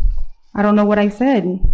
Okay, so in the next statement, when he's saying if they bug your phone, you're still not talking about any of this? I mean, what are you not talking about? If he did say that, what would that have meant? Was a bit of a bad question, Sarah. Sorry. But that would have surely got a sustained had Tara Kawass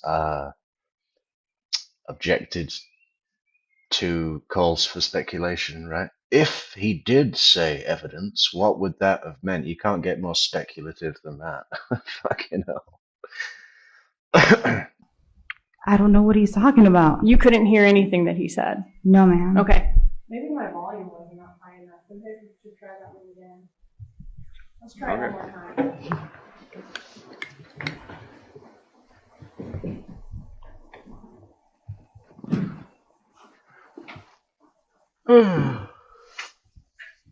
Yeah, I'm sure she'll be fine, guys. She's probably just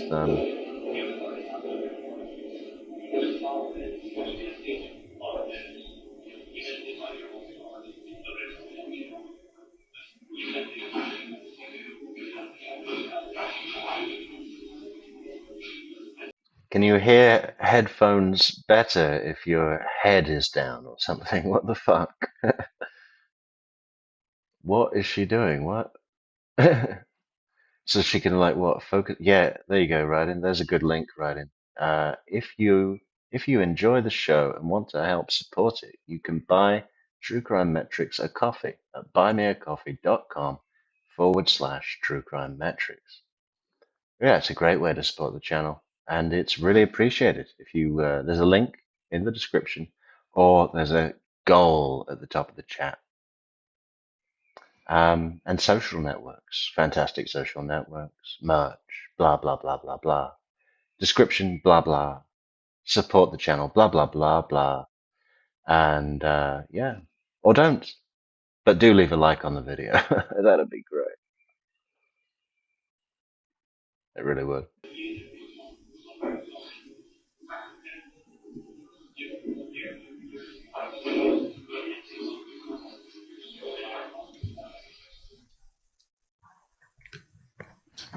You're at the beginning of the clip that time when he says if we had any evidence, we would have already gone to the airport by now? The only thing I caught was bugged phone. Okay. I didn't hear anything in the beginning. If he had said to you, if they had any evidence, Fucking we'd already bro. be gone to the airport by now. What was... Where the fuck you fucking with me? That's what riding shotgun. That's why she can't come to trial, because that's what she would be muttering to herself from the gallery. As soon as Wendy comes in the courtroom, fucking A, bro. I'm gonna fuck off whoever fucking try and fucking fuck with me. That's why riding shotgun is chief of security for True Crime Metrix. What are you talking about? Evidence of what? I have no idea. I told you he was saying scenarios, and I can't remember what he was talking about at that time. So he wouldn't have been trying to ease your mind, let you know if this is the cops, they don't have anything on us? No. When he says, even if they bug your phone, and at the end he says, you still have not been talking about this. What have you not been talking about on your phone? I didn't hear anything that said anything about me not talking on the phone. When he was talking about even if they bug this, even if they bug your phone, okay. At the end of the clip, he says, you still have not been talking. Thanks for all the fellow canine dog guys that are wishing Soap well. That's nice. And the cats, the felines, the canines, and the any marsupials. Where's that fucking defense rests? Listen, I want a get well soon card sent from a wallaby. Make it happen. About this. So even if your phone is bugged, you're still not talking. Koala bears care more. Koala Care Bear. That'd be good. The down under version of Care Bears. Koala Care Bears. It writes itself, guys. Implying to me like he might have been saying scenarios. You guys keep taking things out of context, and it's not. I don't even know. I can't answer that question. Okay. If I don't. The context is you're on trial for murder, and we're presenting evidence against you to show that you are culpable. And then, after your conviction, we're going to sentence you. For the context, if you need the context, that's a rough sketch. Okay, we'll fill in the blanks as we go. know the whole thing. Okay, so I'm telling you what I'm hearing on here, and I'm asking you about it. What you're hearing? That's improper. All right, I don't want to get argumentative. You've already asked and answered that question. Let's sir. move on. You never went to Tallahassee, did you? No, ma'am. And you never shot anybody, did you? No, ma'am. I want to play the next clip for you.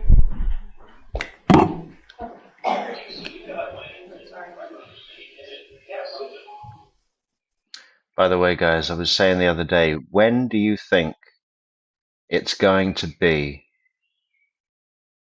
that someone names a puppy Metrix? I think it's going to happen. Sometime soon. We can only hope.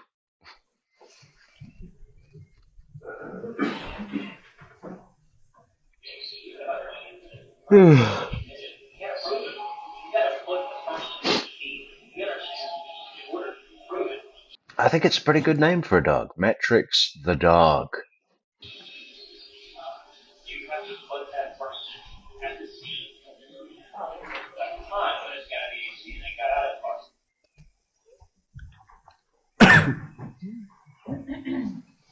He's telling you there that you have to be able to put the person at the scene at the time in order to prove a crime. You can't just say, oh, my brother did it, or oh, I shot JFK. You've got to have evidence. That's what he's telling you, right?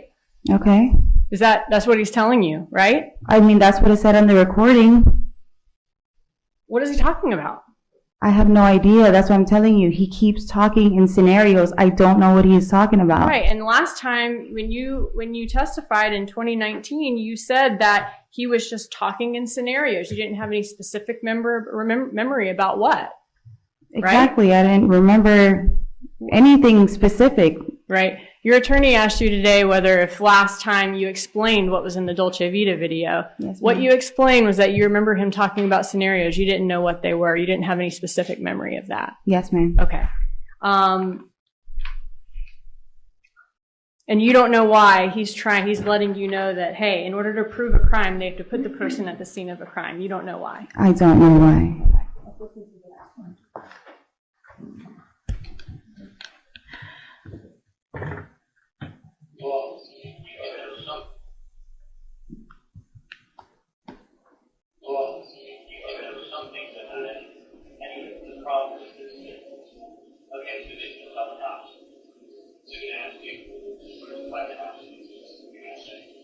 I don't know.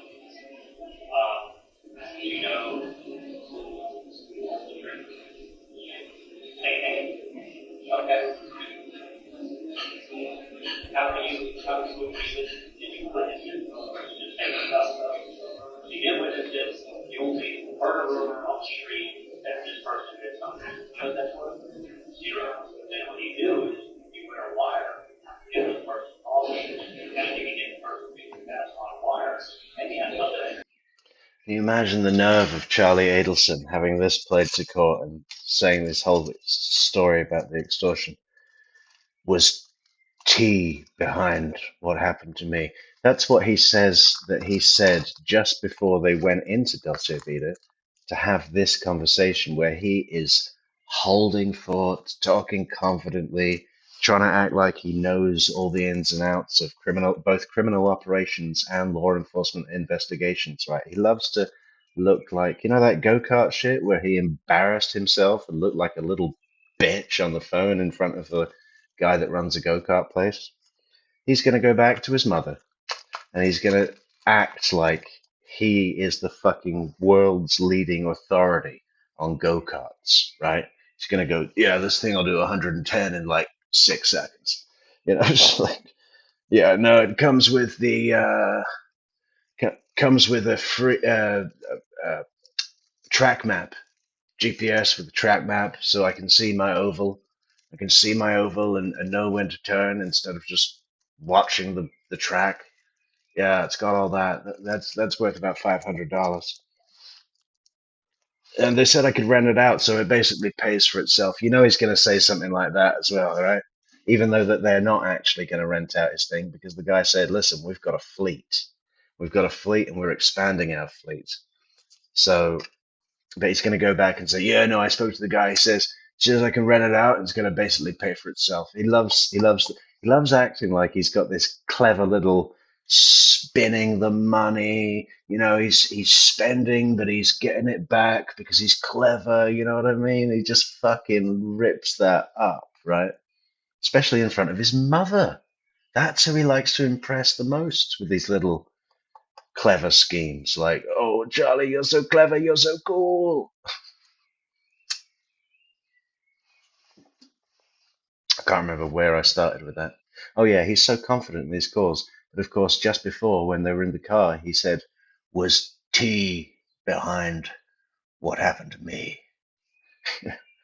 But now he's like, you know what that's worth? You know what that's worth? Zero. Because you have to be at the scene of the crime. They got to put you at the scene of the crime. Fuck off, you cunt.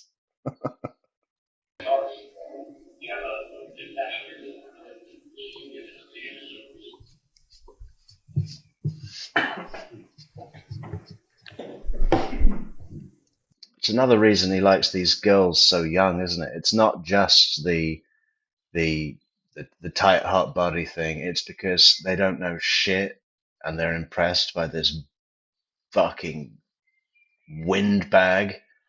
You know, a girl in her late 30s is going to be like, listen, buddy, you're a fucking you're like this little big kid, and you're full of shit. I see through you completely. Now get out of my vehicle. Yeah, he's going to go for a 24-year-old that's like all fresh and green.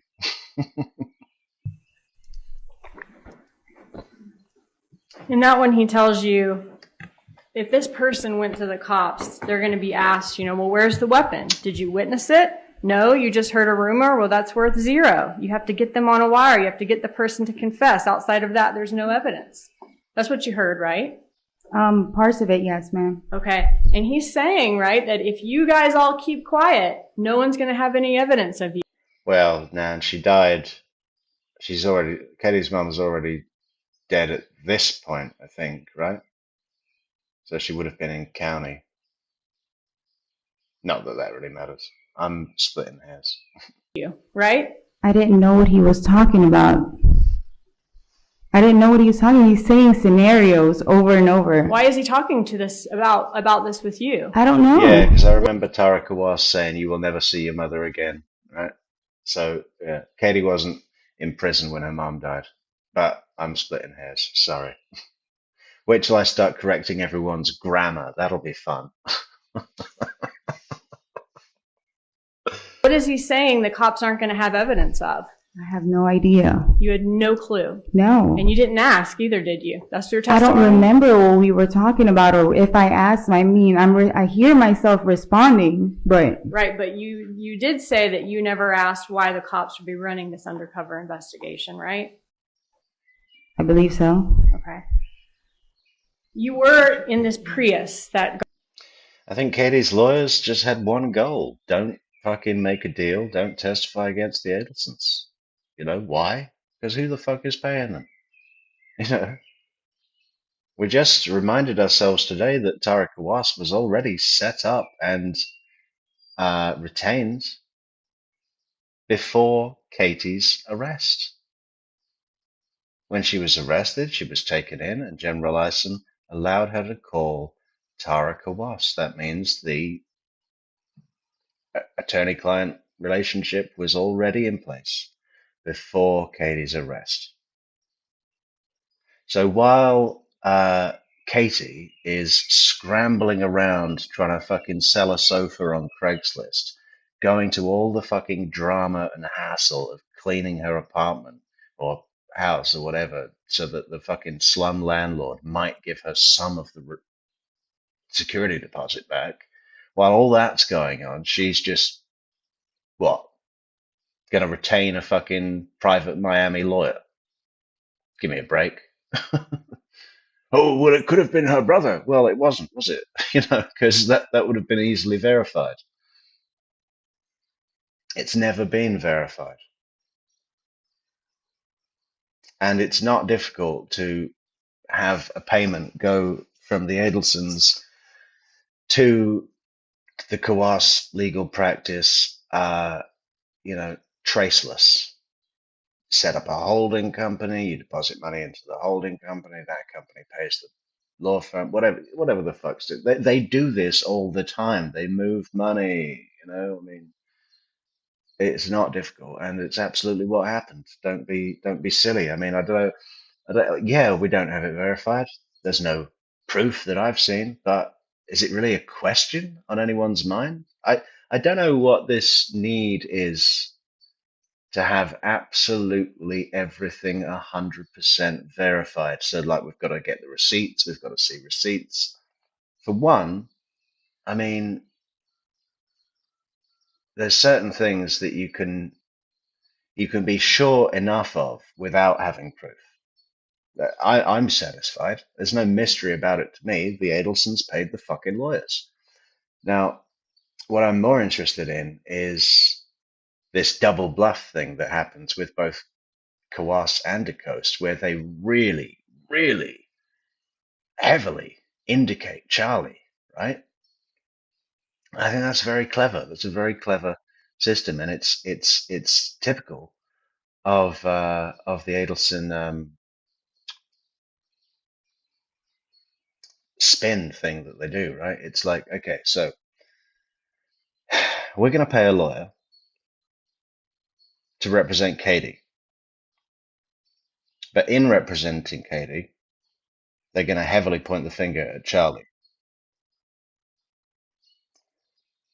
because if Katie gets off, then the bridge to the Adelsons is severed. It's burnt, right?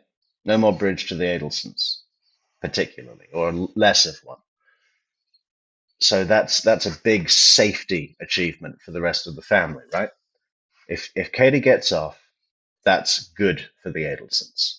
If Katie goes down, then it looks like her lawyers were lying for her, and that everything that they said was bullshit in her defense, including their pointing the finger at Charlie. If Katie goes down and gets convicted, Kawass and DeCoste looked like they were talking shit in court. And if you can throw in the bit about Charlie, then that gets thrown in and labeled as them talking shit and desperately struggling to save Katie. You see what I mean? It's a win-win. Quite clever. Quite clever. Garcia and Rivera rented for the July trip to Tallahassee. You were in it at some point, right? No, ma'am. You never sat in it? Never sat in Never rode with Garcia just to get food or something? No, ma'am. All right. The father of your children was in that. T is Tudo, Sigfredo, when it's said in that sentence. Was T behind what happened to me? He's talking about Sigfredo Garcia. That Prius, though, right? Well, with the picture that they've showed, you see, yeah, he was in that Prius. Okay. And in this video, Charlie Adelson is giving you examples of how just because a person was in a car that someone used to commit a crime, that doesn't mean anything, right? On what video? On the Dolce Vita video. I don't recall that part. Okay.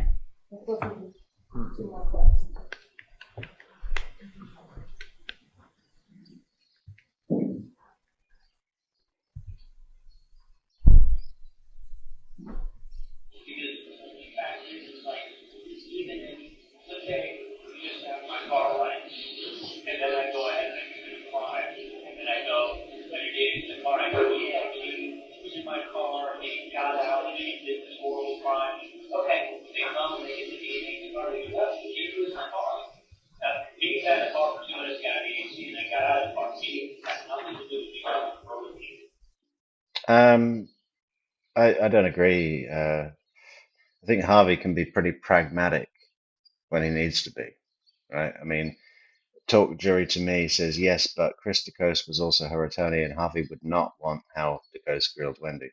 No, I mean, the end result he would want. And the end result, I mean, Christopher DeCoste I mean,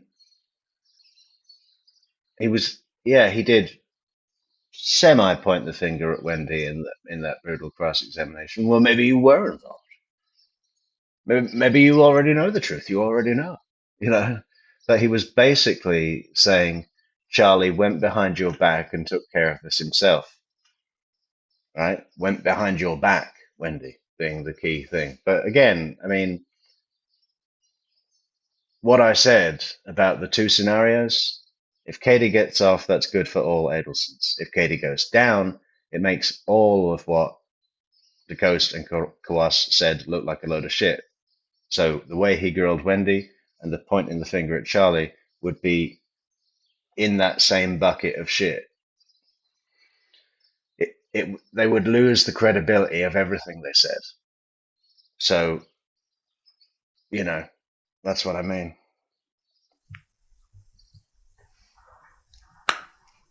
Got one more. Outside of that, there's no evidence. Okay? You know, if you have a car and you claim this person rented that car, okay. But you get proof that they were also driving that day and rented it and let it go front. What if you rented a car and hey, can I borrow for the weekend? I'll bring it back on Tuesday. You know, yeah, sure. So you rented a car. So you've been in that car. I drive it to Orlando. I rock to Orlando. I come back and I go, here's the East Beach. And okay, thank you. Hey, you rented it, but what if you were fucking out all weekend and you know I took your car? I did something and I brought it back. Okay. My point is, I don't have any knowledge. And then this person is pretending to who knows.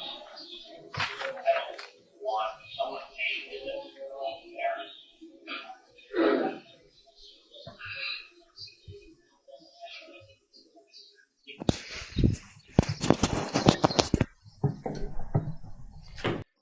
Pariah says, then Charlie would tell the whole truth and flip on Wendy.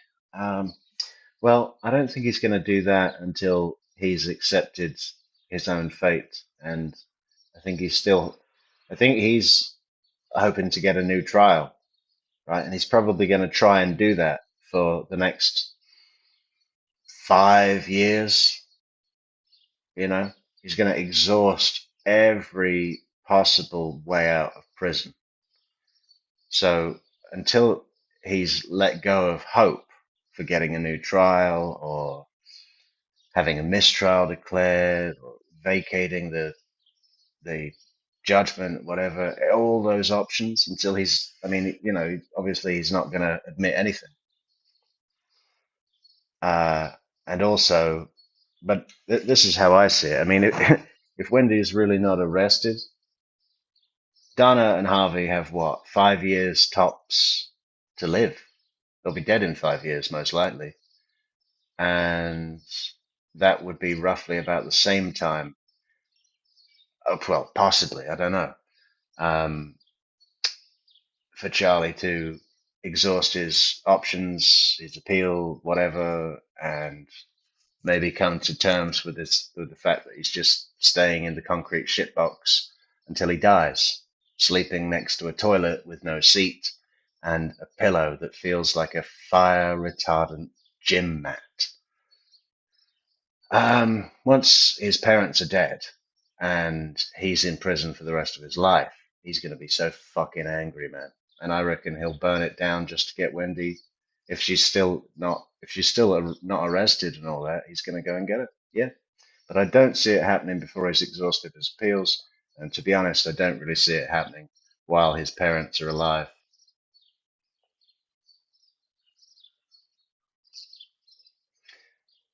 He's got to hang on to that image.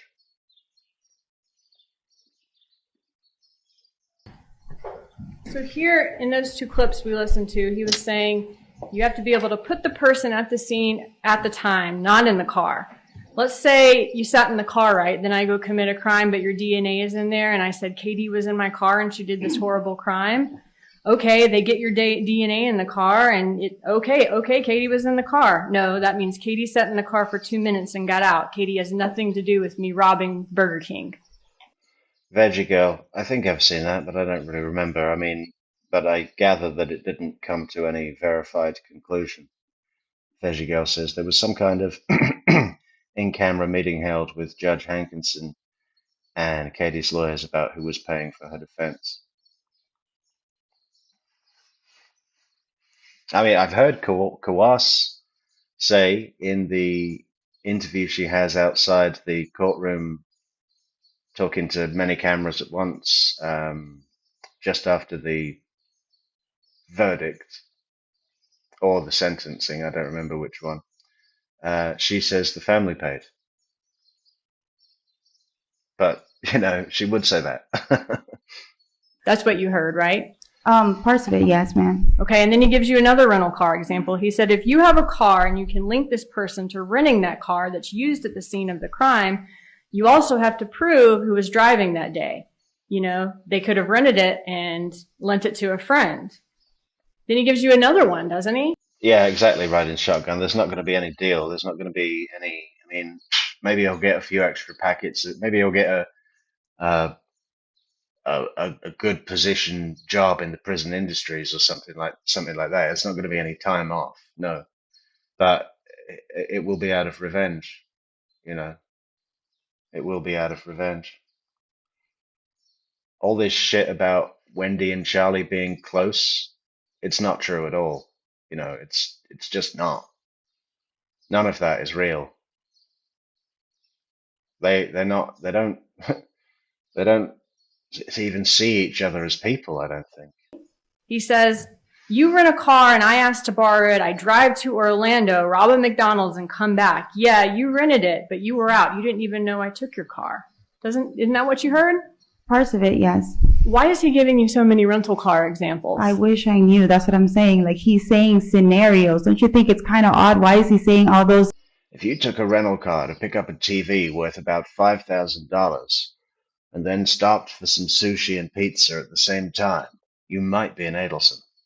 Scenarios in front of other people or whatever, if like apparently if he thought that I was, what did you say earlier, that I'm wearing a wire? No, I think that he didn't think you were wearing a wire. I think he thought that y'all were in a loud restaurant and he's trying to ease your mind. And he's saying to you, right, that he's saying... But why is he keeps explaining himself, like, and he says, I don't have anything to do with it.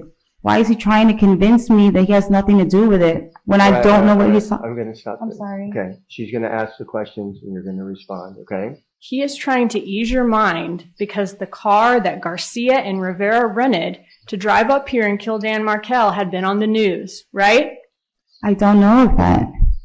You were nervous that police might be able to connect them to having rented it or been in that car, weren't you?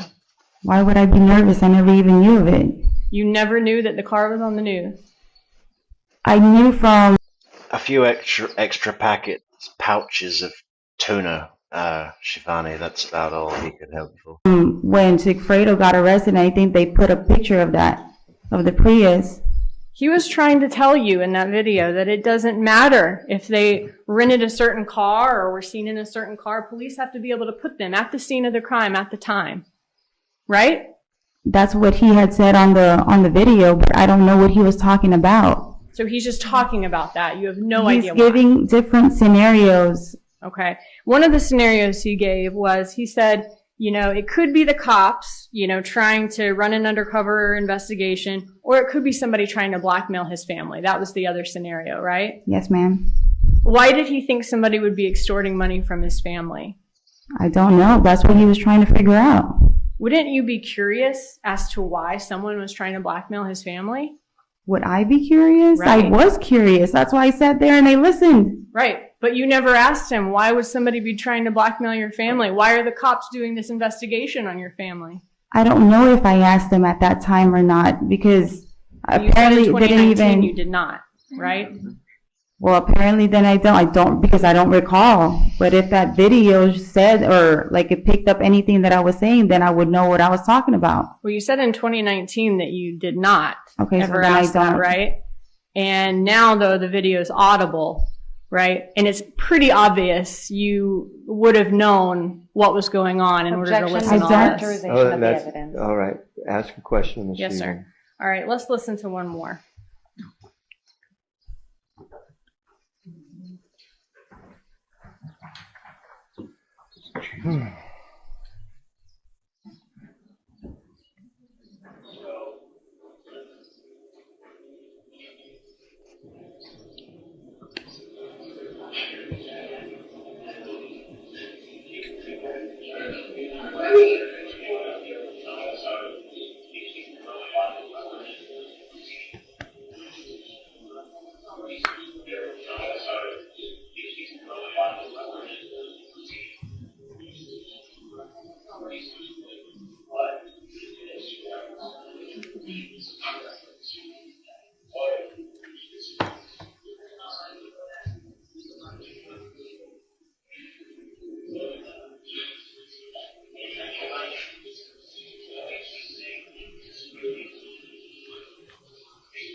About 12, 15 seconds in there, you heard him say that, you know, if this was somebody blackmailing his family, this is somebody who knows information.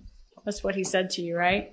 If that's what it said on the video. Is that what you heard? That this is No, somebody who all knows I information? heard a little bit in the end, but I didn't hear the first sentence, like what you were just saying right now. What is he talking about that these people know information about? I don't know. Keep telling you, I don't even remember. Okay. Got one more. No, she just keeps saying nothing.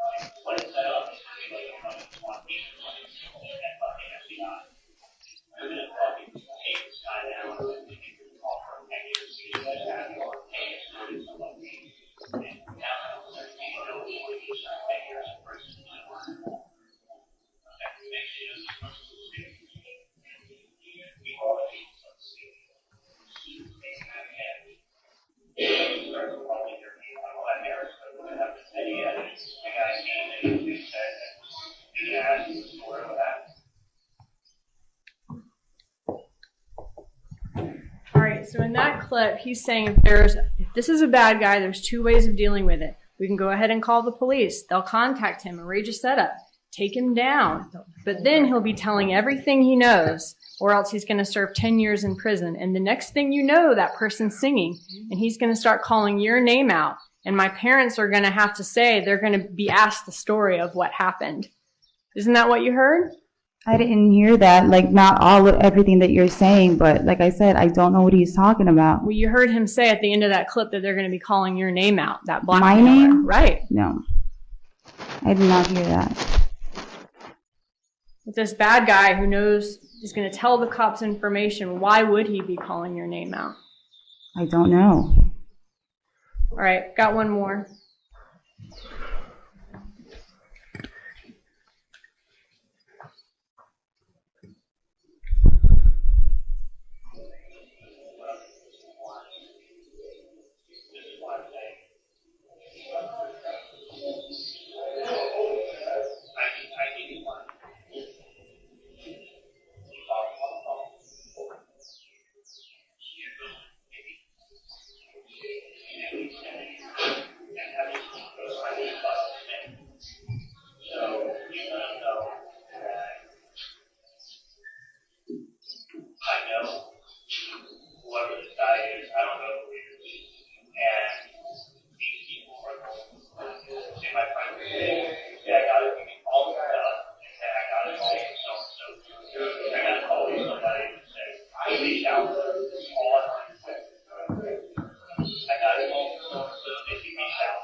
really down.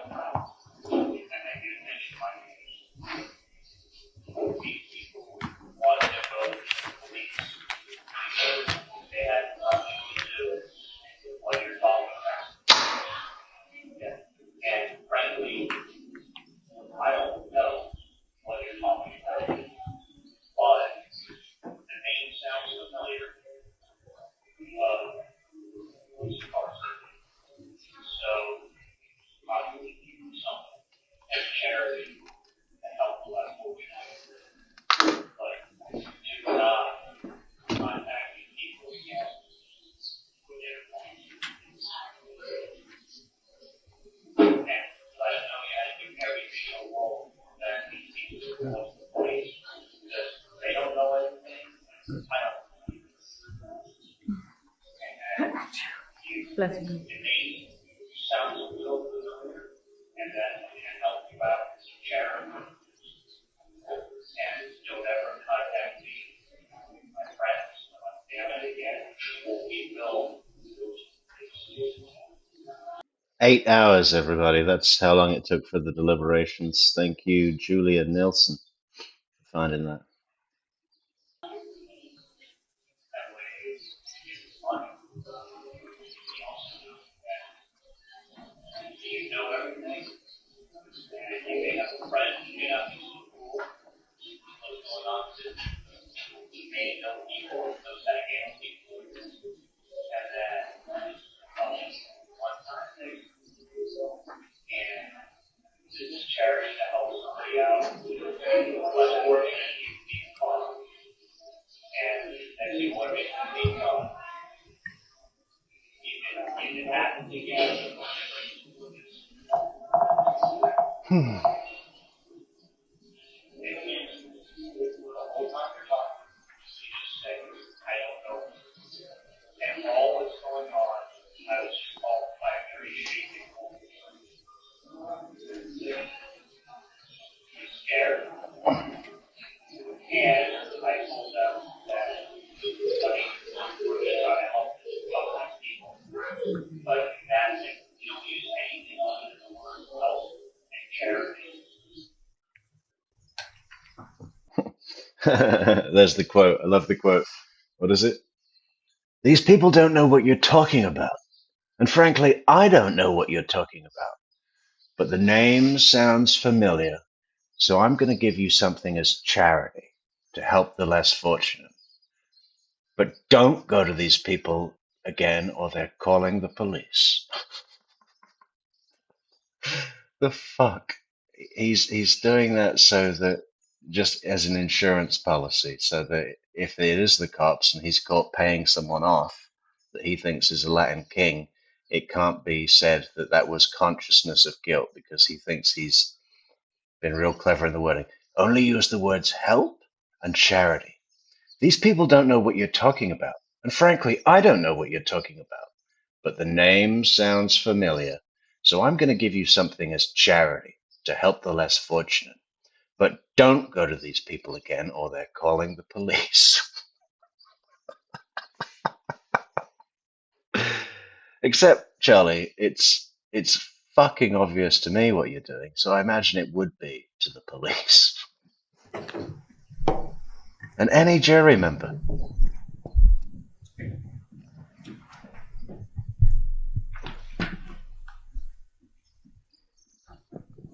So in that clip, after he explains that this bad guy could tell information to the police, could call your name out, he says, this is my idea. And he gives you very precise instructions, doesn't he? Yeah, he was talking about the calling to say it's, yeah. He told you to say, my friends have no idea what you're talking about. And frankly, I don't know what you're talking about either, but the name sounds familiar. Who's incarcerated? Yes, ma'am. Whose name did he think sounded familiar? I believe it's because his mom got bumped and said that you have to help your friend's Tato or something. Right. Like your brother Tato. I don't know. He's talking about Tato or Tuto. Okay. The name Tato and Tuto were familiar to you. Yes, right? ma'am. And you never had to tell him who Tuto. Okay, I'm not sure how to describe Sarah Dugan here. She's so good.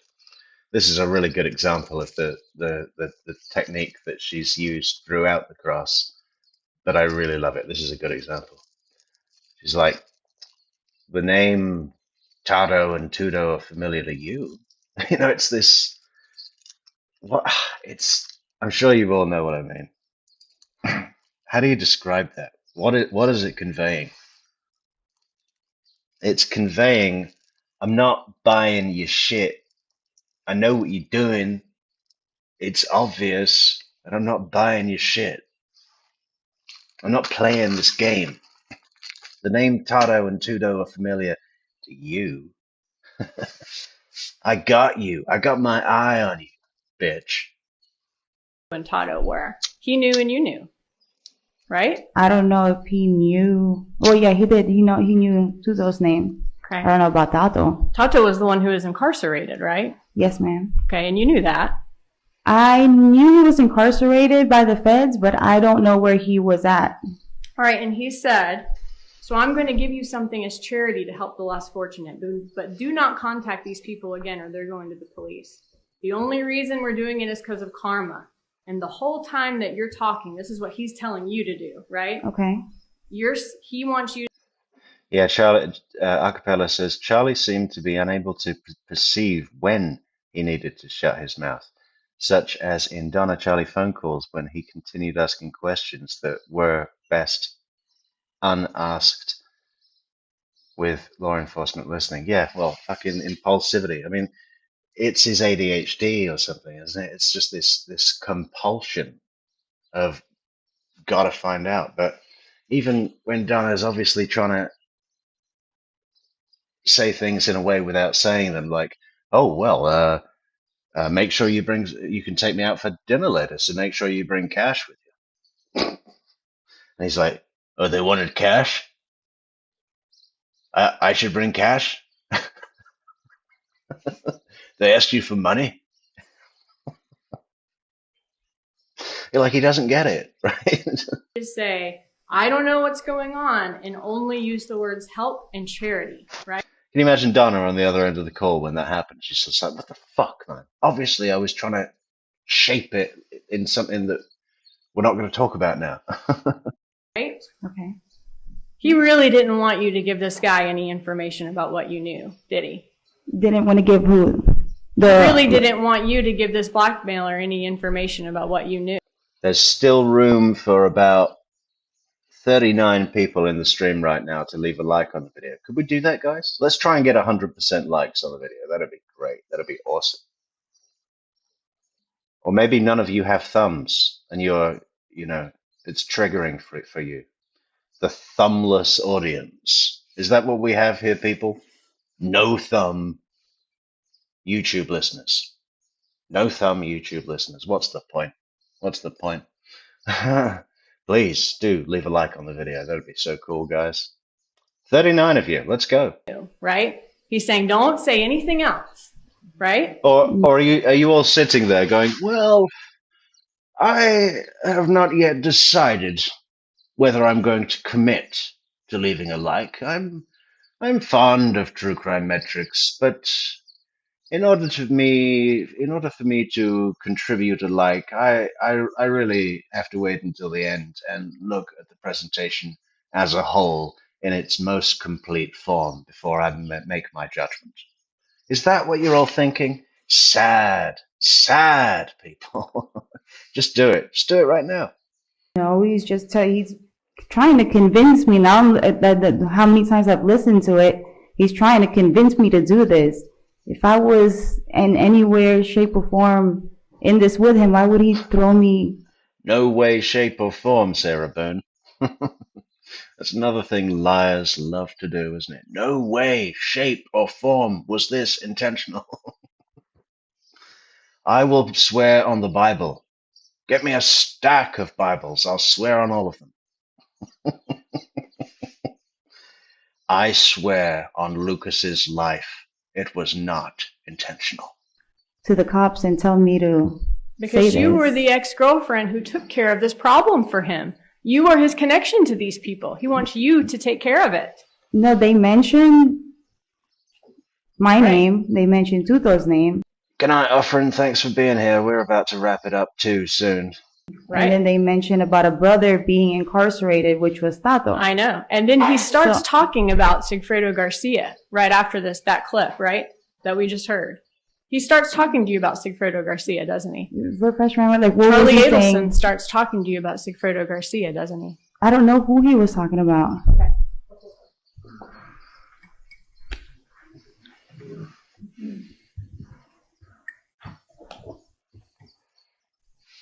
Yeah, let's get those last call coffees. Link on the screen, guys. buymeacoffee.com/True Crime Metrix. Great way to support the channel. Fantastic way.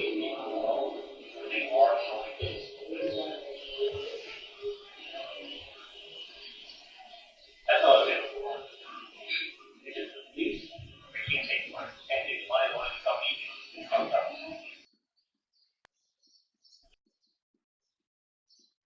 Be a big problem.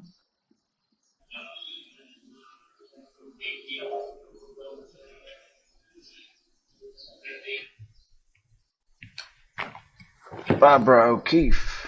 In that clip we just heard, he's saying now he's fucking with him, he's fucking with his wife. If he's fucking with the king himself, you better kill him because he's going to be a big problem. He knows who you are. And if he can't do it, have someone else do it. Right? Yeah, but he's not talking about Tuto there. Like, where? He's not? No? Okay, well, let's keep listening, but 1 second. He's telling you, though, in that part that I just talked about, how mad Garcia needs to be about this, right? Some guy is messing with you, putting your name out there as part of this, and you need to kill him or he's going to be a big problem. He either needs to do it or have somebody else do it, right? That's what I'm saying. Like, I don't think he's talking about Sigfredo there. Okay. When he says that to you, why don't we see you jumping up from the table? Why don't we see you raising your voice saying, whoa, kill? What are you talking about? Fucking A, bro. Yeah, I would have said something like that, but I didn't even. Fucking with me.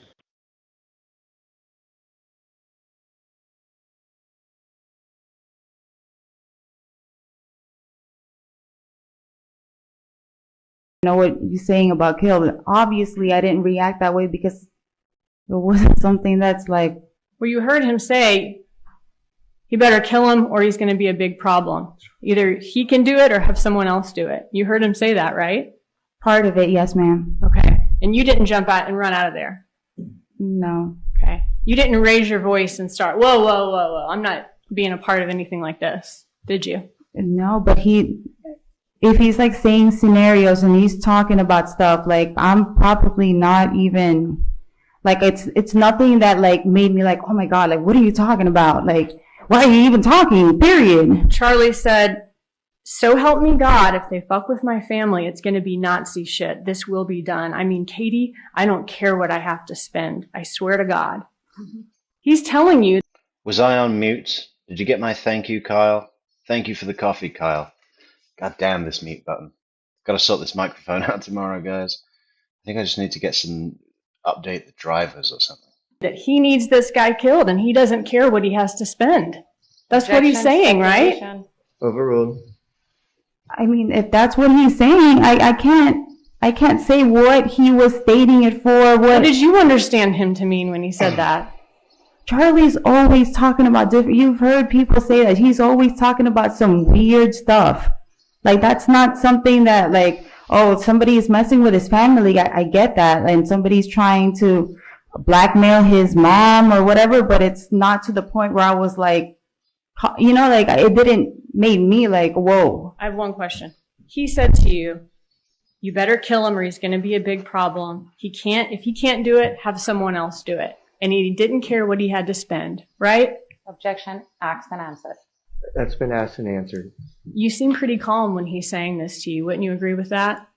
I don't know how my demeanor was. That's what I'm saying. I wasn't like, whoa, like I didn't run out and jet out of there. Had he said that to you before? Like when he wanted his brother-in-law killed? Said what? He's never spoken about killed.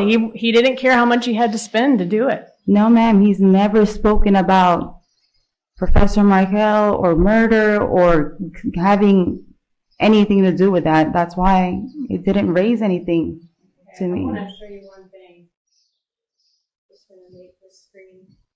So this is the same clip we've been listening to, and I've been pausing this one. Let's keep listening and see who he was just talking about.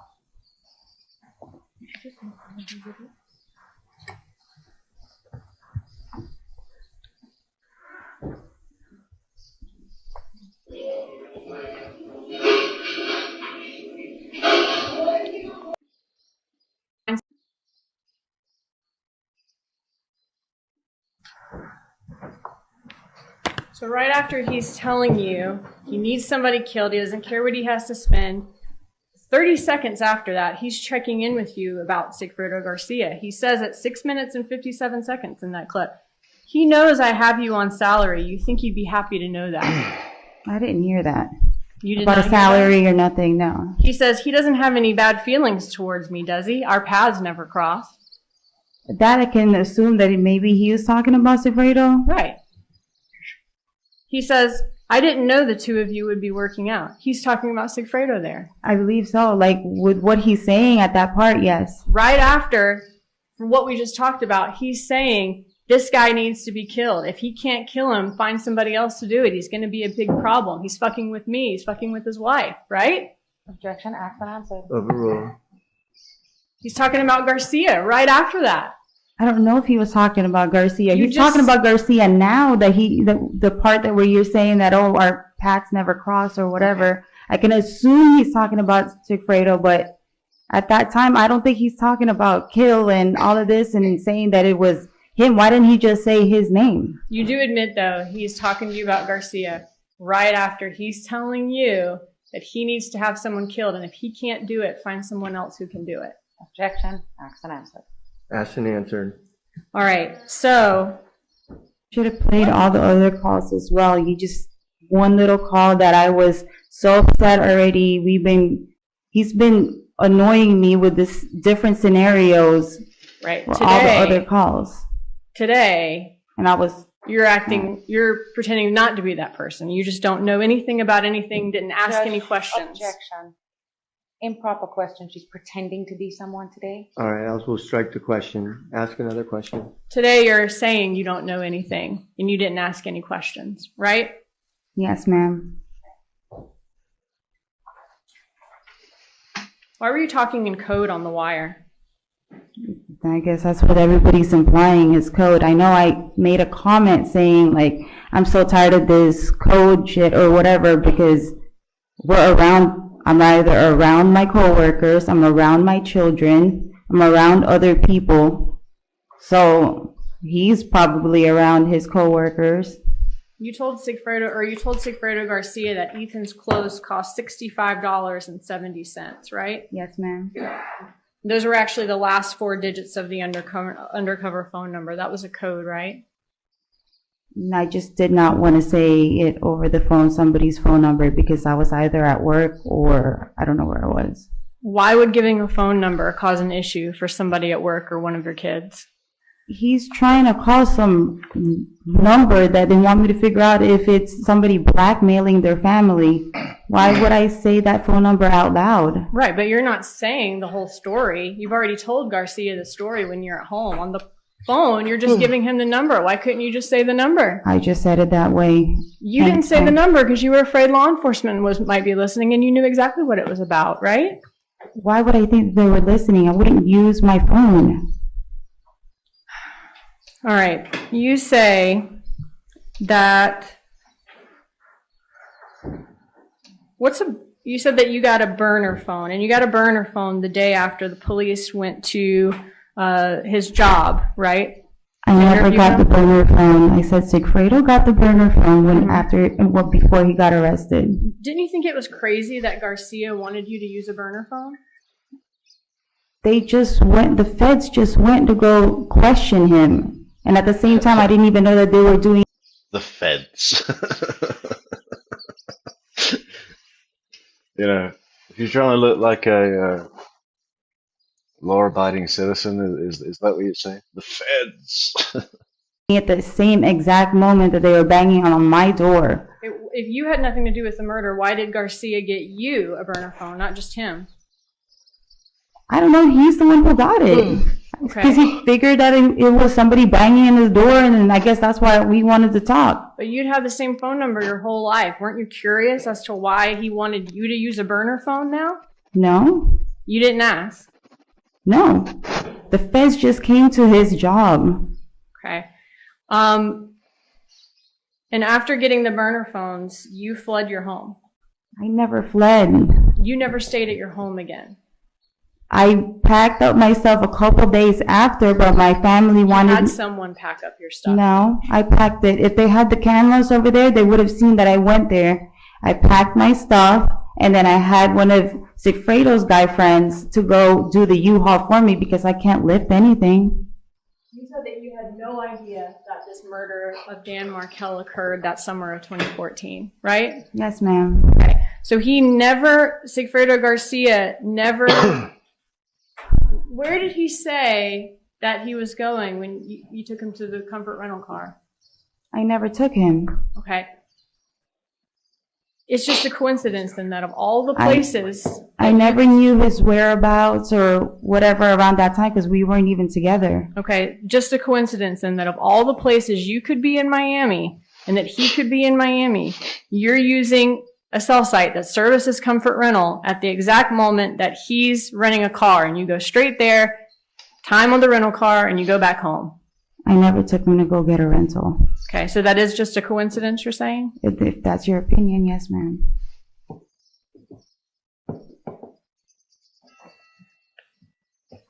And he was also in that rental car as soon as he got back from that trip to Tallahassee. That was outside of your apartment, right? They had that the GPS ping? Yeah, the GPS ping on that parking lot, but that parking lot, other people live there. Okay. Did you ever see him in the rental car? No, I did not. Okay. And you went right back to that area later that day? Right back to what area? To the area of comfort rental car. And you weren't taking the car back with him? No, I did not. I never took him to get a rental. What about when the Prius was at your house the night before the Tallahassee trip? Did he mention either of those times that he's at your house right after the June trip or right before the July trip, where he was going and what he'd been doing? I never even knew that the Prius car was in the parking lot. Did he say that he was about to go to Tallahassee? No, I would have remembered if he said something about Tallahassee. He doesn't know anybody in Tallahassee. What about during the 15 or 20 times that you communicated with Garcia during the June trip or the July trip? He never mentioned where he was? You never asked him where he was or what he was doing? I never asked him where he was. And he wouldn't tell me even if I was to ask him. He doesn't tell me things. What about the night of the murder? Your July 18th, when you're considering... Yeah, what about... I'm surprised Sarah Dugan hasn't said... So what about when you contacted Garcia and told him to tell Luis Rivera to take down the fucking location-pinned Instagram picture of an owl/lion/lion owl? You know, what about that? What was the location? Tallahassee. But you said you didn't know he was going to Tallahassee. Well, impeach. Consistent with being at Rivera's house after you go past Yindra Mascaro's residence. Did you go to Luis Rivera's that night? No, ma'am. Where were you? I don't recall where I was on July 18th. Where were you? She's beautiful. She's just... I could not love her style in this more. It's fucking amazing. It's really, really good. Where were you? Okay, well, you were talking to Garcia, and then it shows you going up near Rivera's house, and then after that, your phone is powered off for the night, right? And that's when you go spend the night at Charlie's? I don't know what happened on July 18th. That's what it's saying on the pings or whatever. Well, you told your attorney when she was asking you questions, you did spend the night with Charlie that night, right? No, I don't even remember where I was. I don't know if I was up north or whatever. I don't remember that day. Yindra was taking care of your kids that night, right? Well, apparently, yeah, when she had said that I didn't remember that day until she mentioned that it might have been that night. Okay. Yindra was taking care of your kids that night then? That's what I'm saying is I don't see her. My daughter was little at that time. Like, I never leave my daughter overnight. That's why it wouldn't make sense to me. I'd never leave my daughter like overnight at So somebody's Yindra house. was not telling the truth when she No, told that? I don't know if she babysat that day. I just don't remember. I don't recall ever leaving my children at night. I was living with my mom at that time. Well, If that was the case, I would have had my mom because the kids would have been more comfortable. if Charlie invited you over, you're going up there, your phone's powered off for the night, and you're coming back for that direction that next morning. That's the route that it's showing, but I don't remember what I did that night. Well, you There's no stayed with text Charlie messages. during that time, though, right? No, I didn't. I don't remember what I was doing. Okay. What about the next morning, the morning of July 19th, when you and Garcia were at Rivera's place? Me and Garcia were in Rivera's place. Right. That was the whole situation. There were so many different versions of that story. Okay. Well, in your previous testimony, you were asked what you were doing that day, and you were shown this text.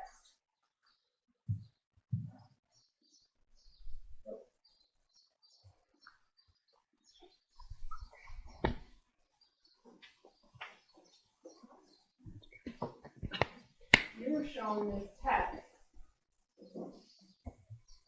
And you said that this text means that you were at the pool that day at 11 a.m.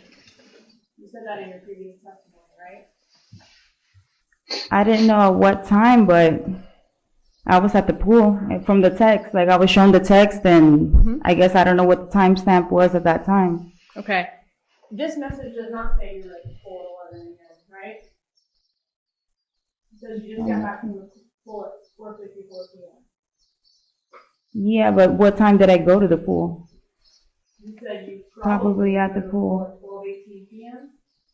Okay, so So you were not at the pool at 11 a.m. like you said in your prior testimony. but when I was shown that, I'm pretty sure it had like a timestamp or something on it. I don't know why it said 11 at a specific time. Because you were Proper impeachment, Judge. That's not what she said in 2019. okay. If we could look at page 53, 52, lines 23 through 25, and 53, lines 5 through 7. I'm sorry, can you say that again? 52, 23 through 25, and 53, 5 through 7.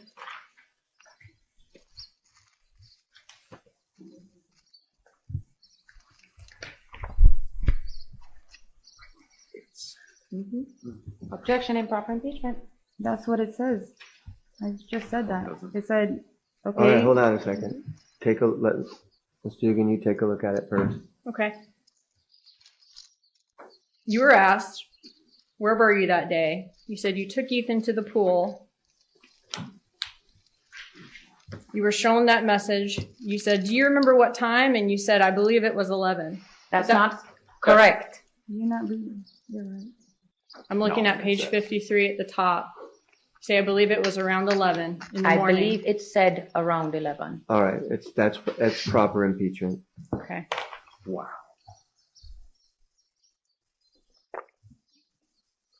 You were not at the Chris pool, DeCoste though, then? around 11 a.m. that day, though, were you? Wow. That was a bit disrespectful. Say that again? 52, 23 through 25, and 53, 5 through 7.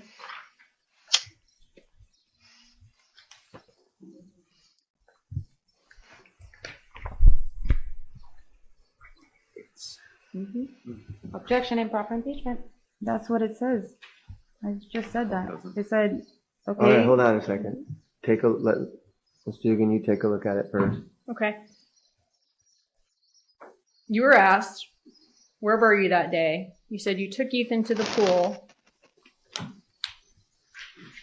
You were shown that message. You said, do you remember what time? And you said, I believe it was 11. That's not correct. You're not reading. You're right.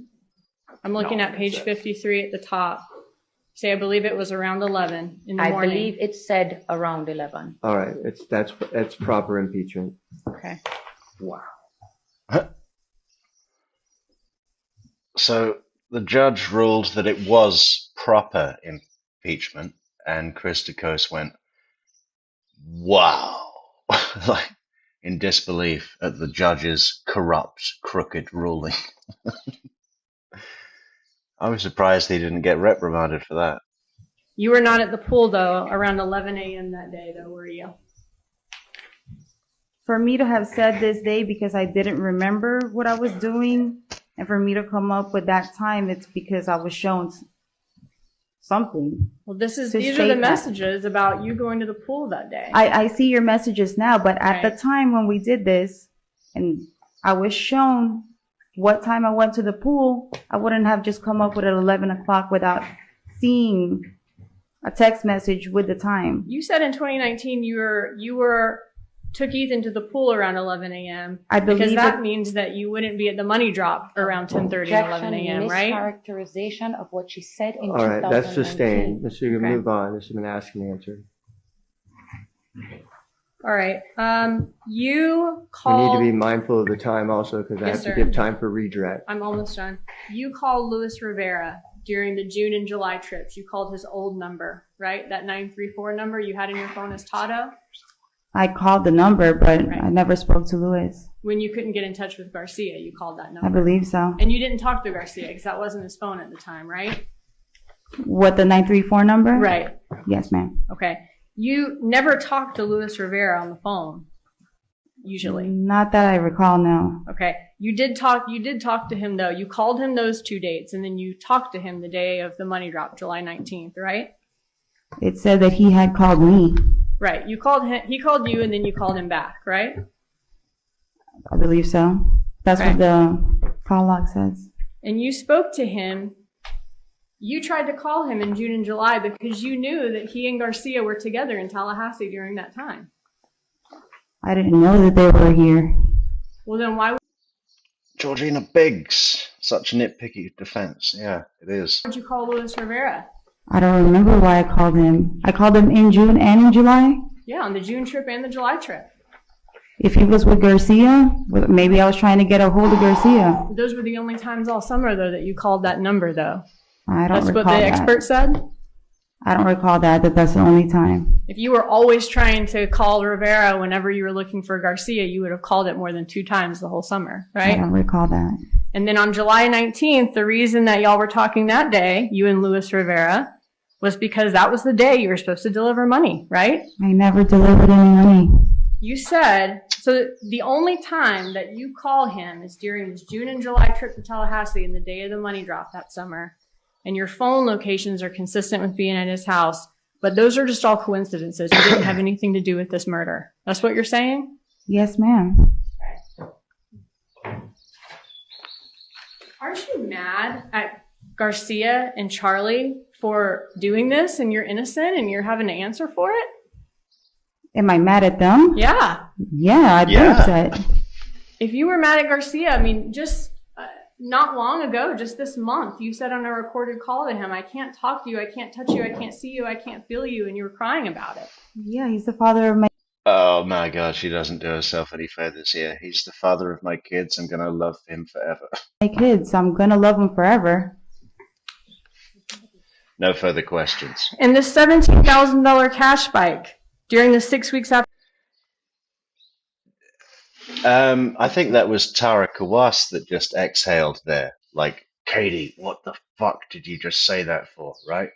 Because you see, Sarah Dugan, I don't think it was Sarah Dugan. She comes in too quick after, and then Katie's reaction was like this, oh shit, my attorney thought that was a bad move, and it was.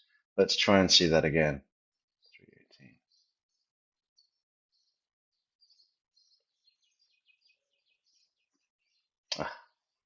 40 seconds. Delivered any money. You said, so the only time that you call him is during his June and July trip to Tallahassee and the day of the money drop that summer. And your phone locations are consistent with being at his. But those are just all coincidences. You didn't have anything to do with this murder. That's what you're saying? Yes, ma'am. Aren't you mad at Garcia and Charlie for doing this and you're innocent and you're having to answer for it? Pinto, like, I basically haven't been asleep since yesterday's stream. I'd lie down for like 2 hours, but I didn't really sleep. I slept a little bit, I think, but not much. Am I mad at them? Yeah. Yeah, I've been upset. If you were mad at Garcia, I mean, just not long ago, just this month, you said on a recorded call to him, I can't talk to you, I can't touch you, I can't see you, I can't feel you, and you were crying about it. Yeah, he's the father of my kids. I'm gonna love him forever. And this $17,000 cash spike. That was Kawass, wasn't it? Sarah Dugan comes in too quick after the exhale for it to be her, and then Katie's reaction is because it was Kawass. Yeah, my God. I'd be pulling my hair out as well if that was my client. And she said that on the stand. He's a convicted killer. He's the father of my kids. I'm going to love him forever. Katie, the jury is right there. Shut the fuck up. During the 6 weeks after the murder, being put on the Adelson payroll, even though you didn't collect rent, you made the one appointment, your $4,000 breast augmentation, all of that within the 2 months of the murder. Those are just all coincidences to it. You didn't have anything to do with this. Check it. The money. Check again. Talk jury to me. I think it actually does sound like Kawass as well.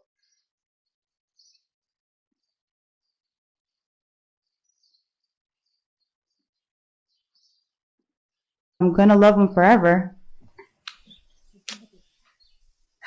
And this $17,000 cash spike during the 6 weeks after the nothing to do. I'm gonna love him forever. And this $17,000 cash. No way, talk jury to me. Like, Sarah's voice starts talking while the exhale is still going on. That's definitely Kawass. One more time. Tell me you're convinced. Yeah. Those were the only times all summer, though, that you called that number, though. I don't That's recall what the that. expert said? I don't recall that that's the only time. If you were always trying to call Rivera whenever you were looking for Garcia, you would have called it more than 2 times the whole summer, right? I don't recall that. And then on July. No, it's too quick, talk jury to me. It's the exhale's still going on. Still going on. And I don't think Katie would have, like, sort of shyly laughed if it was Sarah. And it sounds like Kawass. July 19th, the reason that y'all were talking that day, you and Luis Rivera, was because that was the day you were supposed to deliver money, right? I never delivered any money. You said.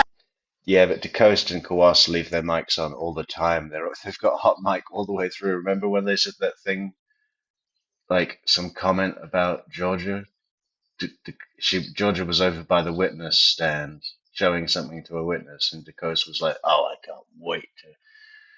Something I can't remember what he said, but Georgia looked up and said, "I can hear you all the way over here." So they leave their mics on all the time. So the only time that you call him is during his June and July trip to Tallahassee and the day of the money drop that summer. And your phone locations are consistent with being at his house. But those are just all coincidences. You didn't have anything to do with this murder. That's what you're saying? Yes, ma'am. Aren't you mad at Garcia and Charlie for doing this and you're innocent and you're having to answer for it? Am I mad at them? Yeah. Yeah, I've been upset. If you were mad at Garcia, I mean, just not long ago, just this month, you said on a recorded call to him, I can't talk to you, I can't touch you, I can't see you, I can't feel you, and you were crying about it. Yeah, he's the father of my kids. I'm gonna love him forever. And this $17,000 cash spike during the 6 weeks after the murder, being put on the Adelson payroll, even though delivered any money. You said, so the only time that you call him is during his June and July trip to Tallahassee and the day of the money drop that summer. And your phone locations are consistent with being at his house. But those are just all coincidences. You didn't have anything to do with this murder. That's what you're saying? Yes, ma'am. Aren't you mad at Garcia and Charlie for doing this and you're innocent and you're having to answer for it? Am I mad at them? Yeah. Yeah, I've been upset. If you were mad at Garcia, I mean, just not long ago, just this month, you said on a recorded call to him, I can't talk to you, I can't touch you, I can't see you, I can't feel you, and you were crying about it. Yeah, he's the father of my kids. I'm gonna love him forever. And this $17,000 cash spike during the 6 weeks after the murder being put on the Adelson payroll, even though you didn't collect rent, you made the one appointment, your $4,000 breast augmentation, all of that within the 2 months of the murder, those are just all coincidences to it. You didn't have anything to do with this. The money had nothing to do with anything that you did. Morning, Kaza. Explained everything already. Okay. All the favors that Charlie did for you after you and him broke up. The trips. Nothing with that had to do anything with the murder. That was just a coincidence too. Just him being nice. I guess so. Okay. The fact that he called you out of all of his ex-girlfriends after his mom just said an ex-girlfriend was mentioned. That's a coincidence too. I guess so. The fact that your husband committed a murder for your boyfriend. That's also just a coincidence. You didn't have anything to do with it? I didn't have anything to do with it. I mean, those are some pretty unbelievable coincidences, right? Objection improper. That's sustained. Okay, you either have the worst luck or you did this, right? Objection improper question. Sustained. Garcia would never do anything to help Charlie Adelson, would he? I wouldn't think that, but with everything that's all in the evidence and stuff, I mean, it looks pretty bad. And you said in 2019 he would never do anything. I did say that because I would never think that they would like each other in any way or do favors for each other. Okay. I see why I'm in the middle. I'm smack in the middle. I see it. That's why I'm fighting for my life. And so you did say Garcia would never do anything to help Charlie Adelson. In my 2019 testimony, yes, I did mention that. Right. And in opening, your attorney said that there was definitive proof of a link between Garcia and Charlie. What is it? What did my attorney say? No, what's the link between Garcia and Charlie? That they knew each other or they spoke to each other. How? I don't know. Apparently everything's being done behind my back. That's why. That's all. Thank you. Redirect.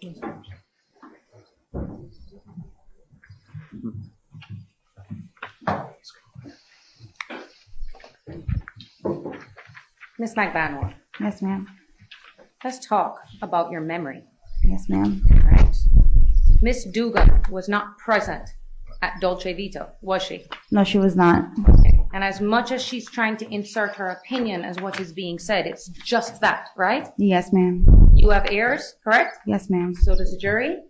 Yes, Yeah? ma'am. So they can listen for themselves of what happened at that restaurant. Yes, ma'am. Now, I do want to talk about some things that Miss Dugan purposely left out that we could all hear on that video.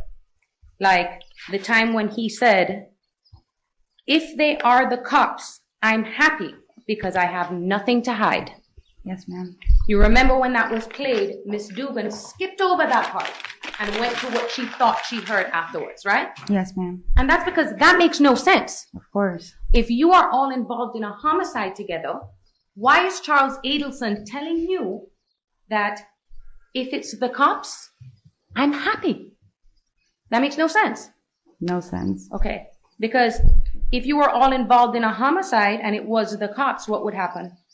He'd get arrested. And if you were involved, what would happen? I'd get arrested. All right. Now, she also brought up all of these portions of what Charlie Adelson is supposedly saying, okay? Yes, ma'am. It's clear that half of that entire video is missing. Yes, ma'am. Let's talk about how that enhancement came to be. You provided testimony back in 2019, right? Yes, ma'am. That's before the state was able to create this new audio. Yes, ma'am. So when you testified in 2015 and answered questions, Yes, ma'am. you had no idea that they would even be able to create this new audio. Yes, ma'am. That's what I stated, that everything in my testimony is consistent with everything that was on the video that they just enhanced. Now let's get to that about just enhanced, right? You were set for trial in February of 2022, right? Yes, ma'am. Valentine's Day you were supposed to go to trial. Yes, ma'am. And then the state provided us with this this new enhancement. Yes, ma'am. Okay? And we actually agreed to reset your case Yes, ma'am. so that we could all get the enhancement. Yes, ma'am. Because as far as we're concerned, it would only contain evidence to exculpate you. Yeah, exactly. If you thought that there would be anything on there that would prove your guilt, you would have gone to trial in February. Exactly. You wouldn't have even given them an opportunity if you thought anything on that video Yes, ma'am. would have come up against you. Yes, ma'am. And as we sit here and listen to this video, this covert undercover thing that they did, I do you hate hear this fucking Kawass with this shit. She always do this covert undercover FBI operation. Yeah. What? Like she's doing that like it's super nefarious, you know? And like, oh well, we can't trust it. They weren't upfront. They were undercover. They lied. They were all sweaty and puffy and red and puffy. FBI, puffy BI. any direct evidence in there of something Sarah's to do not with the Jamaican. homicide? Tara is. That's why I stated that I've never heard Dan Markel's name. I never heard homicide. I never heard murder. I never heard Tallahassee. Nothing. And I'm telling you that he is going on and on about different scenarios. Like one of the clips that she played where he says, he starts talking about a scenario like if I go to Orlando and I rob a Burger King. There's no robbery of a Burger King, right? Yes, ma'am. Are you here for a robbery of a Burger King? No, ma'am. Okay. But that's what one of the scenarios he presented to you. Yes, ma'am. He also mentioned about something about, well, Miss Dugan says, he says something about robbing a McDonald's. Yes, ma'am. Okay? He doesn't say any scenarios about a homicide Yes, ma'am. or a murder. Yes, ma'am. A murder. It sounds like he is just trying to justify why it is Damn, that they a would say your murderer. name. And for me to make a phone I'm call. a murderer. How many times did he repeat to you, it's because they said your name? If you can remember. On this video, I can't recall. How many times have you had an opportunity to sit down and listen to the video that we just received a couple of months ago? I haven't even seen it in its entirety because they can never get anything to the jail. And so Can't get that evidence. Was this maybe the second time in this trial that you were able Yes, to ma'am. listen to it? This is like the second time. Okay. And we still don't know what the first half was or this time that I went to the car for 10 minutes. Like, They have no record of that, right? apparently, that's what I wanted to know. Where was the record for that? There's no video of that? No video. Okay. And had they been able to enhance the entire audio, not just bits and pieces of what Charlie is saying, we wouldn't have to speculate about what that conversation was, right? Exactly. That's why I didn't want to commit to a certain thing that I'm saying or how I'm interpreting it, because clearly it wasn't big enough for me to be like, oh my God, why are you talking about this? Or, oh my God, we got to call the cops or me run away because you said this. It's like everything was taken out of context. Just like my phone calls, just like this video and everything that we've all sat down and listening to, every single thing, there is no direct evidence of you being involved in a homicide.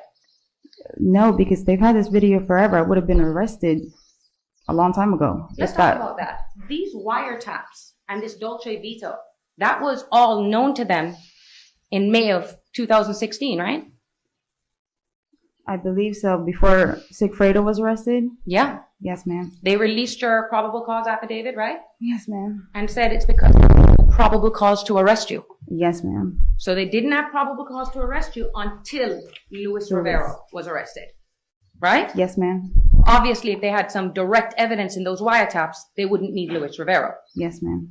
Okay. So everything is innuendo and speculation. Yes, ma'am.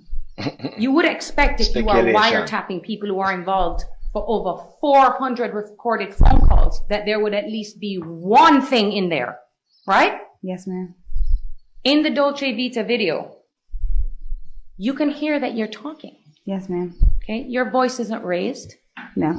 You don't sound like you're, well, we can't hear you at all. Yes, ma'am. Okay? So where Miss Dugan keeps asking you about things of what it is that you said, we won't know because they can't clarify your voice, right? Yes, ma'am. This case has always been focused on Charles Adelson. Yes, ma'am. The video was pointed at who? Charles. Whose voice is the only one that was able to be amplified? Charles. And you're always the person that is left in the dark. Yes, ma'am. Now, I want to go over some of the text message that Miss Dugan tried to commit you to try and explain what they meant, right? Yes, ma'am. Okay. Can you tell me what we talked about, I don't know, 4 months ago on February 23rd of this year? No, ma'am. Okay. Do you even know what day of the week it was on February 23rd of this year? No, ma'am. You were asked questions about text messages over the course of 2013, 2016. That's why I was getting a little upset, because I can't remember those times, and I know they want me to commit to a certain date, certain time, certain scenarios, and I want to be able to provide that information, and I can't. Speculation. It's our innuendo and speculation. I'm referring to one of the exhibits that are marked that was previously shown to you in regards to the text message dated 12/11/2015. Right? I'm showing you this. This is a snippet. Ain't gonna leave him forever. I love it. I love it. We'd have a whole range of that, Pinto. Well, that's why I had asked what did the rest say, because they always take bits and pieces of everything and make it to look like something else, and it looks bad. I get it. I see it. This is my second time around. I see how it makes it look so bad. You see, when you see these things in pieces, even though it's you, you're like, this looks bad. It looks bad. And you understand why Ms. Dugan says, oh, all these coincidences. You understand that, right? Yes, ma'am. But it's because they don't have the whole story. Yes, ma'am. We tried to introduce some of the phone calls, right? Yes, ma'am. And you can't. I don't know why not, but we couldn't. I'm going to show you another text message that was shown to you about Charles Abelson offering to buy you a trip for your mother. Okay? For your mother. Back to the jury, please. For your bread and I'm your scared? mother. No, right above it. Oh, by the way, she's having a major surgery for her spine on January. She has to be out for 6 months. What was going on with your mom when she needed surgery? After she had something was hurting on her spine. Okay. And so A back surgery that she needed to do. This had anything to do with her cancer diagnosis later on? Yes, ma'am. Okay. And so Charles knew that you were going through this with your mom. Yes, ma'am. How close were you to your mom? Very, very close. And he was offering for you and your mom to take a trip. Apparently, yes, My ma'am. God. Oh, that's dark. Right? No, ma'am. Did she just like remember that this is the moment to look upset? Because she started answering the question, but then seemed to correct the demeanor and amped up the I'm upset thing, right?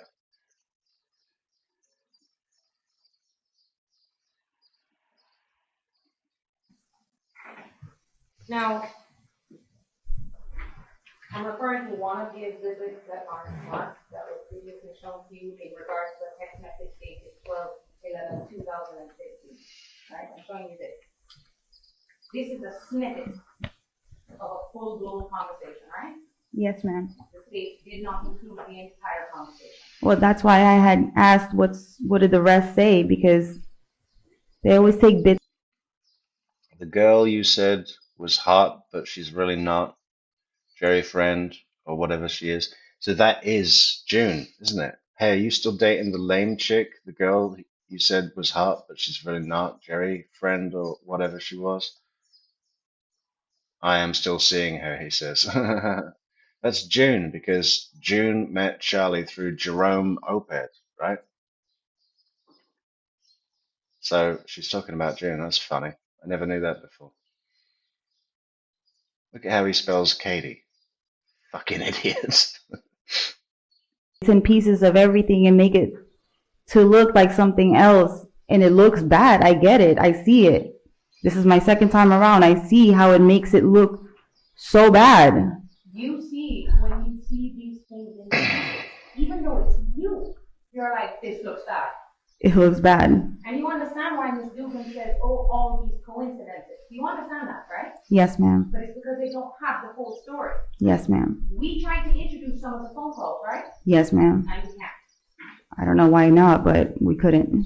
I'm gonna show you another text message that was shown about Charles Abelson offering to buy you a trip for your mother. Okay? Can you read that to the jury, please? I'm scared. No, right above it. Oh, by the way, she's having a major surgery for her spine on January. She has to be out for 6 months. What was going on with your mom while she needed surgery? After she had something was hurting on her spine. Okay. And so A back surgery that she needed to do. this has anything to do with her cancer diagnosis later on? Yes, ma'am. Okay. So Charles knew that you were going through this with your mom. Yes, ma'am. How close were you to your mom? Very, very close. And he was offering for you and your mom to take a trip. Yeah. Apparently, yes, ma'am. And you never took that trip, right? No, ma'am. Couldn't. You can never take that trip with us. Objection to relevance.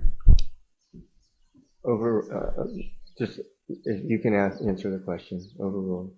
No, I can't because my mom passed away while I was in here. And you've always felt that you hold the key to your own freedom, right?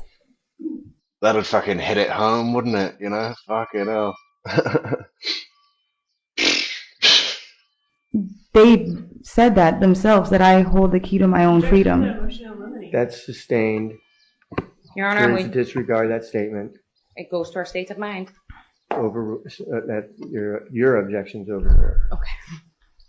Okay. Love this judge. Now I want to show you some other text messages.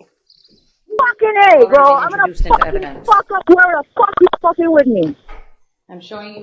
Wow, 20 coffees. Thanks so much, Pinto. That's a good one. Nice one, Pinto. Really. Thank you. What's been marked as Defense Exhibit 33.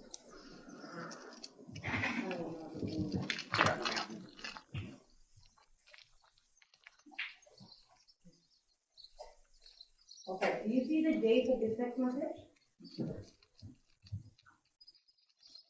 3/12/2014. Okay, and this would be the morning after you had dinner at Yardbird, right? Yes, ma'am. Okay, can you read that text to the jury? I guess, I don't know. He called me and said, have a nice dinner, and to never call him again. I'm like, WTF. And you're talking about Fredo there, right? Yes, ma'am. These text messages come from Charlie's iPhone. Yes, ma'am. You don't have your text messages from back there. I don't know why we don't. But that indicates that someone was watching you have dinner, right? Yes, ma'am. And he said, and it sounds like he's mad. Objection to leading. That's sustained. Does it sound like he's mad? Yes, ma'am. Okay. Also, too, kind of strange, don't you think, that Charles would be asking you about Tuesday the next day Yes, ma'am. to see if he's maybe told you about their meeting the night before. Yes, ma'am. Now, let's look at Defense Exhibit 29. Yeah, thanks again, Pinto. That really is much greatly appreciated. And yeah, I'll see if, I mean, we were just at the vet. She had her vaccine top up. So, I don't know. I mean, yeah, I'll go and dig her out of the crawl space as soon as we're done and see how she's doing. But thank you again, Pinto, really. Good. Good. Right there. Can you read that to the jury, please? I'm letting go of the night job. I'm not going in this weekend. They're behind on paying me and shit, and it's a lot of work. Like, we shouldn't have to clean up after that. What I tip out the bus boys for, and they suck. This is evidence of you Oh, working at night. oh shit. Yes. I love this message. I've Ma'am. always liked this message. Also, too, It's so juvenile. It's ridiculous. Charles would be asking you about Tuesday the next day Yes, ma'am. to see if he's maybe told you about their meeting the night before. Yes, ma'am. Now, let's look at Defense Exhibit 29. Good. Good. Good. Right there. Can you read that to the jury, please? Letting go. I'm letting go of the night job. I'm not going in this weekend. They are behind on paying me and shit, and it's a lot of work. something. We shouldn't have to clean up after that's what's. See what I mean? It doesn't make any sense. I'm letting go of the night job. I'm not going in this weekend. They are behind on paying me and shit, and it's a lot of work. Like, we shouldn't have to clean up after that's what. After that's what I tip out the bus boys for, and they suck. It's so funny. It's like it's written by a child, isn't it? And not just with all the fucking, you know, the way it's typed, but just the sentiments. We shouldn't have to, and the complaining. We shouldn't have to clean up after that's what I tip out the bus bays for, and they suck. Can you imagine Charlie Adelson getting this text and just being like, fuck off? Just fuck off. Night job. I'm not going in this weekend. They're behind on paying me and shit, and it's a lot of work. Like, we shouldn't have to clean up after that. What I tip out the bus boys for, and they suck. This is evidence of you working that night. Yes, ma'am. Objection, can we ask for a date on that? Sure. April 30th. I'll find it. This is in evidence.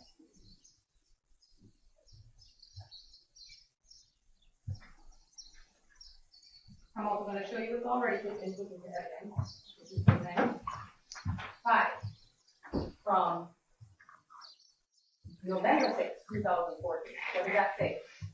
Put that you work in the office, not at home. All of these little statements that come from the iCloud, all of these are just little pieces of evidence that prove that you were working for him. Yes, ma'am. Okay? And there was a text message also about you paying for the Lexus. Yes, ma'am. There's also paperwork to support that you're paying for the Lexus. Yes, ma'am. But this is not a response that they want to hear from you. No, ma'am. Okay. It's only about their truth. Yes, ma'am. Not the real truth. Or what they have. Now, I want to... She asked you about Charlie, that there being evidence that Charlie called in prescriptions for you. Yes, ma'am. Did Charlie treat your son? Or his father did, dentally? Is that I don't quite remember. He might have. But you got services from them, right? Yes, ma'am. I believe one time they're bringing up something about you pulling your wisdom teeth. Yes, ma'am. You need a prescription after that, don't you? Yes, ma'am. Yeah. Oh, no, it wasn't for any type of weird prescriptions. It was for the pain. The Vicodin. I'm assuming it's Vicodin. I don't even remember what it was for.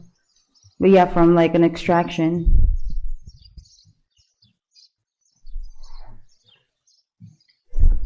Now, the state tried to discuss with you about that money spike. Yes, ma'am. Okay.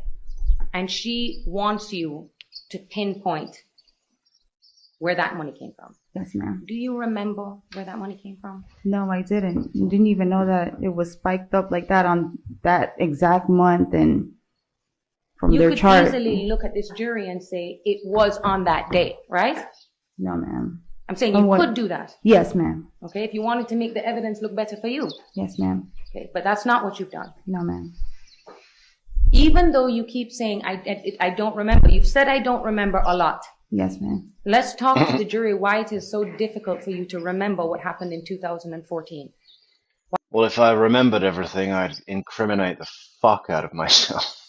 Why do you think it's so difficult for you to remember things? Besides the fact that it was 8 years ago, I've been incarcerated for 6 years and I had COVID twice and I can barely remember anything. Okay. And then you were able to recollect certain specifics once these text messages were shown to you? Yes, ma'am. And it's because it jogs your memory? Yes, ma'am. And it's right there. Even that I'm scared because who created those? Now, the state is saying that it would be weird for Garcia and Charlie to be speaking, as far as you knew, right? Yes, ma'am. Okay. Wouldn't it be more weird if Charles Adelson asked his girlfriend to ask the father of her kid, whom hated him, to commit a murder for him. That'd be extremely weird. Okay? The person who doesn't tolerate cocaine use is going to be okay with a murder, right? Exactly. The Now, person who doesn't if law tolerate enforcement, cocaine if you are use even worried is going to be alright with a murder, you yeah? did anything wrong, okay? Be And alright that it with a could murder. possibly be law enforcement monitoring what you're doing, what would you or any other reasonable person do? Apparently everybody had a burner. Like, I'm learning it every single time. Or don't speak on the phone. If you were involved in this homicide and Charles Adelson came to you and said, listen, some dude from up north went and mentioned your name and Tuto's name to my mom. What's up? Yeah. You were involved in that. Would you have freaked out? Of course.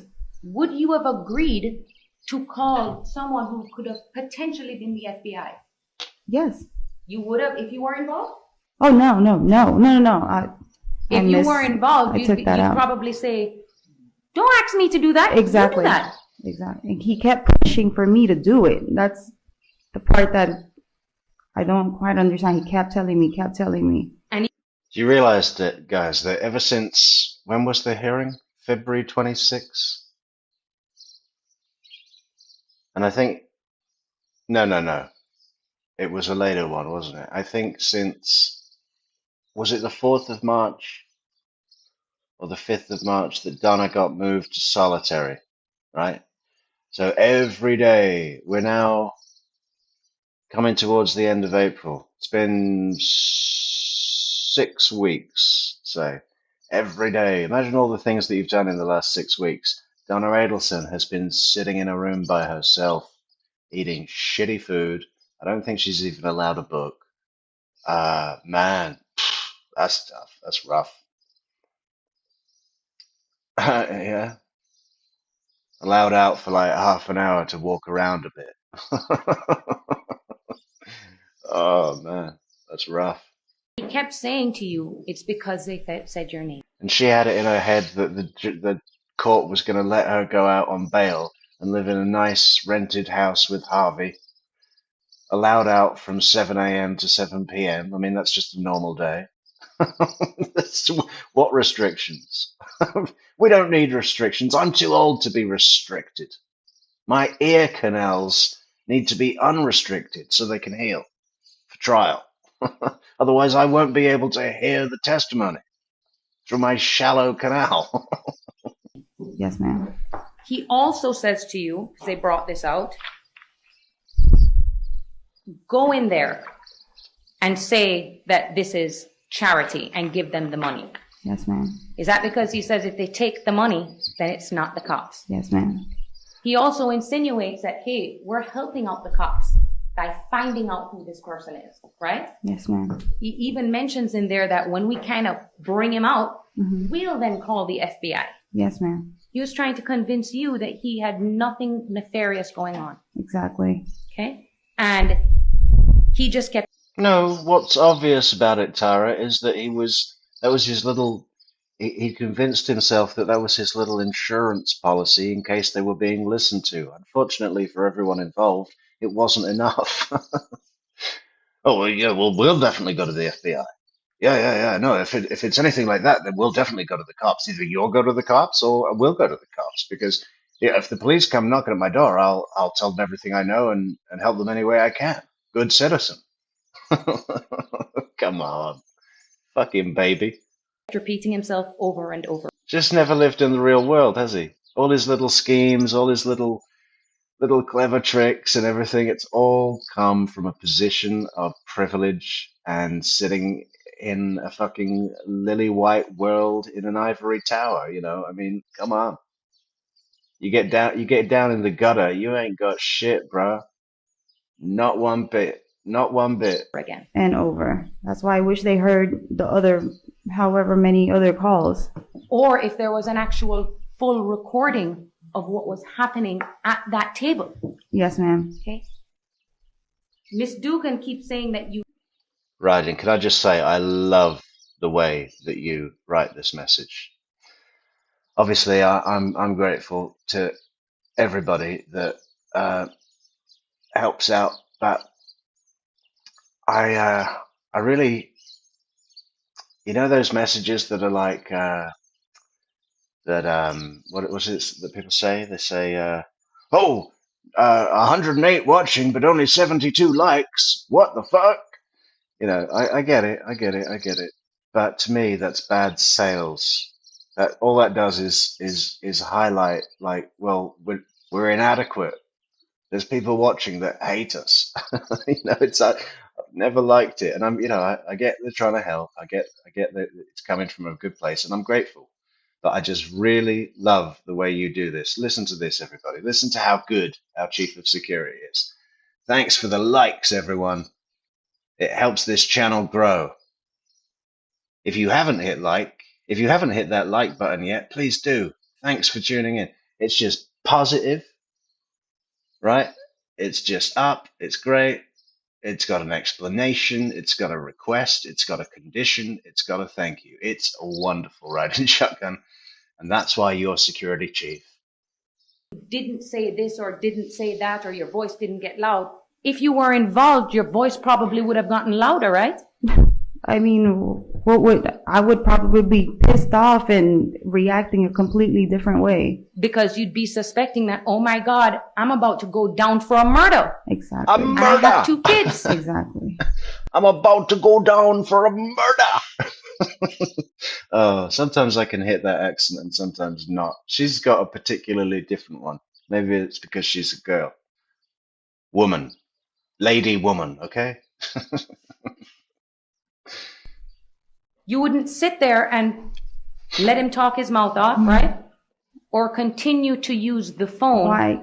Exactly. Why use the phone? Why meet up? Why be in even a public place? I mean... Can you pinpoint to all of the recordings that you listen to, okay?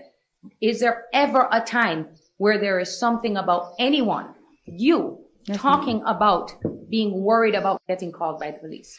No, ma'am. You are actually, explain to the jury why you got so angry on that phone call. On the one that I was... No. We'll show you which call, Katie. For context. Let's hit the context. This one. Fucking A, bro. I'm gonna fucking fuck up whoever the fuck you fucking with me. Oh, that's the call, Katie. Yelling at Charlie to stop aggravating you and to do something about this. Because it was just so many phone calls after phone calls, and he's been talking about the same thing over and over and over. Different scenarios, or do this or do that or whatever, and like, you call him, you call the number. And is that... Hey Pinto, I'll be sure to put an update on Discord about how Soap's doing. I'm sure we'll be okay. Part of what annoyed you is that he was pressured, like, you call. Yeah, because they kept saying my name. That's the only reason, because they kept saying my name. And every time you start saying, I'm gonna call the FBI myself, because if anyone's messing with me, because they said your name. I hear that now, and I hear it from the phone call that he was trying to calm me back down. Immediately as you suggest that you're gonna call the FBI, what does he say? No, Katie, listen. Yeah, all of a sudden it's, yeah.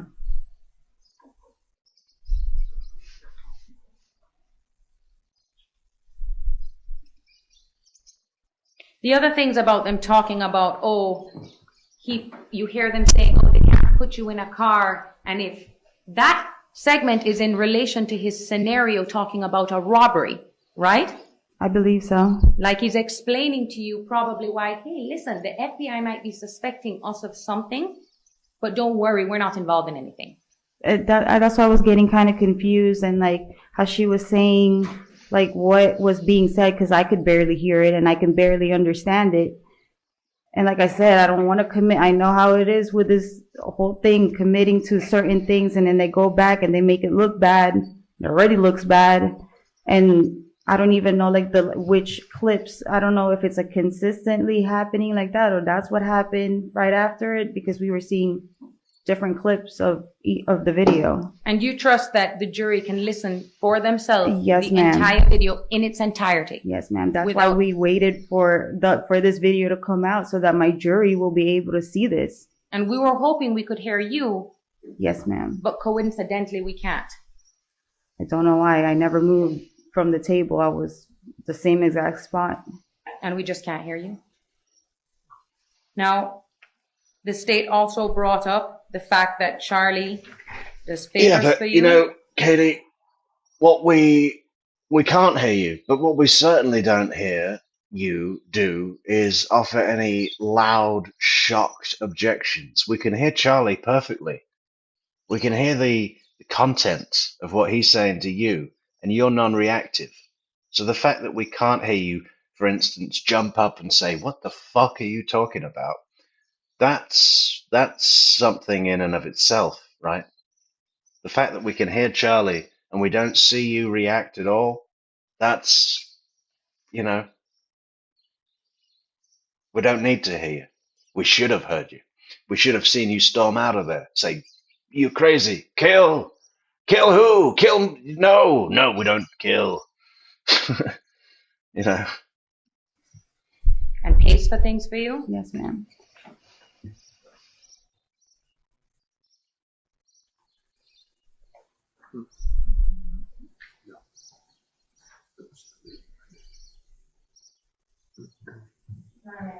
May?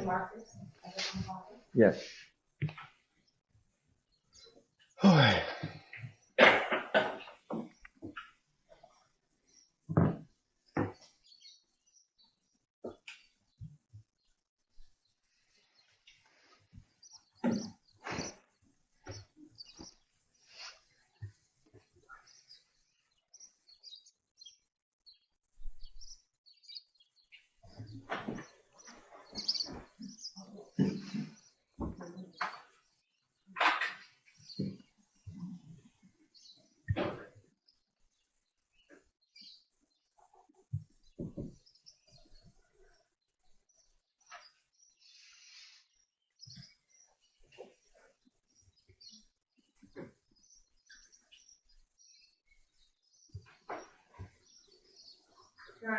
You may. Ms. Magbanua, I'm showing you what is pre-marked as Defense Exhibit 39. Do you recognize what this is? Yes, ma'am. Okay, do you see your name there? Yes, ma'am. And do you see Charles Eggleston's name there? Yes, ma'am. Does this look like a fair and accurate representation of a segment of his iCloud account? Yes, ma'am. The Cellbrite printout? Yes, ma'am. Your Honor, at this time I move into evidence with the pre-marked as Defense Exhibit 39. Any objection? No objection. Be admitted as defense 39. Thank you. May I publish? Yes. And this is from February 2nd, 2014. You say, "By the way, I need a favor. Whenever you get the chance, I need to borrow from you." Yes, ma'am. Charles Eggleston's response: "No problem. I'll call you tonight. Thank you. You know I'll pay you back." Yes, ma'am. No worries. I know you're this. It's not a situation where Charles Eggleston would just shower you with gifts and money. No. He'd help you out sometimes? Yes, ma'am. And you'd pay him back? Yes. Okay. You weren't driving around in fancy, expensive cars, right? No, actually, that Lexus that I bought from him always broke down. That's why he was helping me with Sully, because of the fact that I bought that and then he just breaks down every time. Anyways, I was getting frustrated with the car. He didn't pay your rent? Did not pay my rent. He didn't pay your kids' tuition? No, ma'am. Okay. He didn't buy you fancy bags like how June has and fancy shoes? No, ma'am. He didn't buy you fancy bags like old June has and fancy shoes. Love that line. I always say that line. He didn't buy you fancy bags like old June has and fancy shoes. Oh, Tara.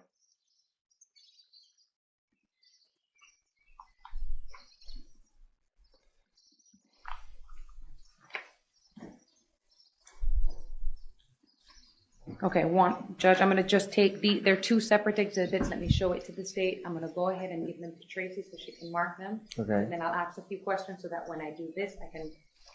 All right.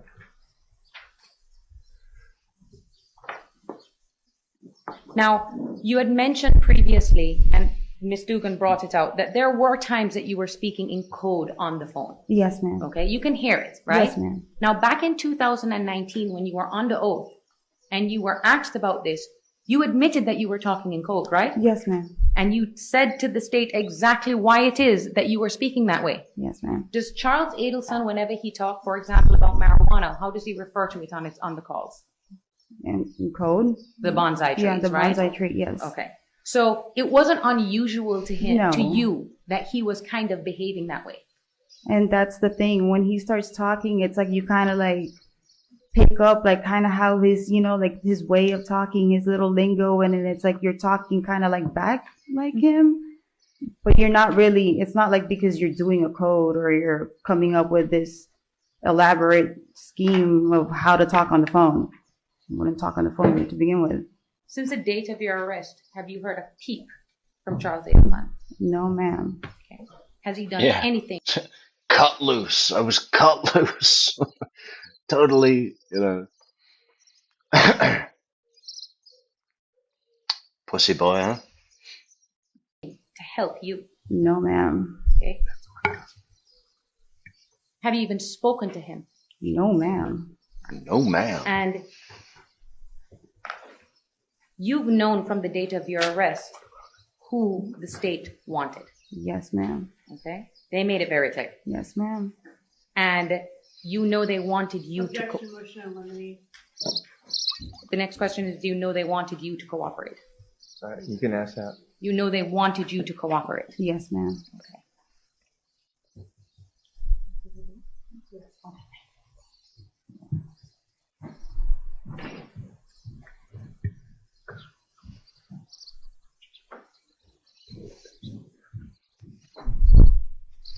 And it would be as easy as you could have pled guilty and just given them what they wanted, right? Yes, ma'am. But that wouldn't be what?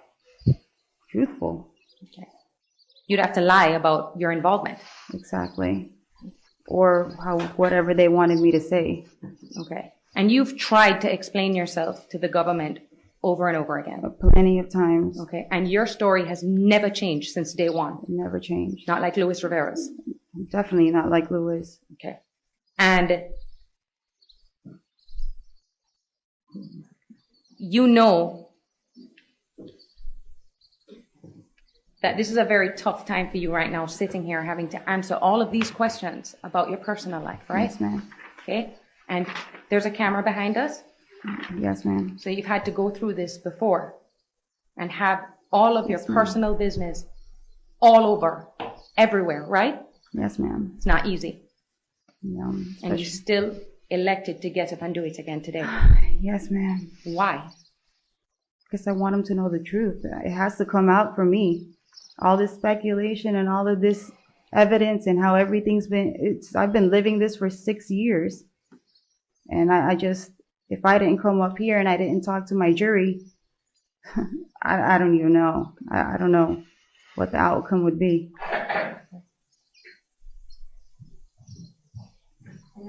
Would it be my final question? Okay. I have no objection to those. All right, so that's 40 and 41. 40 and 41. All right, they'll be admitted. Thank you. So just so the jury can see, this is a text message from Charles Adelson.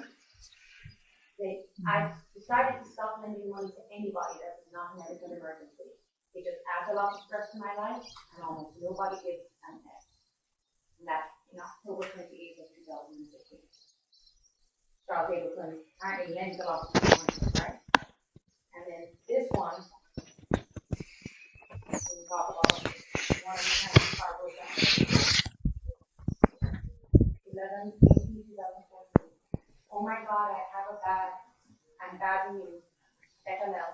I have to take it back tomorrow, but the parts alone is expensive to both. So I need a loan, buddy. Wow, imagine if I took it to another mechanic. I just texted Sully my CC, which is the credit card. Yes, ma'am. Okay. I'm taking care of Katie's car. Thanks, bud. Are you sure it's going to be like a grand or so? Now, this is between Charles Adelson and Sully, right? Okay, yes, ma'am. This is Charles Abelson going behind your back to try and prove it. And paper it. Is that because he knows that you are not somebody that just takes all these handouts? No, I don't. I don't like to owe anybody anything. No further questions. All right. Ms. Magbanua, you may step down to the council table. Your Honor. Ms. Stephen, do you want to transfer? Yeah, you can just leave everything there. All right, is the defense calling any other witnesses? No, Your Honor, the defense doesn't. All right, the defense is rest. Does the state have any rebuttal witnesses? No, Your Honor. Okay, so that completes the testimony portion of the case. Okay, I apologize for keeping you so late, but I think you understand the importance of getting this done today. So I hope you bear with me. So tomorrow when we reconvene, we will start with the jury instructions and then closing arguments, okay? That will be done all in the morning. I expect that what we will do is that will be done by lunchtime. The court will provide lunch to you, and you will go back at noontime and start your deliberations at that time, okay? So that's why I'm expecting, absent anything that is out of my control or anything that I don't know up to this point, but that's what we're expecting for tomorrow, okay? Everyone, I don't want to hold you any longer. Have a great evening. No talking about the case with anyone else. You can leave your pads right here on your chairs, and we'll see you all tomorrow morning at 8:30. We'll start promptly after that, okay? Thank you.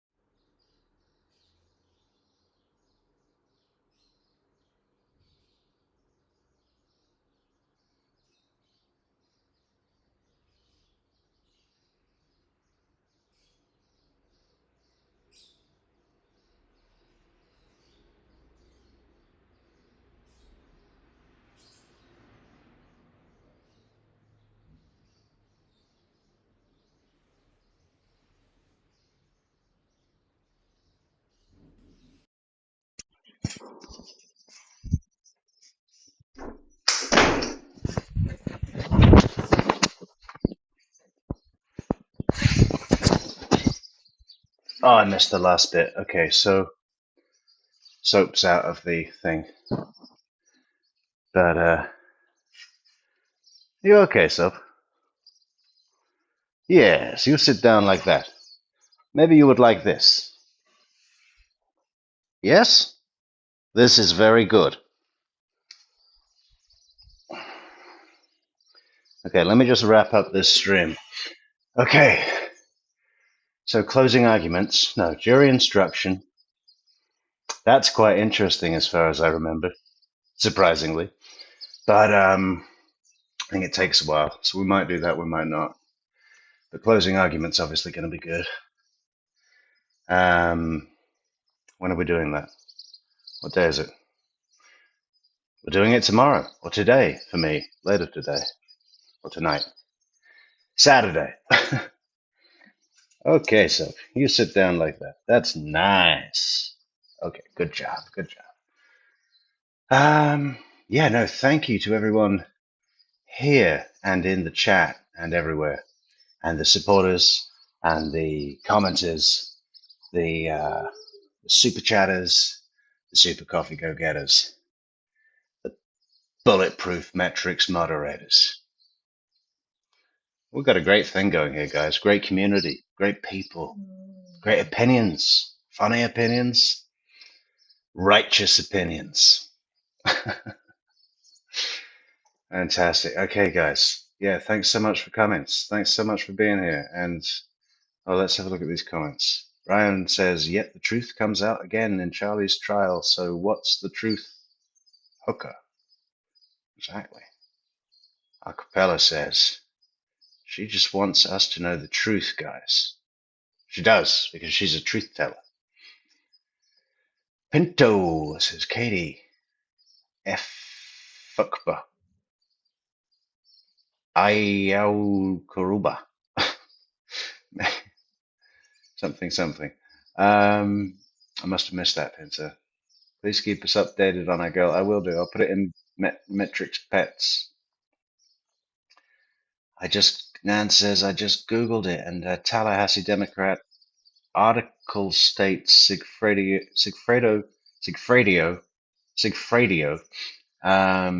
Garcia parked his 2001 Lexus at Pump 3 at an Exxon station in Hollandale Beach before being arrested. Yeah, that's funny, isn't it? Oh wow, now look at that connection. Get well soon, get well soap. Sat show then. Yeah. Saturday. That's our schedule now, guys. Well, at least it's something we're trying. We may alter it, but at the moment it streams on Monday, Tuesday,